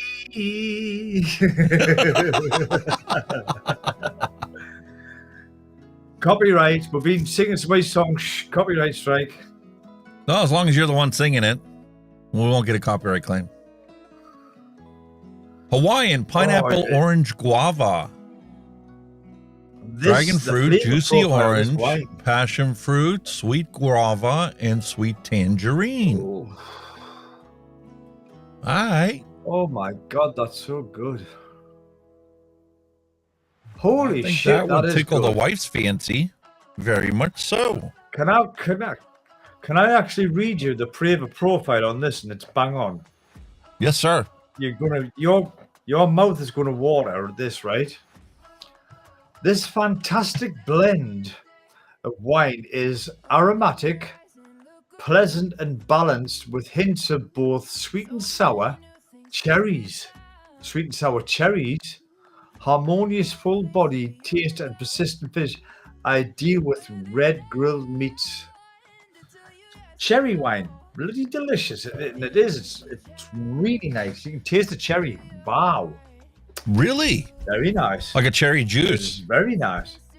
It's like a sweet, but it's like a sweet and sour. It's actual cherry. When you bite into it, it's sweet and you get the sour aftertaste. Yes, sir. That's exactly what it's like.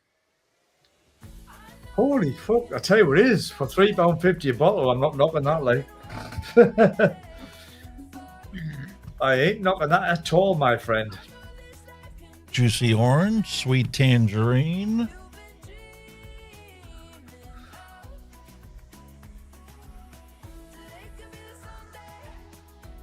Sweet guava.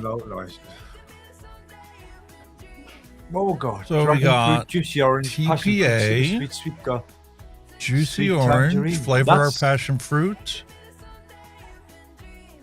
Perfect. That sounds very nice. That sounds like a very nice recipe, that mate.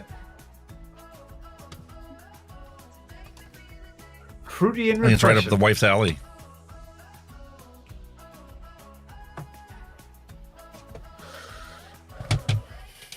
Might be right up the alley yet, mate. You don't know, do you? No, I don't know. Adapt this. What am I going to do? I just do a little one taster. Little 20 mils. Do a $5.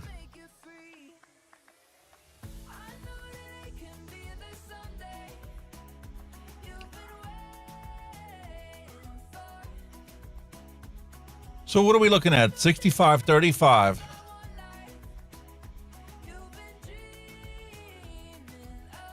Save. 65-35. That's an unusual blend, but there we go.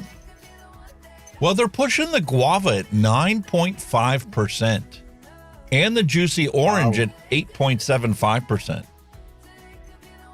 Maybe that's what you need to get the juicy orange out of Capella. I've never been able to experience a juicy orange from Capella. It's always kind of astringent and just, or lackluster. Yeah. And passion fruit from Flavor Art at 4.25. Holy shit. Listen, Dash Vapel's having a sale. There's my passion fruit. from Flavor Art. I'm never going to run out of passion fruit. If anybody needs some, let me know. I'll send you 60 mils of it.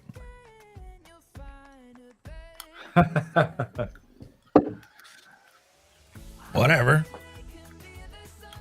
All right, let's get a little bottle.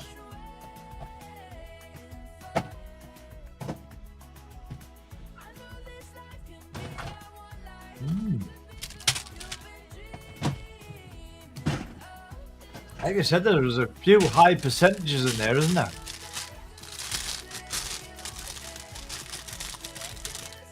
I'll try anything once, twice if I like it.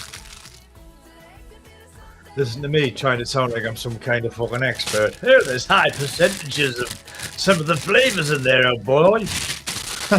Well, typically Flavor Art is one of those ones you don't need to put a lot of it in there to get the flavor.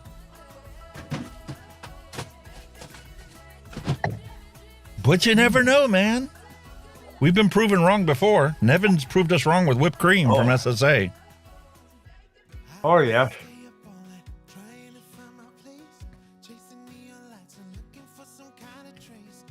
So I only need 1 mil of secret sauce.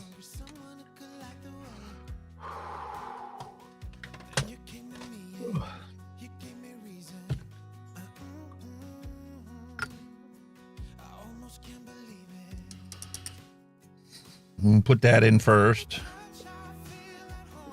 Going secret sauce, my friend.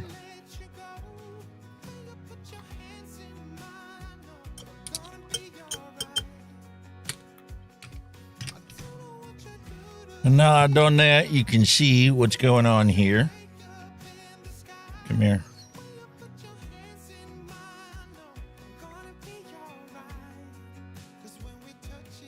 Perfect. Just a quick shout out to you guys who are watching the stream. Please hit that thumbs up button.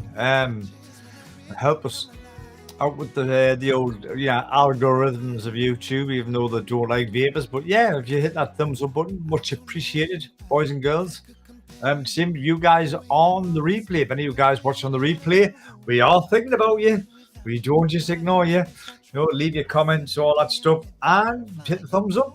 Much appreciated.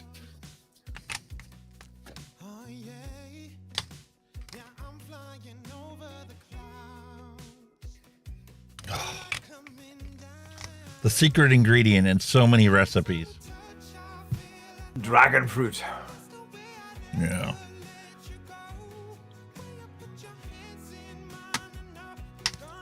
$1.75. Put it in the bottle there, Bucky.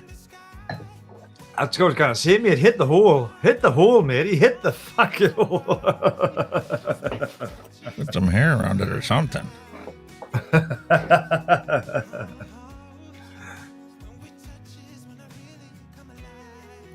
Smells like an orange. Not as much as Flavor's orange does.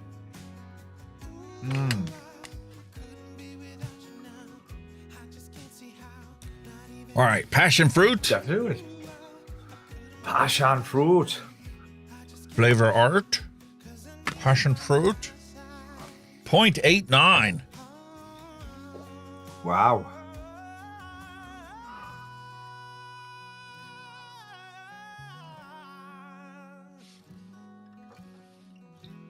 Can you hear the music, mate? I can, sir. Good. I heard him in my headphones on the floor, so I was double checking to make sure you heard her. Since I had to restart Elgato's wavelength.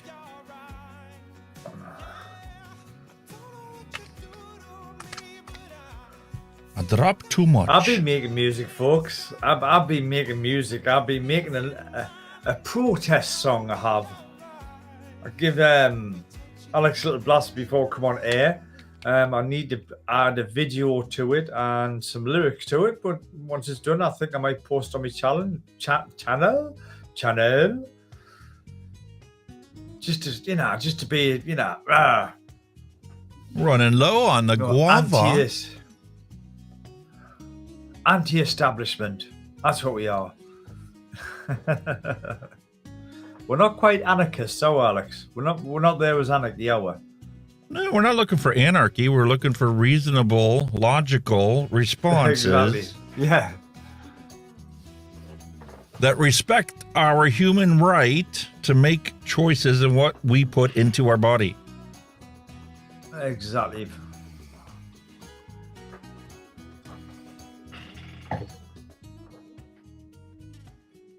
Bada bing, bada boom. Oh, by the way, I got an email off YouTube, by the way. About what? They age restricted the video off 2 years ago.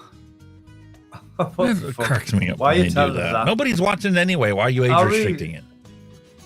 I really don't give a monkey's fucking flying fuck what you do with it, to be honest with you. From 2 years ago. Really?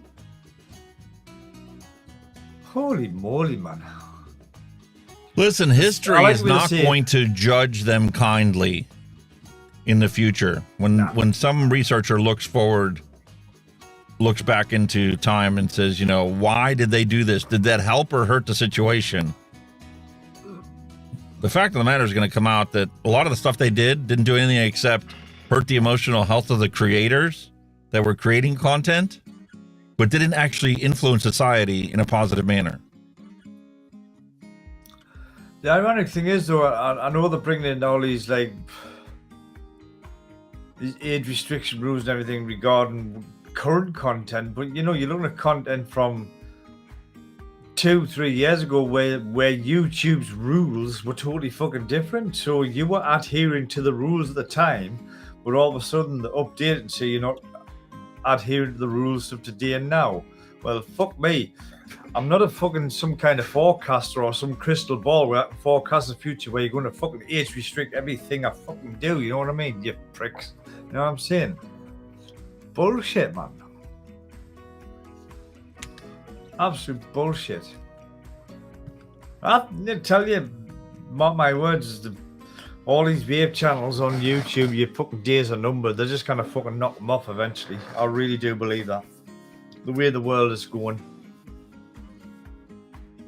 And it is a sad shame. I'm ready to go.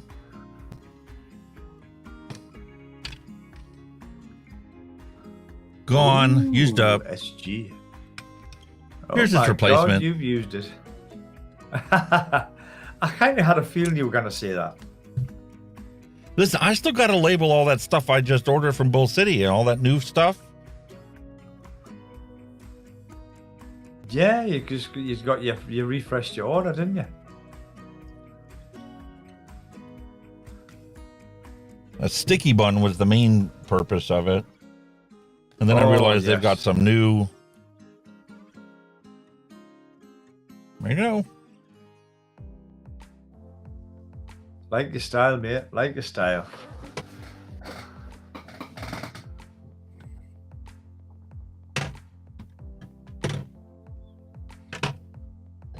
Bada bing, bada boom. This one's going in the can.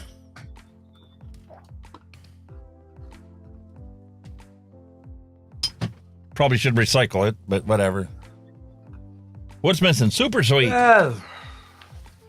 So, the magic stuff. Oh, I love that stuff.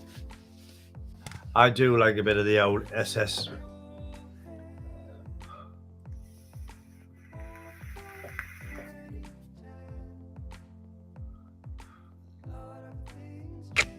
Lovely.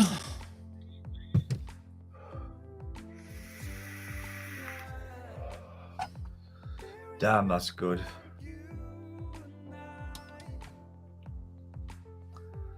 Wow. I've actually got, I've got to spell the name, haven't I? What have we got? Yeah. Alrighty. Little vegetable glycerin and we'll be all finished. 16 grams. 16.4. I've actually got that Blackberry Rain and this Horizon King too. It's absolutely fantastic.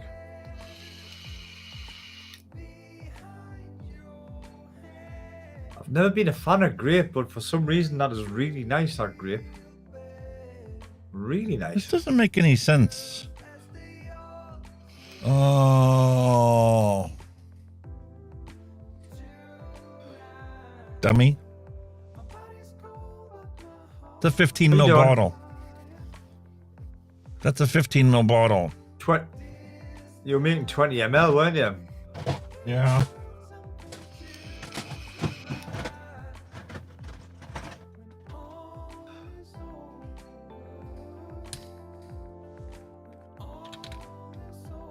Oh dear.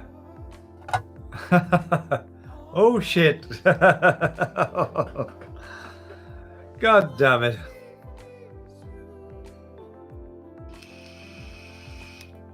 What a tosser. Ruined that recipe. I did. Even the pros make mistakes, mate.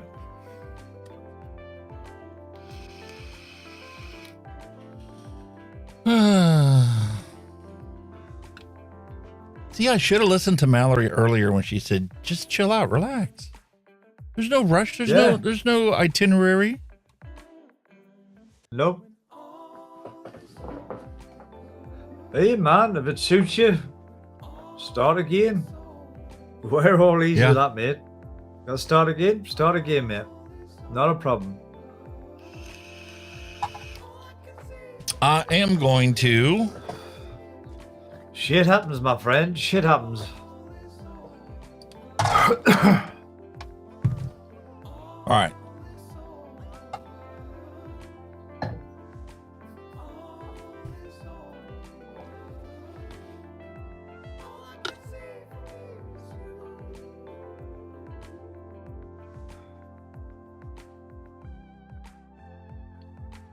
I love the fact you still use syringes. I mean, Christ, that's proper old school, that, isn't it? Syringes. Everybody used to use syringes.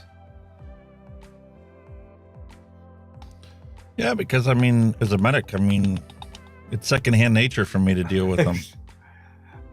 Exactly. Did I ever tell you about the guy that I was precepting? When you first get trained as a paramedic, you don't get to go out and kill people without being observed by somebody that's been out there doing it for a while. So you have to get precepted. And that basically means that you get to do everything that you would do by yourself, but you're supervised to prevent you from actually killing somebody. Well, this is it, yeah. Supervised. Yeah, that makes sense. So this guy was an EMT and got his paramedic, was actually going to nursing school. Okay.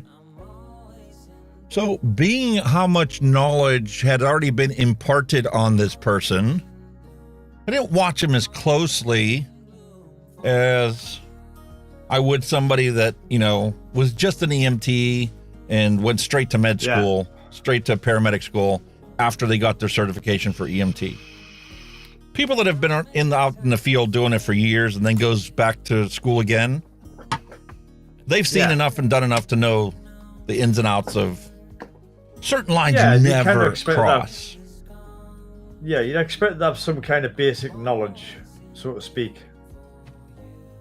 So, you know, being that he'd been out there for a while and he was going to nursing school, I'm like, this guy knows everything. I just, you know, basically just at the end of the trip, I sign off on his trip and do a critique of anything that he might have improved upon.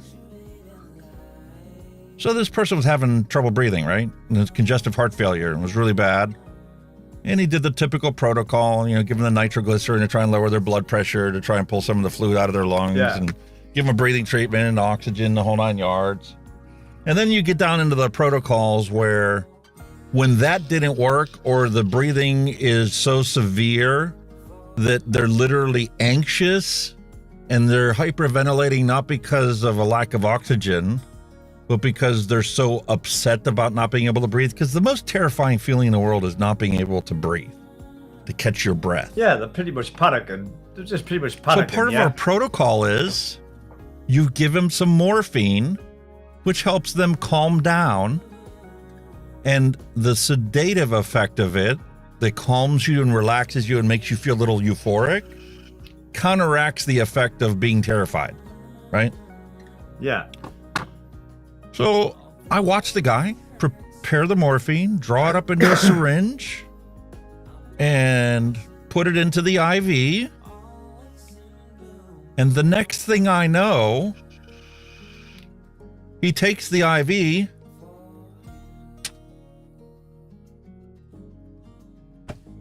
and does this. What?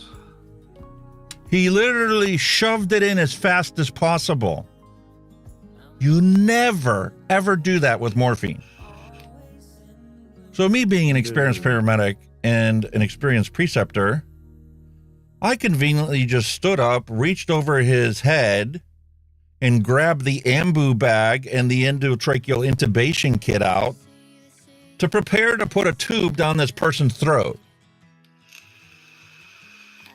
Because when you slam morphine into somebody, it bottoms out their blood pressure, just like if you had a nitro spray and had some little blue happy pill in your system. Yeah. It's gone in too quick, basically, isn't it? Yes. You need to administer it slowly. And he didn't. And he's just giving me this funny look like, what are you reaching over my head for? And then he's like, why are you getting out the ambu bag?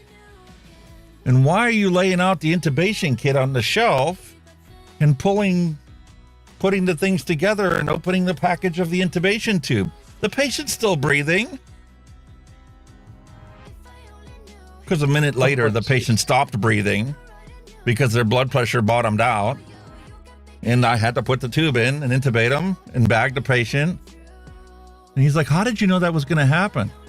I says, because you slammed the morphine into the patient. Morphine is always to be administered slowly. He's like, oh, I forgot. I said, obviously, that's why the patient's not breathing. But they'll be all right. Shit. Shit. You've just killed the patient, you twat. So he didn't actually kill the patient. You know, we opened the IV fluids up and got him to the hospital. And 20 minutes later, when the morphine started to wear off, you know, the patient could be extubated and went about their normal life. But actually that helped the patient because the positive pressure from being bagged actually helped reduce the fluid that was building up in his lungs anyway. But I can't applaud the guy for making a major mistake like that. At least the guy survived. That's the main thing, yeah. Yeah.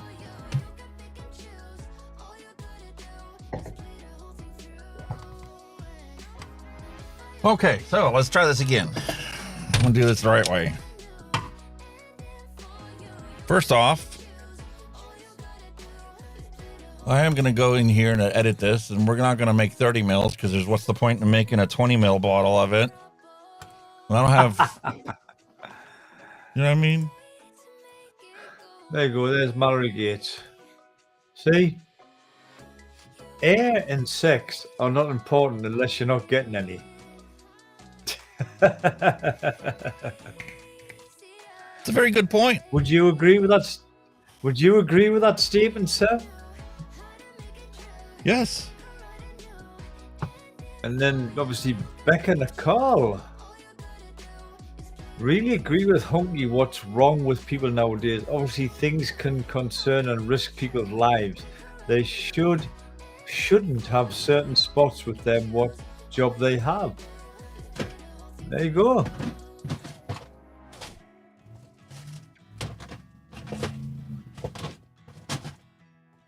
It's all politics, people. It's just politics is just fucking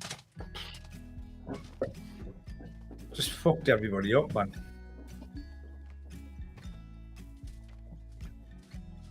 The lawmakers, as they say.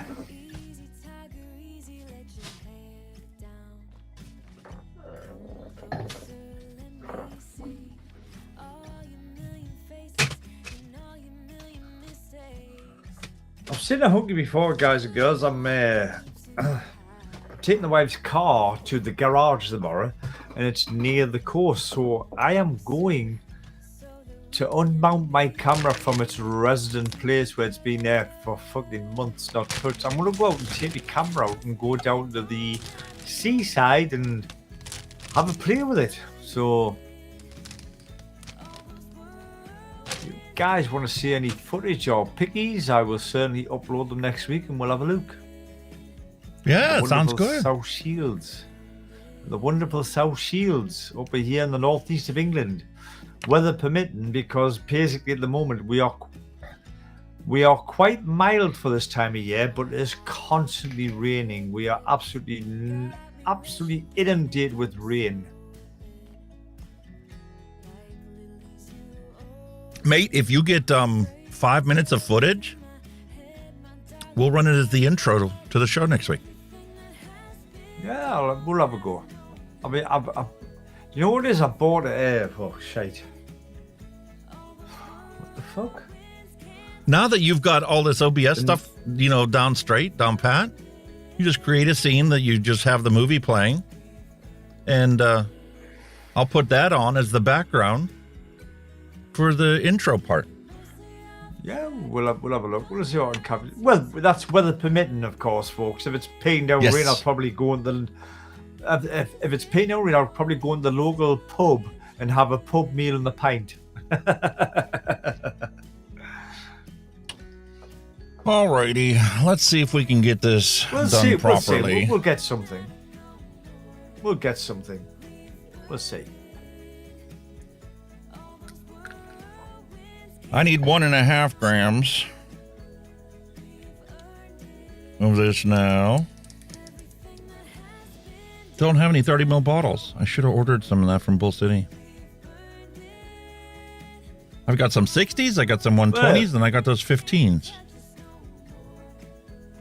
Well, you just go bigger. As long as you can get it in, that's the main thing. Bigger than small is better.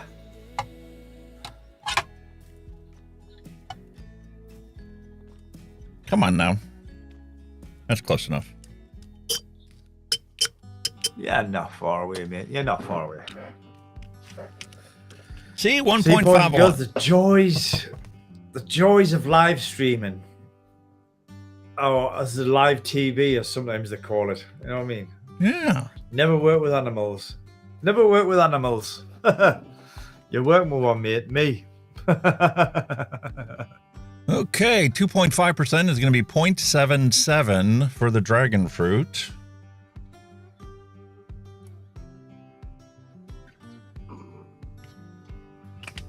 I mean, at the end of the day, that we're doing the recipe justice. Yeah, we made a mistake, so we're going back to the beginning and doing it right. So we're doing the recipe justice. That's the way to do it.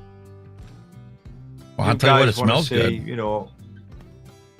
You guys want to see, the actual mixing of the recipe. So, we all make mistakes. We're only human. What the hell? Like you said, Hunky's had a stressful week this week. He's stressed a bit. He needs to freaking chill out. I can't believe, my brother-in-law passing away. I mean, the guy had cancer, but he had been cured of it, and everything was fine. The last I heard. Next thing I know, he's gone. Like I said, I've been to a funeral last Thursday. Me Auntie Jean passed away, so I've been to a funeral for her. Wow. I mean, she was 84, but she liked a cigarette, and that's probably what killed her at the end of the day. She liked a cigarette. It's ironic though when you think about it, they say like smoking's bad for you, drinking's bad for you, but you sometimes see these people that's hitting 100 years old and 100 plus. They say, "What's your secret?" Well, I smoke 10 cigarettes a day and I've drank one pint of Guinness a day, and you're like, how the fuck does that work? You know what I mean? You also have to take into consideration the fact that, our grandparents, when they smoked, it was just tobacco. It was dried ground tobacco. Yes, it's bad because of combustion, but they didn't have all the other additives sprayed onto those tobacco leaves like we did. Yeah, yes, Yeah, you did. What it was different then. I mean, Christ. I mean, when I was smoking,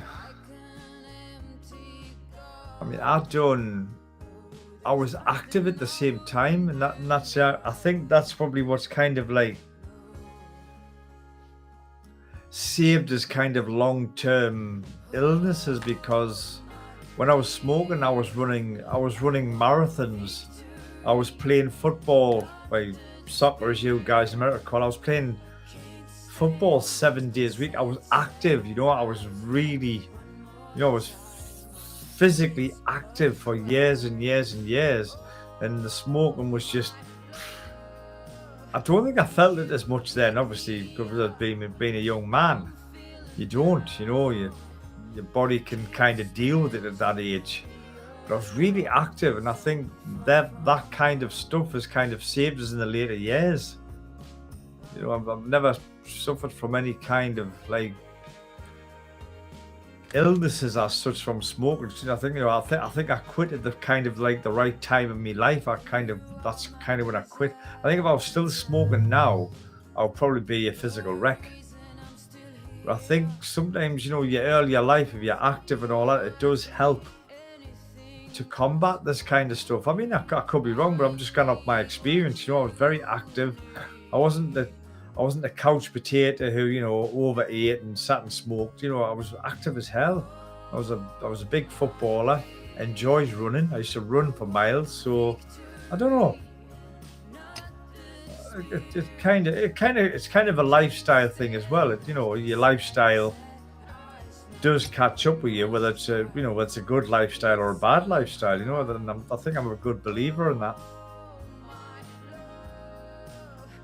What do you think was your first symptom that you actually experienced or felt that you physically realized smoking was damaging you?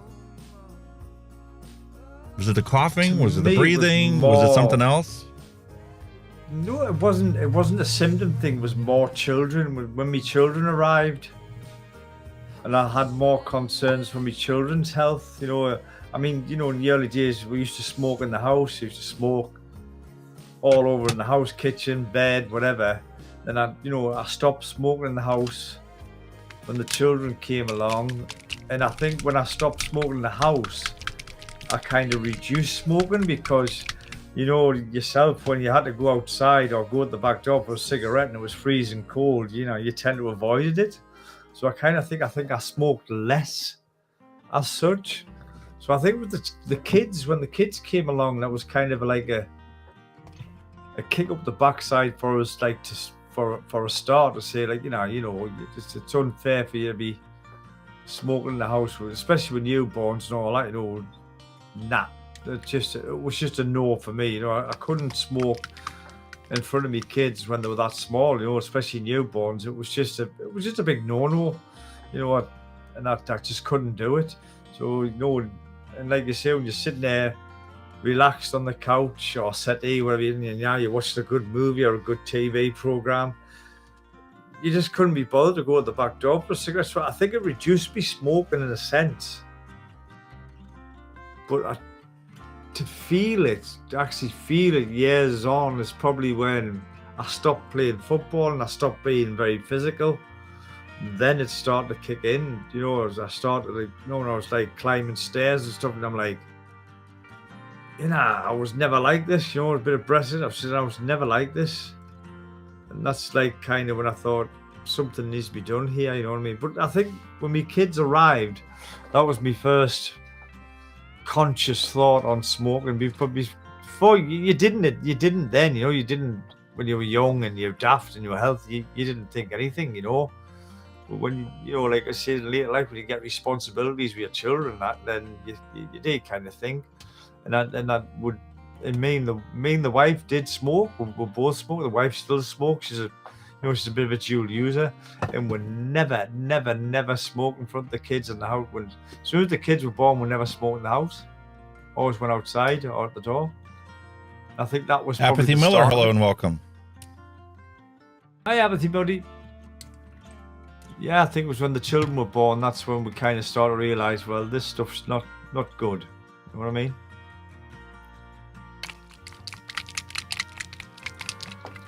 For me, ironically, what got me to realize, I mean, yeah, I coughed. That was something that I expected. What's up with my chair today? It just keeps sinking. I'm pushing this base around? I don't know. For me, the first thing that I noticed was peripheral vascular disease. When my legs had circulation problems, and I mean, as a paramedic, I was lifting people down 3rd floor, you know, using stair chairs down flights of steps and stuff. Yeah. Yeah. But for me, when I looked at my legs and I'm like, oh, what's going on there? And they did a Doppler study and they're like, oh yeah, your valves are bad between your deep and your peripheral veins in your legs. And I'm like, what causes that? And they're like, smoking. Oh. Ouch. I'm like, what part of the smoking? The combustion. The carcinogens that are inside the smoke. They deteriorate your veins, make them less effective. You see, like you say with you, it was like a physical thing, but me, it was never I never physically felt poorly. I mean, physically, I'm still reasonably well. I'm still reasonably fit physically, and it was a mental thing for me. It was when the children came along, and it was up here where I started thinking, nah, I can't be doing that in front of the kids. And I think that was, but it was. There's never been anything physical. I've never suffered anything physical as such from smoking, to be honest with you, because I've been active. I've been so active all my life, even, you know, my social life, my working life was pretty physical and active. So I've always been busy, as you say, because I've not even me downtime from work. I could never sit still. I always had to be doing something. I was one of these people that just could not sit still. No, I could sit and watch a movie in like 10 minutes. I'm thinking, I need to get up and do something. Oh, I need to do it. You know, I was always very active and very physical. So there was no physical ailments of cigarettes that made us stop smoking. It was more up here when I thought of, like, you know, I'm not smoking in front of the kids. And obviously, if you're not smoking in front of the kids, and you couldn't be asked to get up and go to the door, so the smoking became less. But at the same time, when you're at the door, it kind of became more, because I having one cigarette, you have 2 cigarettes straight off the belt, you know, to get your rush. And then after that, it was just like kind of like, but it was never anything physical. I don't think I've touched wood. I mean, physically, I'd say I've never suffered anything as yet from smoking. Thankfully. I'm gonna have to watch the replay to see if I actually put super sweet in this. You did?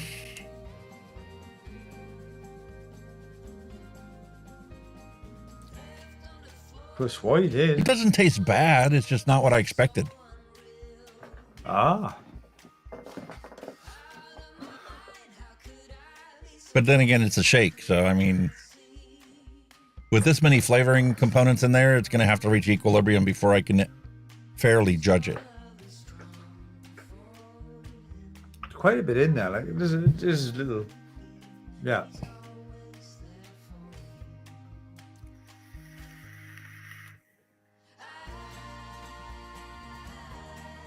I mean, like I said, they're all pretty,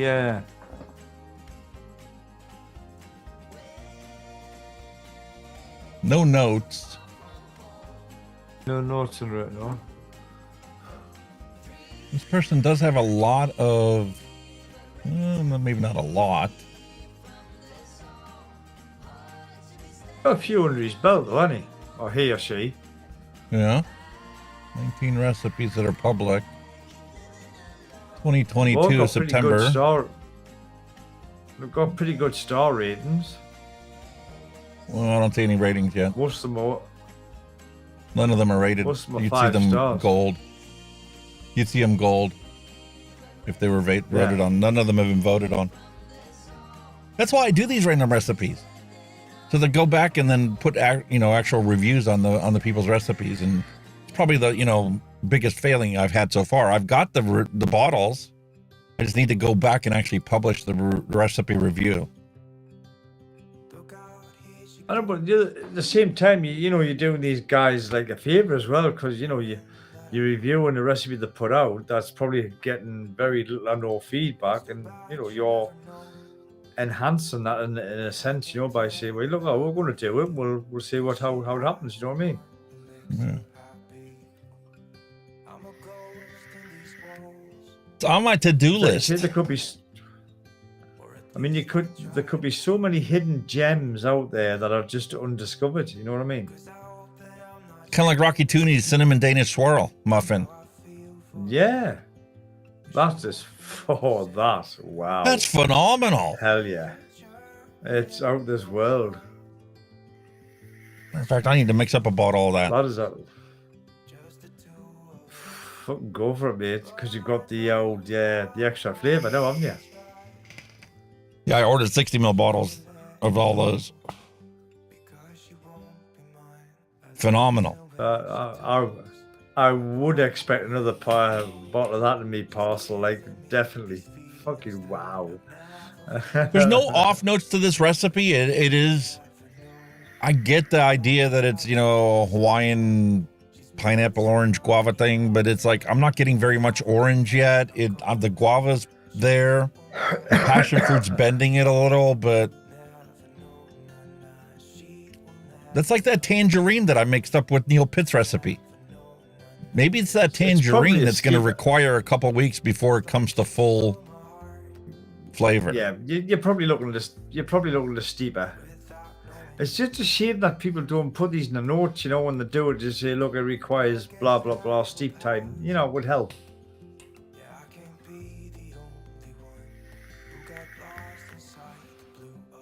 But on the exhale through my nose, I'm getting that same kind of floral characteristic I get out of Neil Pitt's white grape tangerine. So I think it's that sweet tangerine that's doing it.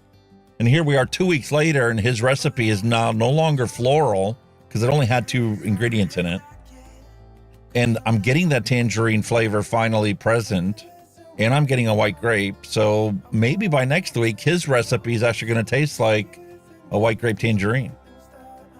Which tells me that this one's probably going to take 3 weeks before it can accurately be judged too.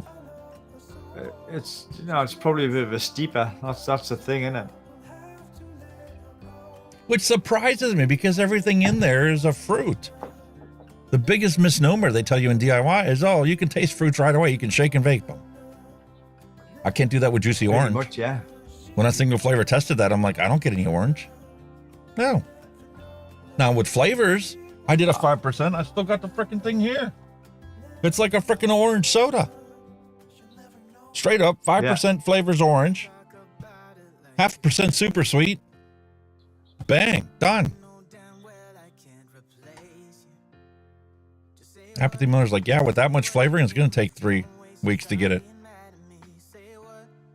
It's probably right. It looks like it's a steeper.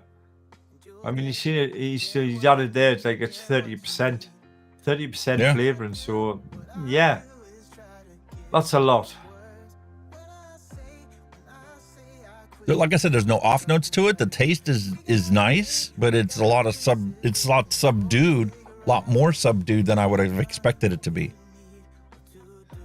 But hey, man, no worries. I'll put it on the shelf. I got a beautiful shelf behind me. Matter of fact, I've been doing a lot of cleaning lately, and you'll see I got a bunch of mods over here because I don't have any more room on that shelf over there. Oh, check you out. Right. Oh, I want to talk about this as modus. I need the little boys' room. Give us 2 shakes.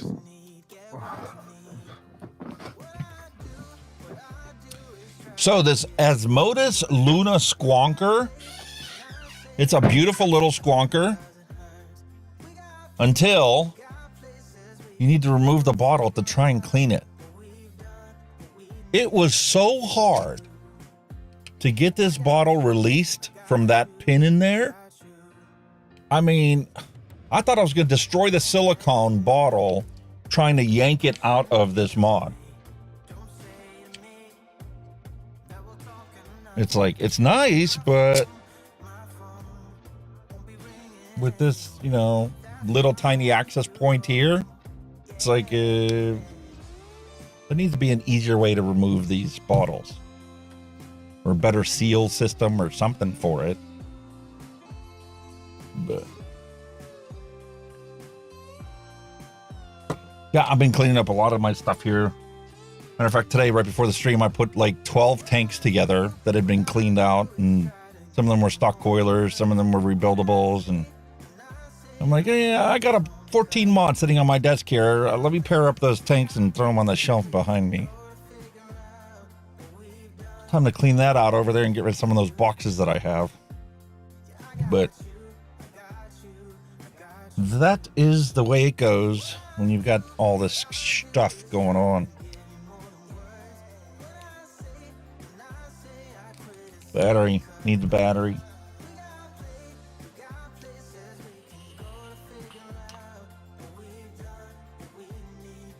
DIGIFLAVOR Siren 25.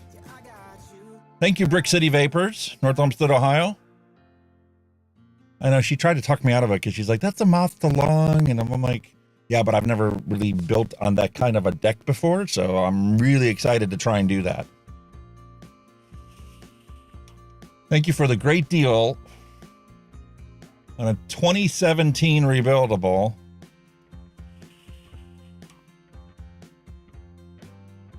That is so good, I could have quit smoking with it.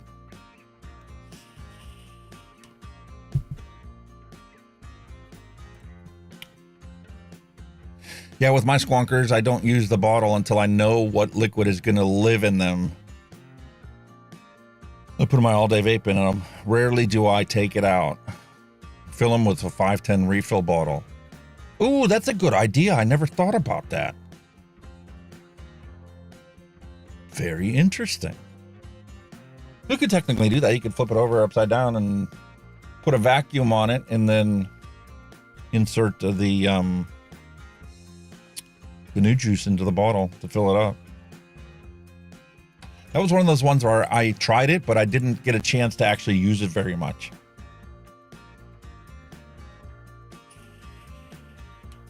Matter of fact, I think next week, I haven't done that in a while, I've got the Pulse V3, still brand new, unopened. And then we're going to dig that out. That's going to be a retro vape for next week. Vandy Vape's Pulse V3. Compare it with the other ones. See what improvements were made to it.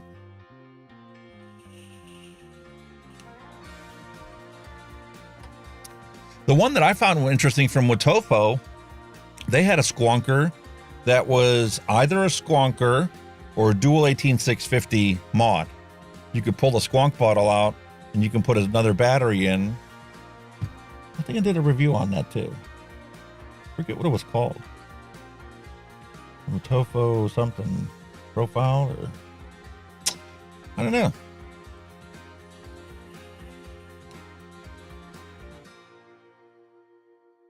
I just can't get over that. I mean, I really wish I would have gotten into vaping earlier. That's about my only regret with this whole thing. Is that had I have done this sooner, first off, how much better would my health be today? And second off, how much better would this channel be?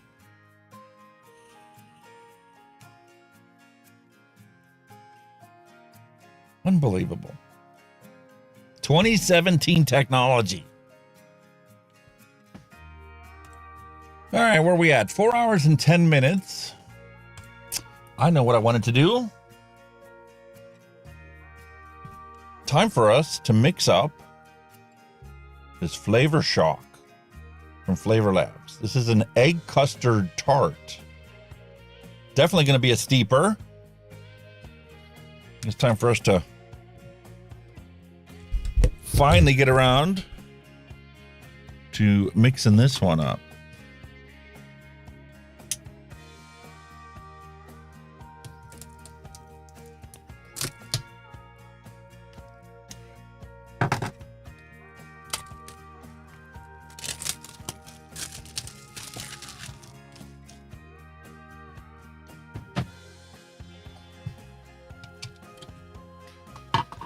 Hot diggity.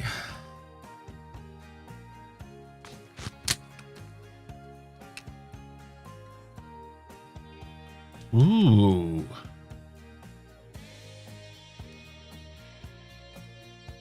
Smells like a cupcake. Wow.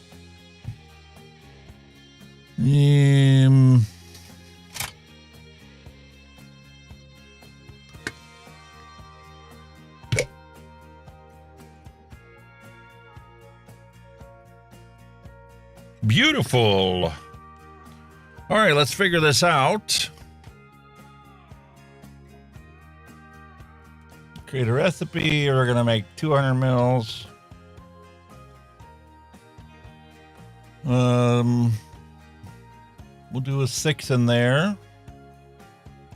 So for 200 mils, I'm going to need 12.4 grams of my Nic base.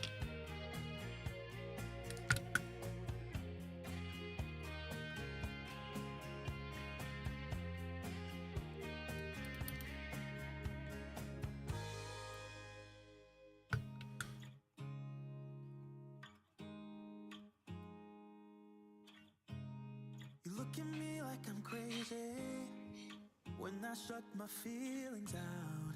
You look at me like I'm different. Still you stay cause you feel something real. Get so lost in my moments. Doesn't mean I don't need you. I fell in love with your color. Close enough. They kinda tell me what I'm thinking. I fell in love with the way we are. Awesome.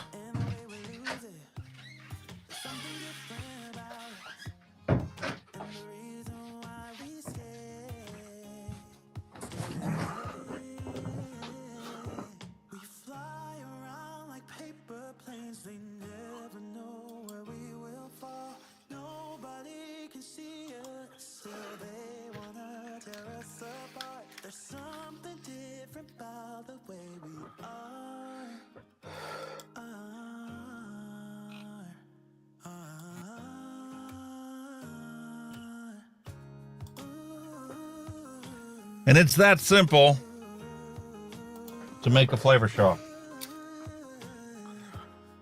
Sorry about that, folks. Jesus Christ. The human body is a wonderful thing, isn't it?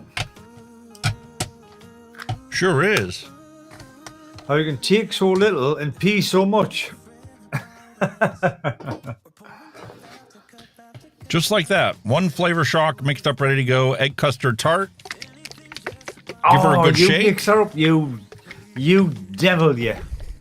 How dare you mix that up in my absence? Mate, it's so simple. All I did was throw in 12.5 grams of secret sauce in here to give myself a 6 mil strength. Yeah. Good man. And then top it off with VG. Fill it to the rim. And now this is ready to go. Set it on the shelf. Let it ripen. Come back to it in a month. And I should have some beautiful egg custard tart. Oh, I'm jealous. I'm so jealous. Mate, when I opened this up and I smelled just the flavoring that was in there, it's like smelling a fresh cupcake with cream on it. Icing on the top. Oh, no. Hell no. Oh, you so, yeah. Fresh, beautiful bakery. Oh, wow. I just got to show you, like, the one shots aren't too bad. They are a simple way to get into mixing, I suppose. I mean, wow.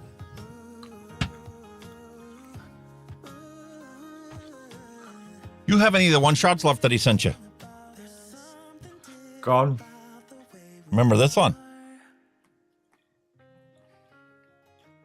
Yes. Oh, I did enjoy that. That was nice. You still got a full one. You sly dog.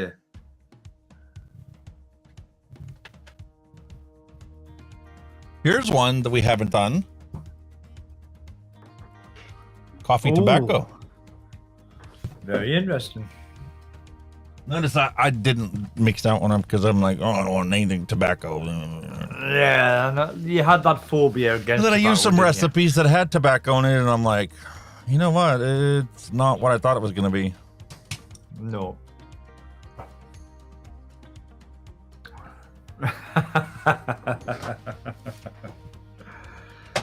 Tobacco, as I can say, some are, some aren't, so to speak. I mean,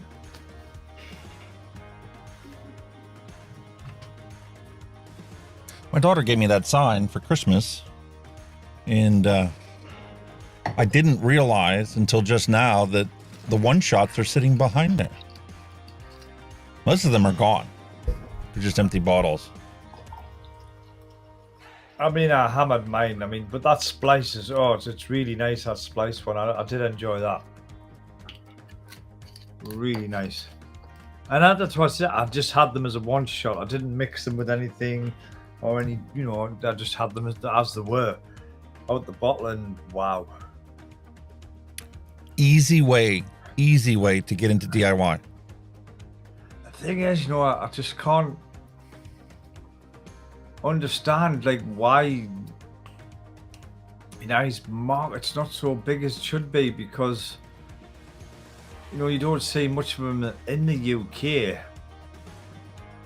and which is a darn shame, because I've always said what is on that bottle is what is in the tin. He's pretty much nailed everything, and for somebody to do that and not be very popular or or under the radar, so to speak, is so sad, because he does some fabulous stuff. You can't knock it. Better than some of the stuff that you see, big retailers in the UK or whatever country you're in. His stuff is better by a mile. What really surprises me is, before I got into all this stuff here, DIYing my own and everything, I'd go to the store and I'd buy a bottle, and half the time I'd bring it home and I just wouldn't like it. I would give myself 48 hours to get acclimated to it, and sometimes it would grow on me. But most of the time, when I got it, my initial reaction was like, ooh, yuck. It stayed ooh, yuck. If it's not half bad, it might grow on me or it might not. It was very rarely that I went to the store and I bought a bottle and I came home and I go, man, that's my new all-day vape. It's kind of hit and missy, because like you say, when you try these, these flavors and, the run-of-the-mill stuff, and you think, yeah, try it. And some of it is good, and it's so soul-destroying when you get home with, just say one bottle, and you're like, oh, that's disgusting, and you're stuck with it. You know what I mean? You can't take it back. Once you've opened, that's it. It's game over. And you're like, you've literally got to throw it in the fucking bin. You know what I mean? It can be soul-destroying. It's kind of hit-and-missy, unless, when you've been around and you've tried a few and all that, you kind of like learn the flavors that are good or the companies that are good, then you can make, a more informed decision. But when you're first starting out and you're like, oh, I like the sound of that, I'll try that, and then when you try it, it doesn't taste anything like it fucking says. It's like, oh my God, you know what I mean? Mm-hmm. And it's part of the journey, isn't it? It's part of your vaping journey, it's part of the learning curve, isn't it? You know what I mean? You know not to go for that particular brand or whatever, you know what I mean?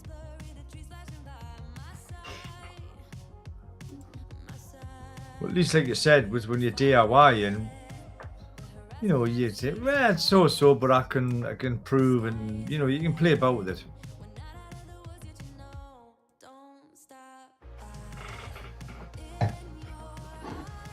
Well, like I said, like when you got a company like Flavors who are kind of like nailing their flavors, you're like, well, what more can you say? You know what I mean? You know what though? That's kind of like us though. I mean, we've come across and I've mixed up a couple recipes, like the Hawaiian Punch. I would sell that as a one shot. I would sell that as an e-liquid for people to have. I mean, it just works. Yeah. You know what I mean? And you get a recipe like Rocky Tooney's Cinnamon Danish Swirl Muffins. That would be a perfect one to sell as a one shot. Cherry Bakewell. Which is fantastic. Well. That would work. Your Cherry Bakewell as well, you could sell it all day. That's fantastic, that one. Absolutely love that. You know, like for somebody just like, when you see when you're trying to replicate like a traditional English flavour and you get the feedback of an English person, you know, I've seen that's pretty much spot on. What more can you ask for, you know what I mean? I'm trying to find this. There it is.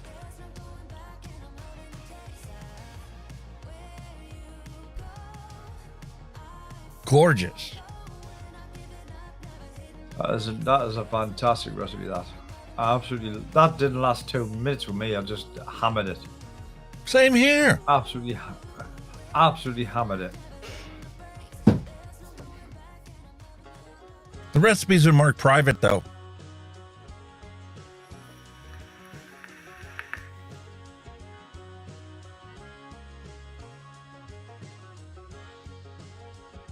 Sorry. I made it. I'm going to keep making it. It's fantastic. Oh, it's fun. It is. It's out of this world, that. So if any of you guys want to mix, try this recipe. You will absolutely love it. And all of those came in the Capella assorted pack when they released their new flavorings. Yeah. See, it's all pretty much the same brand. You know, it's all Capella. They're all Capella. They all came from that intro kit that they released out there that you buy from Bull City. It's got all 10 ml bottles. Yeah. And he threw this recipe together and I mixed it up, and man, do I love it. I'd be willing to bet. See, he mixed this up on Advocate for Liberty show, For the Love of Mixing, season 2, episode 7. Nailed it. It's exactly what it tastes like. Oh, nailed yeah. it. Oh, dope. I absolutely loved it.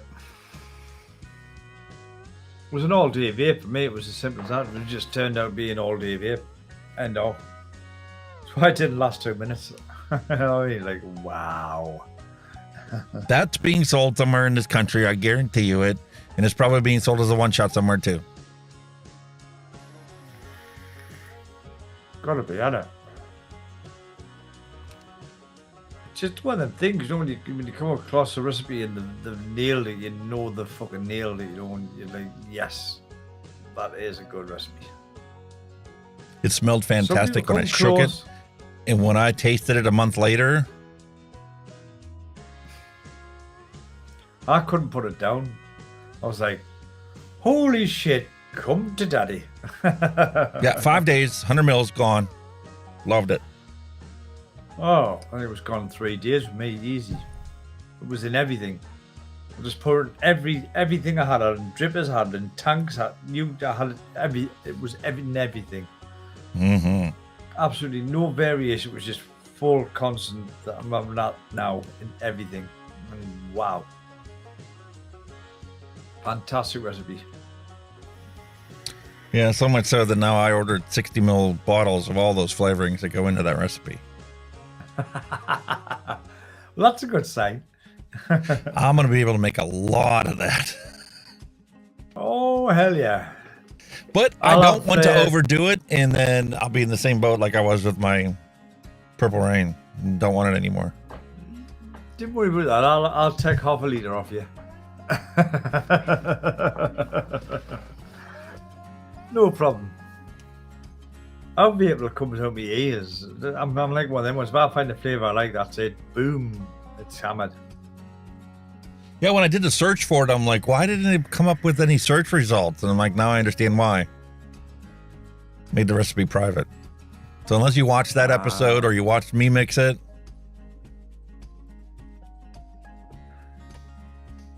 You've got to be in the know.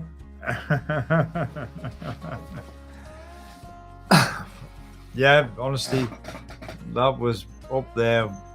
Definitely one of your best recipes ever. Like, it was absolutely out of this world.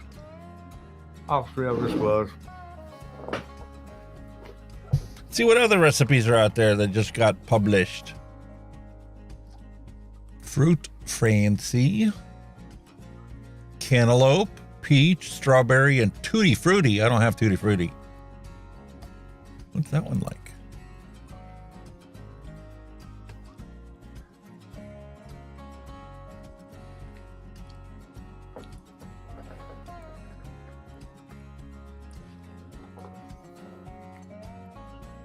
Dry as hell to vape. I hate recipes that have flavorings that are like that. There are some flavorings, like the peach is one. It can be so astringent.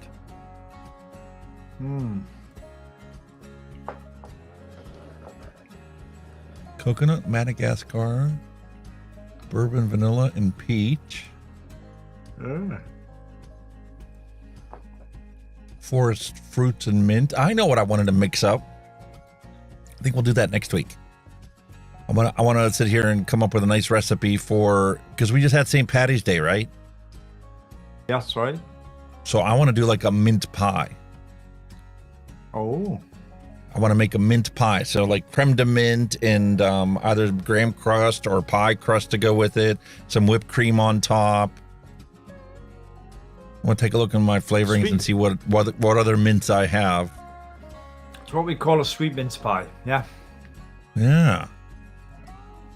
Interesting. I'm like, oh, we had St. Patrick's Day the other day. A nice green. When I think of green, I think of mint. Mix that up. Bob likes a creamy banana in his butthole. Holy moly. That's a title and a half, isn't it? So we got VSO's Banana Raw. I need to place an order from VSO. I don't have any VSO flavorings. Oh. We've got biscuit, graham cracker biscuit. Cheesecake graham crust. New York cheesecake. Smoked butterscotch. Ooh. Smoked butterscotch. That's a different one. And toasted coconut cheesecake from Purellum. Oh, some weird ones in there, isn't there? Yeah. I like that idea, though. Nut Factory V2. Almond milk cookie. Ooh, look at all these ones. Look at all the warnings. Yeah, there's lots of dodgy ingredients, shall we say. Yeah, probably diacetyl and God knows what else, whatever. DAP. Like, no. Zylparzine and whatever. Listen, if you vape one bottle of that, it's not going to kill you. If that was your all-day vape for the rest of your life, okay, I could see there might be some harms from it. I'll kind of still like sway that one to the side. Like. Did I see cannoli?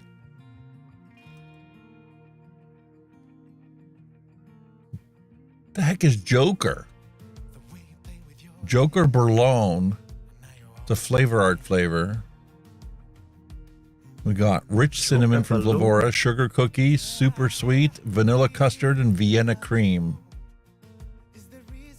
It's a weird one. Joker fucking what the hell?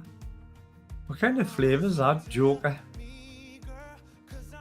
Mixed almost 2 months ago at the recommended 6%. Vaping on a Pulse RDA, 50 watts, 0.23 ohms. This is my favorite from the Pazzo line.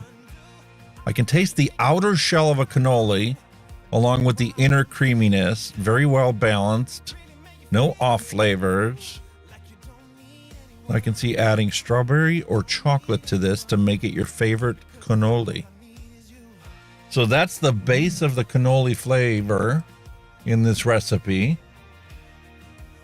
And they developed it by adding rich cinnamon, a hint of it, 3% sugar cookie, 3% vanilla custard, and 2% Vienna cream. That sounds really nice. Wow. I'll tell you one that I want to make one of these days. A nice rice Really pudding. good. Oh yes, there's not many of them about. That's good. It was a while back. I saw Phil and Dimitri have a show the one time I was watching it, and apparently he's got one that he's selling right now. Yeah, but in the UK, when you think of rice pudding, you think of a nice Devon creamy sweet rice pudding. Yeah. What you think of anywhere else is another matter.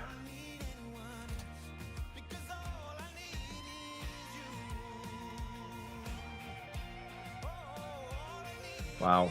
A bit of cinnamon would go well with the rice pudding recipe as well. Just a touch. Yeah, you have to put the cinnamon on the top of it. You get a nice crust of that cinnamon. Yeah. Similar to tapioca. No, I don't think it's similar to tapioca. Nah.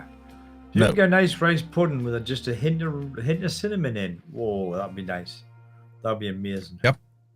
It's a sweet, thickened cream enveloping the rice.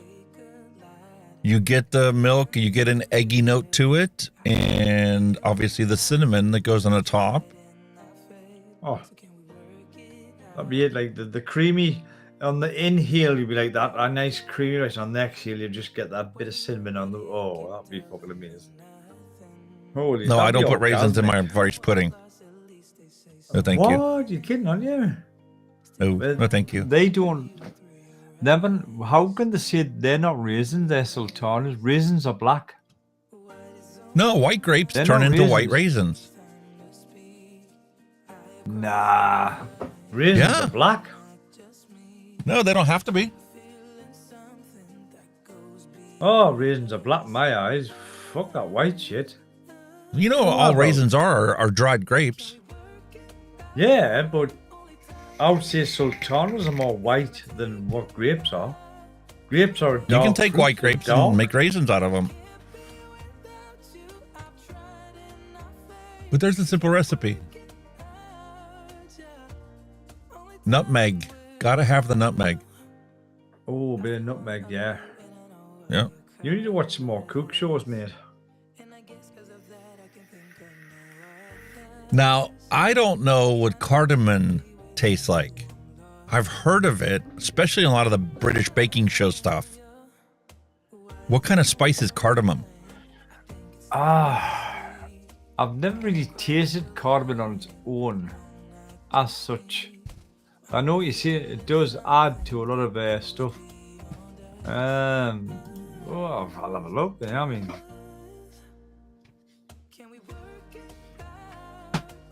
time to pull out the Bible.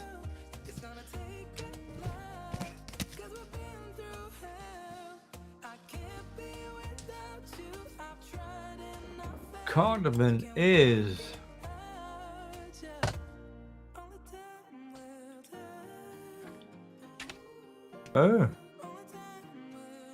apparently it's got a unique distinctive flavor. It's challenging to describe, but has a peppery, piney, eucalyptus and menthol-like notes, but the taste of cardamom is also floral, hints of citrus. In rice pudding? That's odd.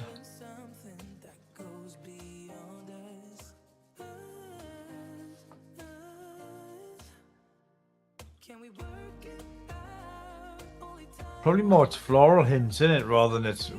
Yeah, that's an odd one.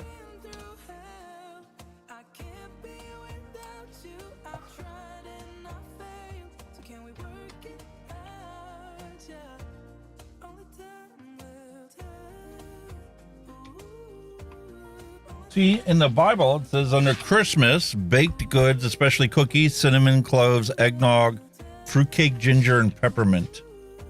Cardamom's not something that's used frequently in Christmas stuff. Cardamom's not really something. I think it's more like a seasonal thing, like Crimbo or something like that. They might put it in, but generally, I wouldn't have thought so. I've never seen rice pudding with cardamom in, like.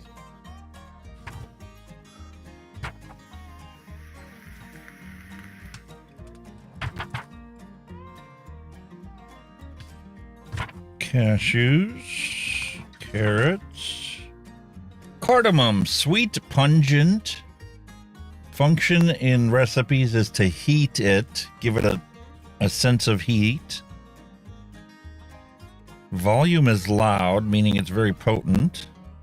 And it pairs well with anise, apples, apricots, Asian cuisine, baked goods, cookies, cakes, breads, bananas, beef, beverages, caraway, carrots, chicken, cinnamon, citrus, cloves, coffee, coriander, cream, and ice Kind of cream. get like a, kind of get like a citrusy, peppery taste of it, isn't it? That's kind of where you're heading with it. Oh, rice pudding? I'd be very surprised. Yeah. I mean, if it's adding heat, I can see it, being used with ginger and stuff like that in Indian cuisine, lamb. But rice pudding? That's a wait. I'm baffled with that one. I'm quite confused. In the Bible, it says it pairs up with rice and rice dishes. I'm going to have to get me some and actually taste it.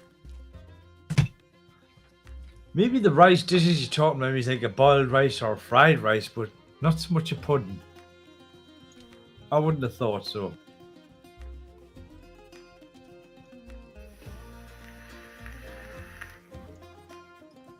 That's what she looks like. It's a seed. It's cardamom seeds. I've heard of it. I've heard of cardamom. I've heard it's a seed. Cardamom is an herb that is used often as a spice in foods. The seeds and the oil from the seeds are sometimes used to make medicine. Cardamom contains chemicals that might kill some bacteria, reduce swelling, and help immune system.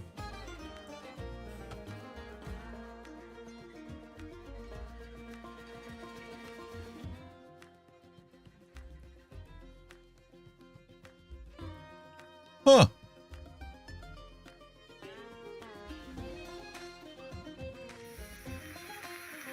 It's paired up with cinnamon over here too. It says besides use as a flavorant in spices and foods, cardamom flavored tea is also flavored with cinnamon, consumed as a hot beverage. It's from India. Maybe it's a similar. Maybe it's got some kind of similarities with cinnamon.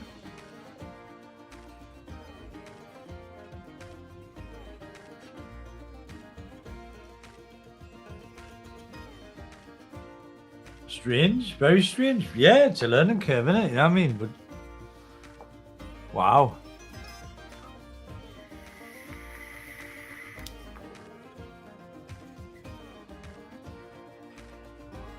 It's an odd one, isn't it?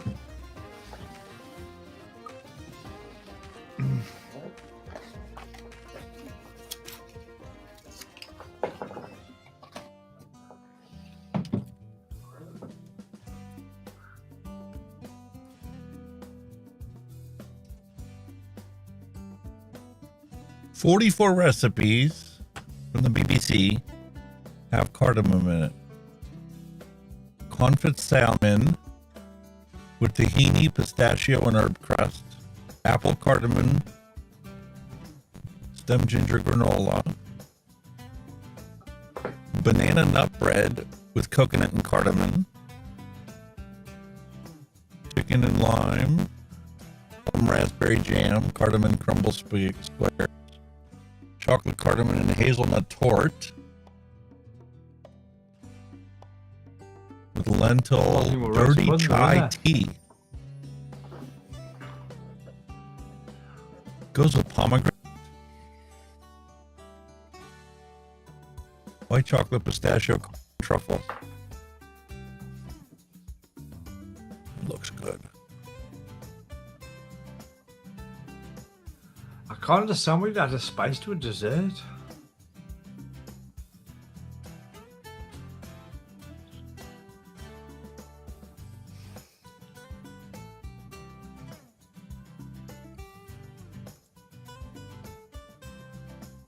I'm like taking a look at it. It's a strange one, isn't it?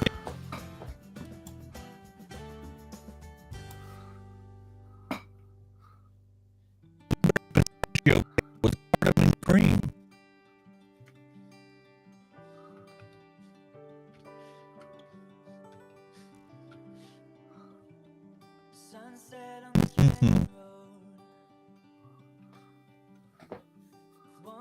Sorry, mate. No, I'm making you hungry again. I can't help it. Sound's going all shit tits up on my end. I can hardly hear you. Breaking up. Uh-oh.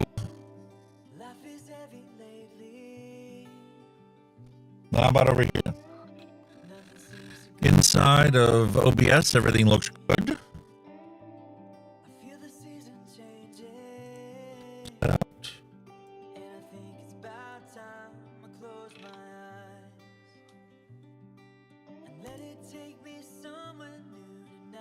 She said the audio's chipping in and out too. A bit better. Okay.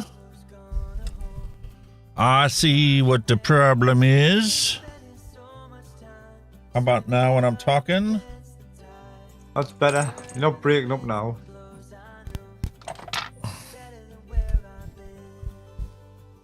It's these inline amplifiers. They died. That's the reason why I swapped it out, because last week I had this one in there, and on the replay I listened to it and I'm like, what is all that staticky stuff that was coming through? You're perfect now. Absolutely perfect. Bet Nicole said the audio was chipping in and out. Yeah. And it's just mine. Some of that. I mean, you guys in chat, I was talking to Alex before about, I've been watching like the Man v Food series, and funny enough, they were in Pennsylvania, and Alex has told us about the famous sandwich they do in Pennsylvania. Obviously, he didn't do an extreme, it was fucking huge. But I've just called up some of the restaurants. There was a Delucia's restaurant, Primanti Brothers restaurant, Quaker Steak and Lube restaurant. Oh yeah. Franklin Fountain, Jim Steaks, John Waters Ice, and Tony Luke's. I mean, it's giving you like what he went for. He went to Delucia's restaurant for a big breakfast. He went to Primanti Brothers for a sandwich, a huge sandwich. He went to Quaker Steaks and Lube for some hot wings. He went to John Walker's Ice for some Italian ice. Jim Steaks, obviously, for a steak. Franklin Fountain for some ice cream. Tony Luke's for cheesecakes. And Plain and Fancy Farm for some homegrown meals. There you go, that's where he was at, in your good old town of Pittsburgh, my friend. Nice.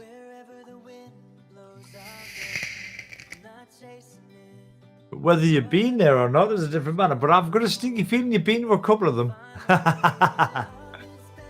The one place I had no desire to go to was Quaker Steak and Lube. It's a chicken wing place, but it's all wet wings. You're right.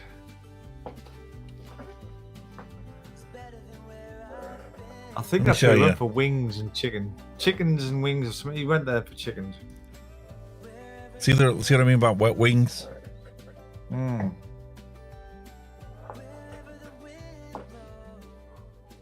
Got ya. And they have this atomic challenge. How hot can you take it?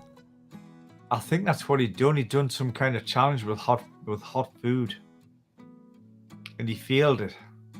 He actually failed it, I believe. Yup.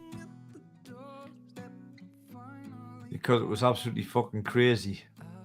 The peppers and heating was ridiculous. I don't even think any human could actually fucking digest it and have it take the challenge. It was ridiculous. I didn't realize they had a bunch of steak burgers too. This is what they're known for, are these wings. And they've got these atomic challenges where they bring you this hottest hot sauce you've ever experienced in your life. And it's I think coating. The challenge was the challenge he'd done, you had to eat 6 wings. I think he'd done that one. I think he did do that one. You had to eat 6 wings of this, whatever. Atomic, yeah, that was it. He did do it, but he said it was fucking burning in every organ in his body. Imagine what he felt the next day when it was coming out of him. Well, I wouldn't even like to imagine that. I didn't go that far with my imagination. They have the symbol for nuclear energy and a scorpion in front of it. No, thank you. Oh, it was hot. But when he was looking up to it, because they've got a menu of different heats and he was kind of starting from the bottom and working his way up to try and like say acclimatize, if you will. And he got to that one, then he says, right, I'm ready for the top one. He done the chat. He did do it. Like, I'll give him his dues, but fuck me, he says his face was burning off the sauce and everything. He was on fire, like. No way. I can't imagine doing that. Fuck, I can't get my head around how people eat stuff so hot. What flavor you getting? You're not getting any flavor. You're just getting your fucking total. Your palate and your intestines burnt to a crisp. So how you enjoying that? I can't get my head around it. I mean, I do like a little bit of spicy food, but I've got my limits. You know what I mean? If it's too hot, you're like, no, draw the line. You know what I mean? There ain't no secrets, mate. It's just the sauce. Yeah, man. Oh, but this shit like was apparently really hot. Like this atomic stuff, it was like bad. I never realized that they had all these other things there. I thought it was just wings. Well, funny enough, I've took a recipe off one of these episodes of the hot dog, and I'm going to make it myself. I've actually bought ingredients to make it. A chili dog. I'm going to make it. My favorite is the West Virginia hot dog. You'd have a hot dog and you have chili sauce and coleslaw. The one I've seen that I'm going to try is they've done the hot dog on the hot plate. They put 2 flavors of cheese on. They put, I think, what was it? Was it Worcestershire? It was some sauce, Worcestershire sauce of some sauce. Maybe the Worcestershire sauce. They put that on, and they're wrapping the bun. They had a load of chili sauce on. Wow, damn. Mallery says she's got some hot sauce that's 2 million Scoville. Fuck that. That's what he was no, going. thank he was you. going off the rate. He was going off that Scoville rating for this fucking these chicken wings or whatever. He says they're pretty high up there, like man, I watched my dad eat hot food when I was growing up as a kid. There's this Hungarian dish called lecho. It's basically like stewed peppers and onions and whatnot into a bowl, right? And my dad always wanted my mom to make it as hot as she could. So with the hottest hot pepper she could find, she would put in there. And it is nothing like this hot 2 million Scoville peppers that you can get nowadays. Ghost peppers and whatnot. Oh, shit. But I remember when he would eat that hot stuff that she got, and she was just using Hungarian hot peppers that we grew in our own garden, or Mexican chili peppers, you know, the little tiny green ones. Yeah. You know, she would put a couple of them into his bowl. And his face would turn beet red. He would look like he was ready to catch on fire. Sweat would be pouring down his brow, and he'd be like, that's the best thing I ever ate in my whole life. I'm like, how could you enjoy that? It's impossible. I mean, I went out to an Indian restaurant with my brother one day, you know, and he had like the vindaloo, which is a hot curry, but I think there's one. I can't remember the one up from it. It's a P, begins with a P, but I can't remember. But a vindaloo, and and I was sitting there, I got a few beers and all that, and I says, fuck vindaloo. Oh, let's have a can of this vindaloo. Let's see what's crack would be, you know. He ordered the vindaloo. Me being a pussy, I ordered like a fucking jalfrezi or a fucking curry, you know, mild curry. I like mild curries. And like, it gives a taste of this fucking vindaloo, and I took a big scoop of it up. Full of drink, all that shit. I sat there and I thought, is that it? Like, you know, because the first instance is like, it's not even hot, this, like, and then give it like 2 minutes, honestly, the sweat was running out my brow. I was actually gasping for breath. I was like, fucking hell. I get that. Super hot foods do release endorphins the same way marathon runners, you know, they actually get a high off of doing a marathon because of the continuous release of endorphins that they're running when they're pushing their bodies to the limits. Well, it was the delayed reaction, because some spicy foods, you bite, oh, that's hot. But this, it just went in your mouth. You're like, what's all the fuss about? And then after it kicked in, you were like, Jesus Christ. Honestly. Wow. Nah, like, I like banana peppers, but I don't care for jalapenos. Well, I eat them with nachos and chips, sure, but it's not my cup of tea. I never really got into it like my dad did. I didn't mind them on a pizza or something, but I think that's me max. Like, you know, I wouldn't like sitting there. But then again, just the Ben buys the jars of pickled jalapenos, and you're like, are you really gonna eat them? Oh, wait, I should just go.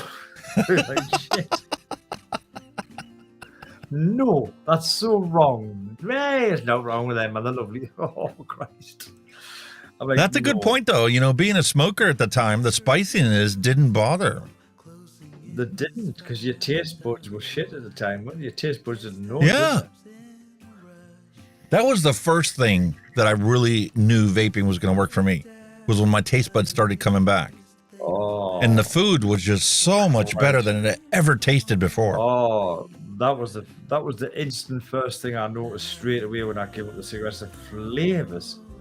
Holy shit.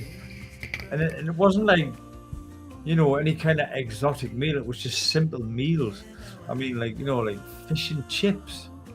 Your fish, oh Christ, you could taste the difference between a cod and a haddock. You could taste the difference between, and you're like, my God, that's so good. You know, just simple meals. It wasn't nothing, you know, you didn't have to go around with like a nice steak and blah, blah, blah.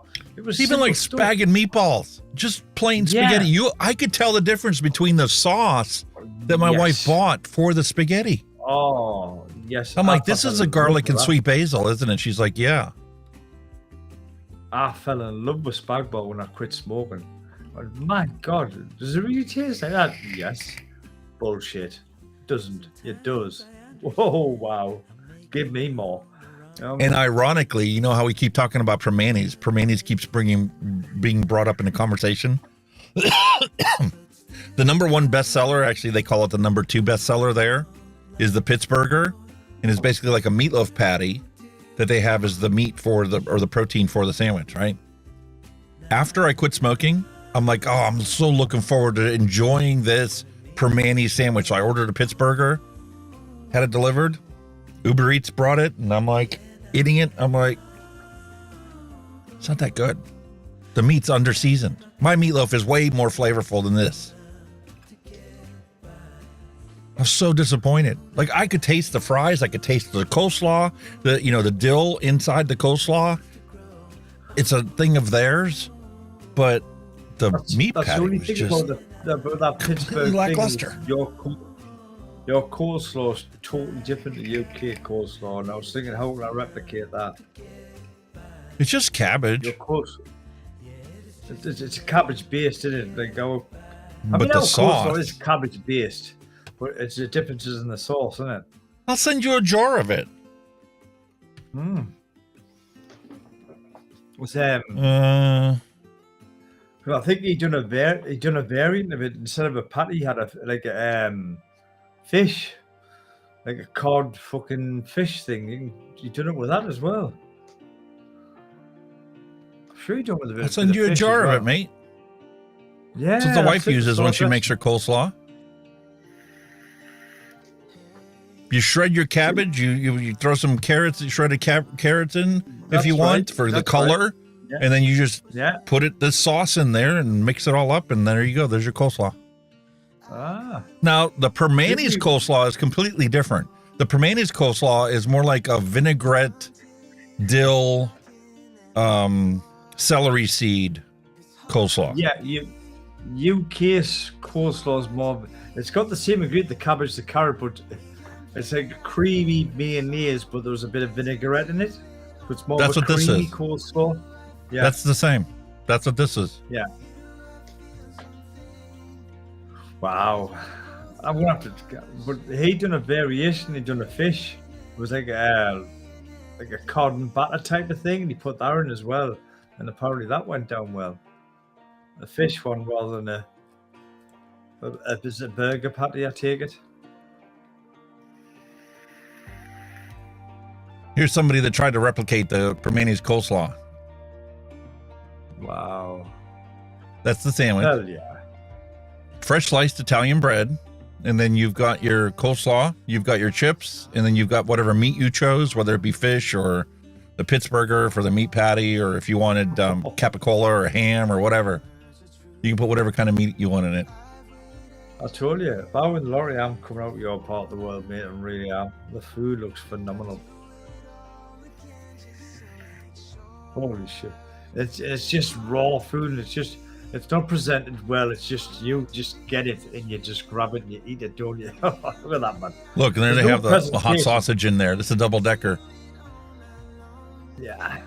I mean, you don't have no presentation. You just cram it. You just cram it into that bread. No, because this was originally made in the Strip District for the truckers that brought in the fresh fruit and veg for the market that was sold fresh there. And this place got started by selling this to the truckers at 3 o'clock in the morning after the bar scene had all gone home. They would sell these sandwiches, and they wanted to make it a sandwich so that everything that you ate was carryable in your hand. That's how they got started. I don't know what the heck that is. It's a bit like the Cornish pasty, isn't it? You know, the Cornish pasty was made for tin miners. Yeah, same idea. So they're talking about here. We got a cup and a teaspoon of granulated sugar, a cup of white wine vinegar, kosher salt, celery seed, Dijon mustard, and canola oil. I mean, coleslaw is pretty basic. You know, it's pretty easy to make up, but you know, it depends how you like it, isn't it? You know what I mean? They're missing a little bit of dill. That's the secret to their thing. When it comes to coleslaw, I do like a creamy coleslaw. I'm a fan of creamy coleslaw. Yeah. Well, if you go to KFC, that's what you get. It's just a creamy coleslaw. Yeah. Yeah. But you can clearly see the little seeds in here. Those are the celery seeds. Yeah. It looks fantastic. That's right up my street. That's right up my alley. Love shit like that. There's so many copycats out there trying to make the Permanis coleslaw recipe. Well, apple cider vinegar, celery seed, black pepper. It's like everything. You get variations of any kind of recipe, don't you? Well, when you come up with something that's really good, really simple, people try to replicate it, and they realize it's not as simple as they thought it was. It just tastes a beautiful, simple recipe. Yeah. Yeah. Well, once again, we've reached the 5-hour mark. It's time to call it quits today for the vlog. 5 hours again already? Come on. Once again? Can it be? Can't be. Tell you go see Steve, Leisure Vapes. Tell him Hunky Vape sent you. I'm going to try and catch the stream today after I let these poochies out and get dinner started for tonight. I'm not sure what we're having. Yes, their pizza's not bad. Beautiful garlic pizza. I'll be glad when our time zones just kind of catch up with you. Like, Christ almighty. Is that next week or is the week after? I'm not sure. Week after. I think the 31st you guys do your British summertime. I think it's the end of March when we're declared, even though it doesn't feel like summertime weather, but I think we're declared at the end of March. But we're losing our sleep. Oh my God, we're losing our. Christ almighty, that's not good. Look how stupid. Look how stupid it is.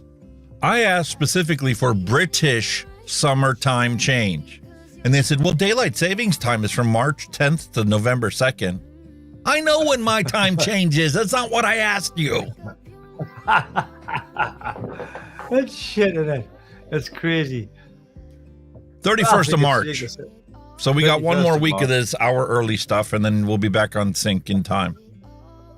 Absolutely. But normally, like I said, I think last year it was only a week apart, weren't we? You went early 1 week. Yeah, it was like a week or week and a half. Yeah, so it was only 1 week during the show. Wow, but this time seems to be going on what, 2 weeks, 3 weeks, 2 weeks? 3 weeks now. What the fuck? Wow. But yeah, that's the way the seasons flow. But at the moment we're having a bit of a mild spell. Apparently, we're pissing down rain, but we're very mild for the time of year. Well, hopefully, I didn't even put the weather up. Hopefully, this is the last day that we have snow. Yeah, I mean, humidity's 81%. Like, what the fuck?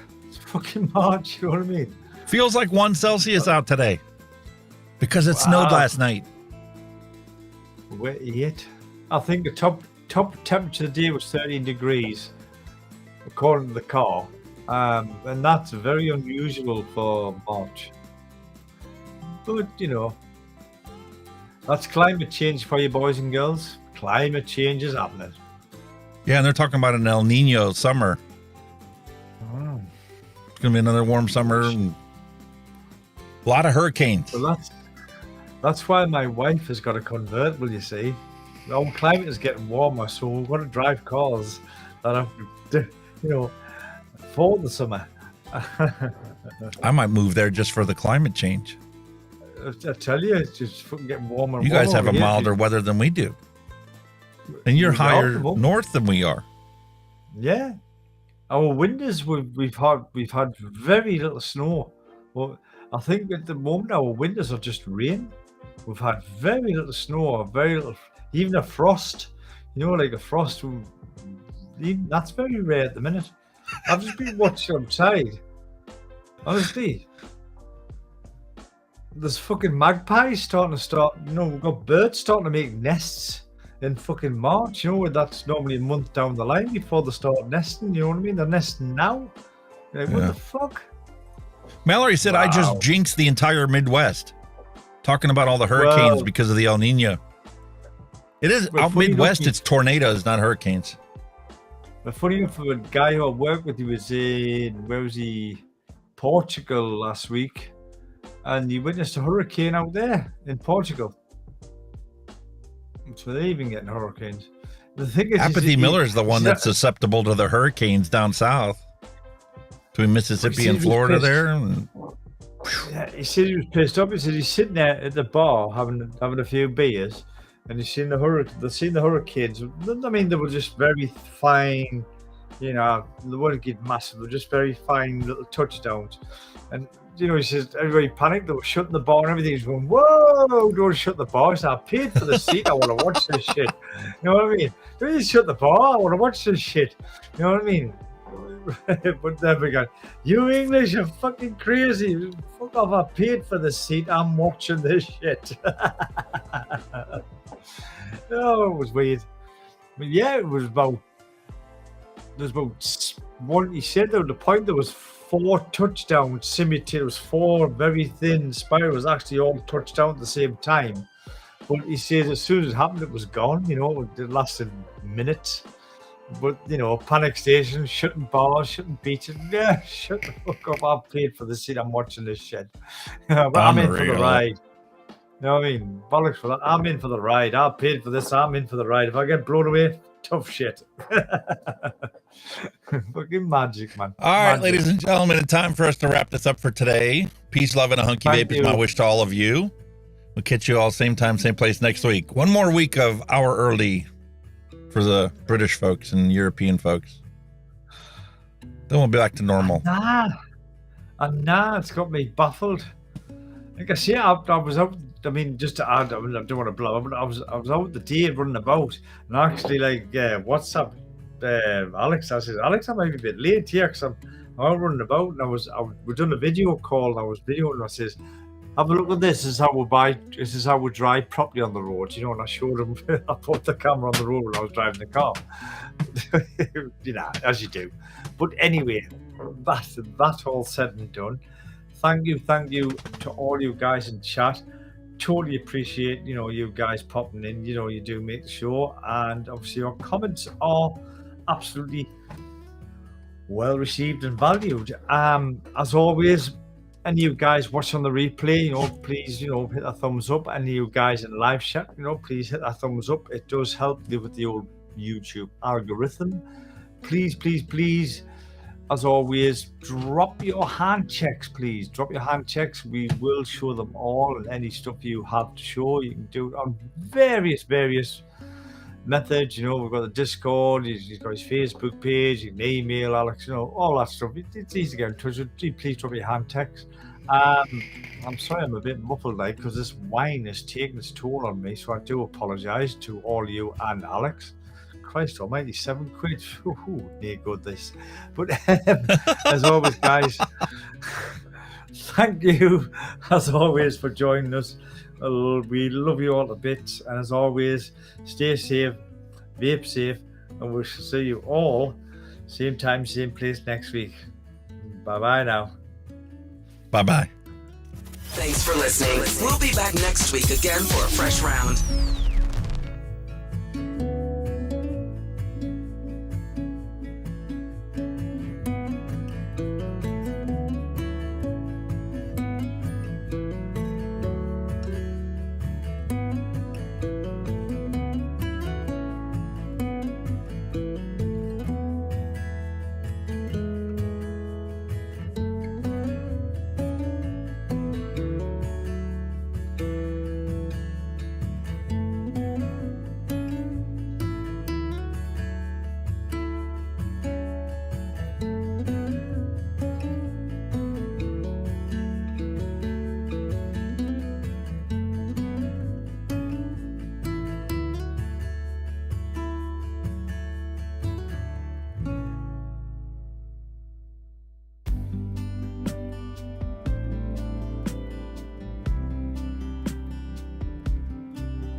like that.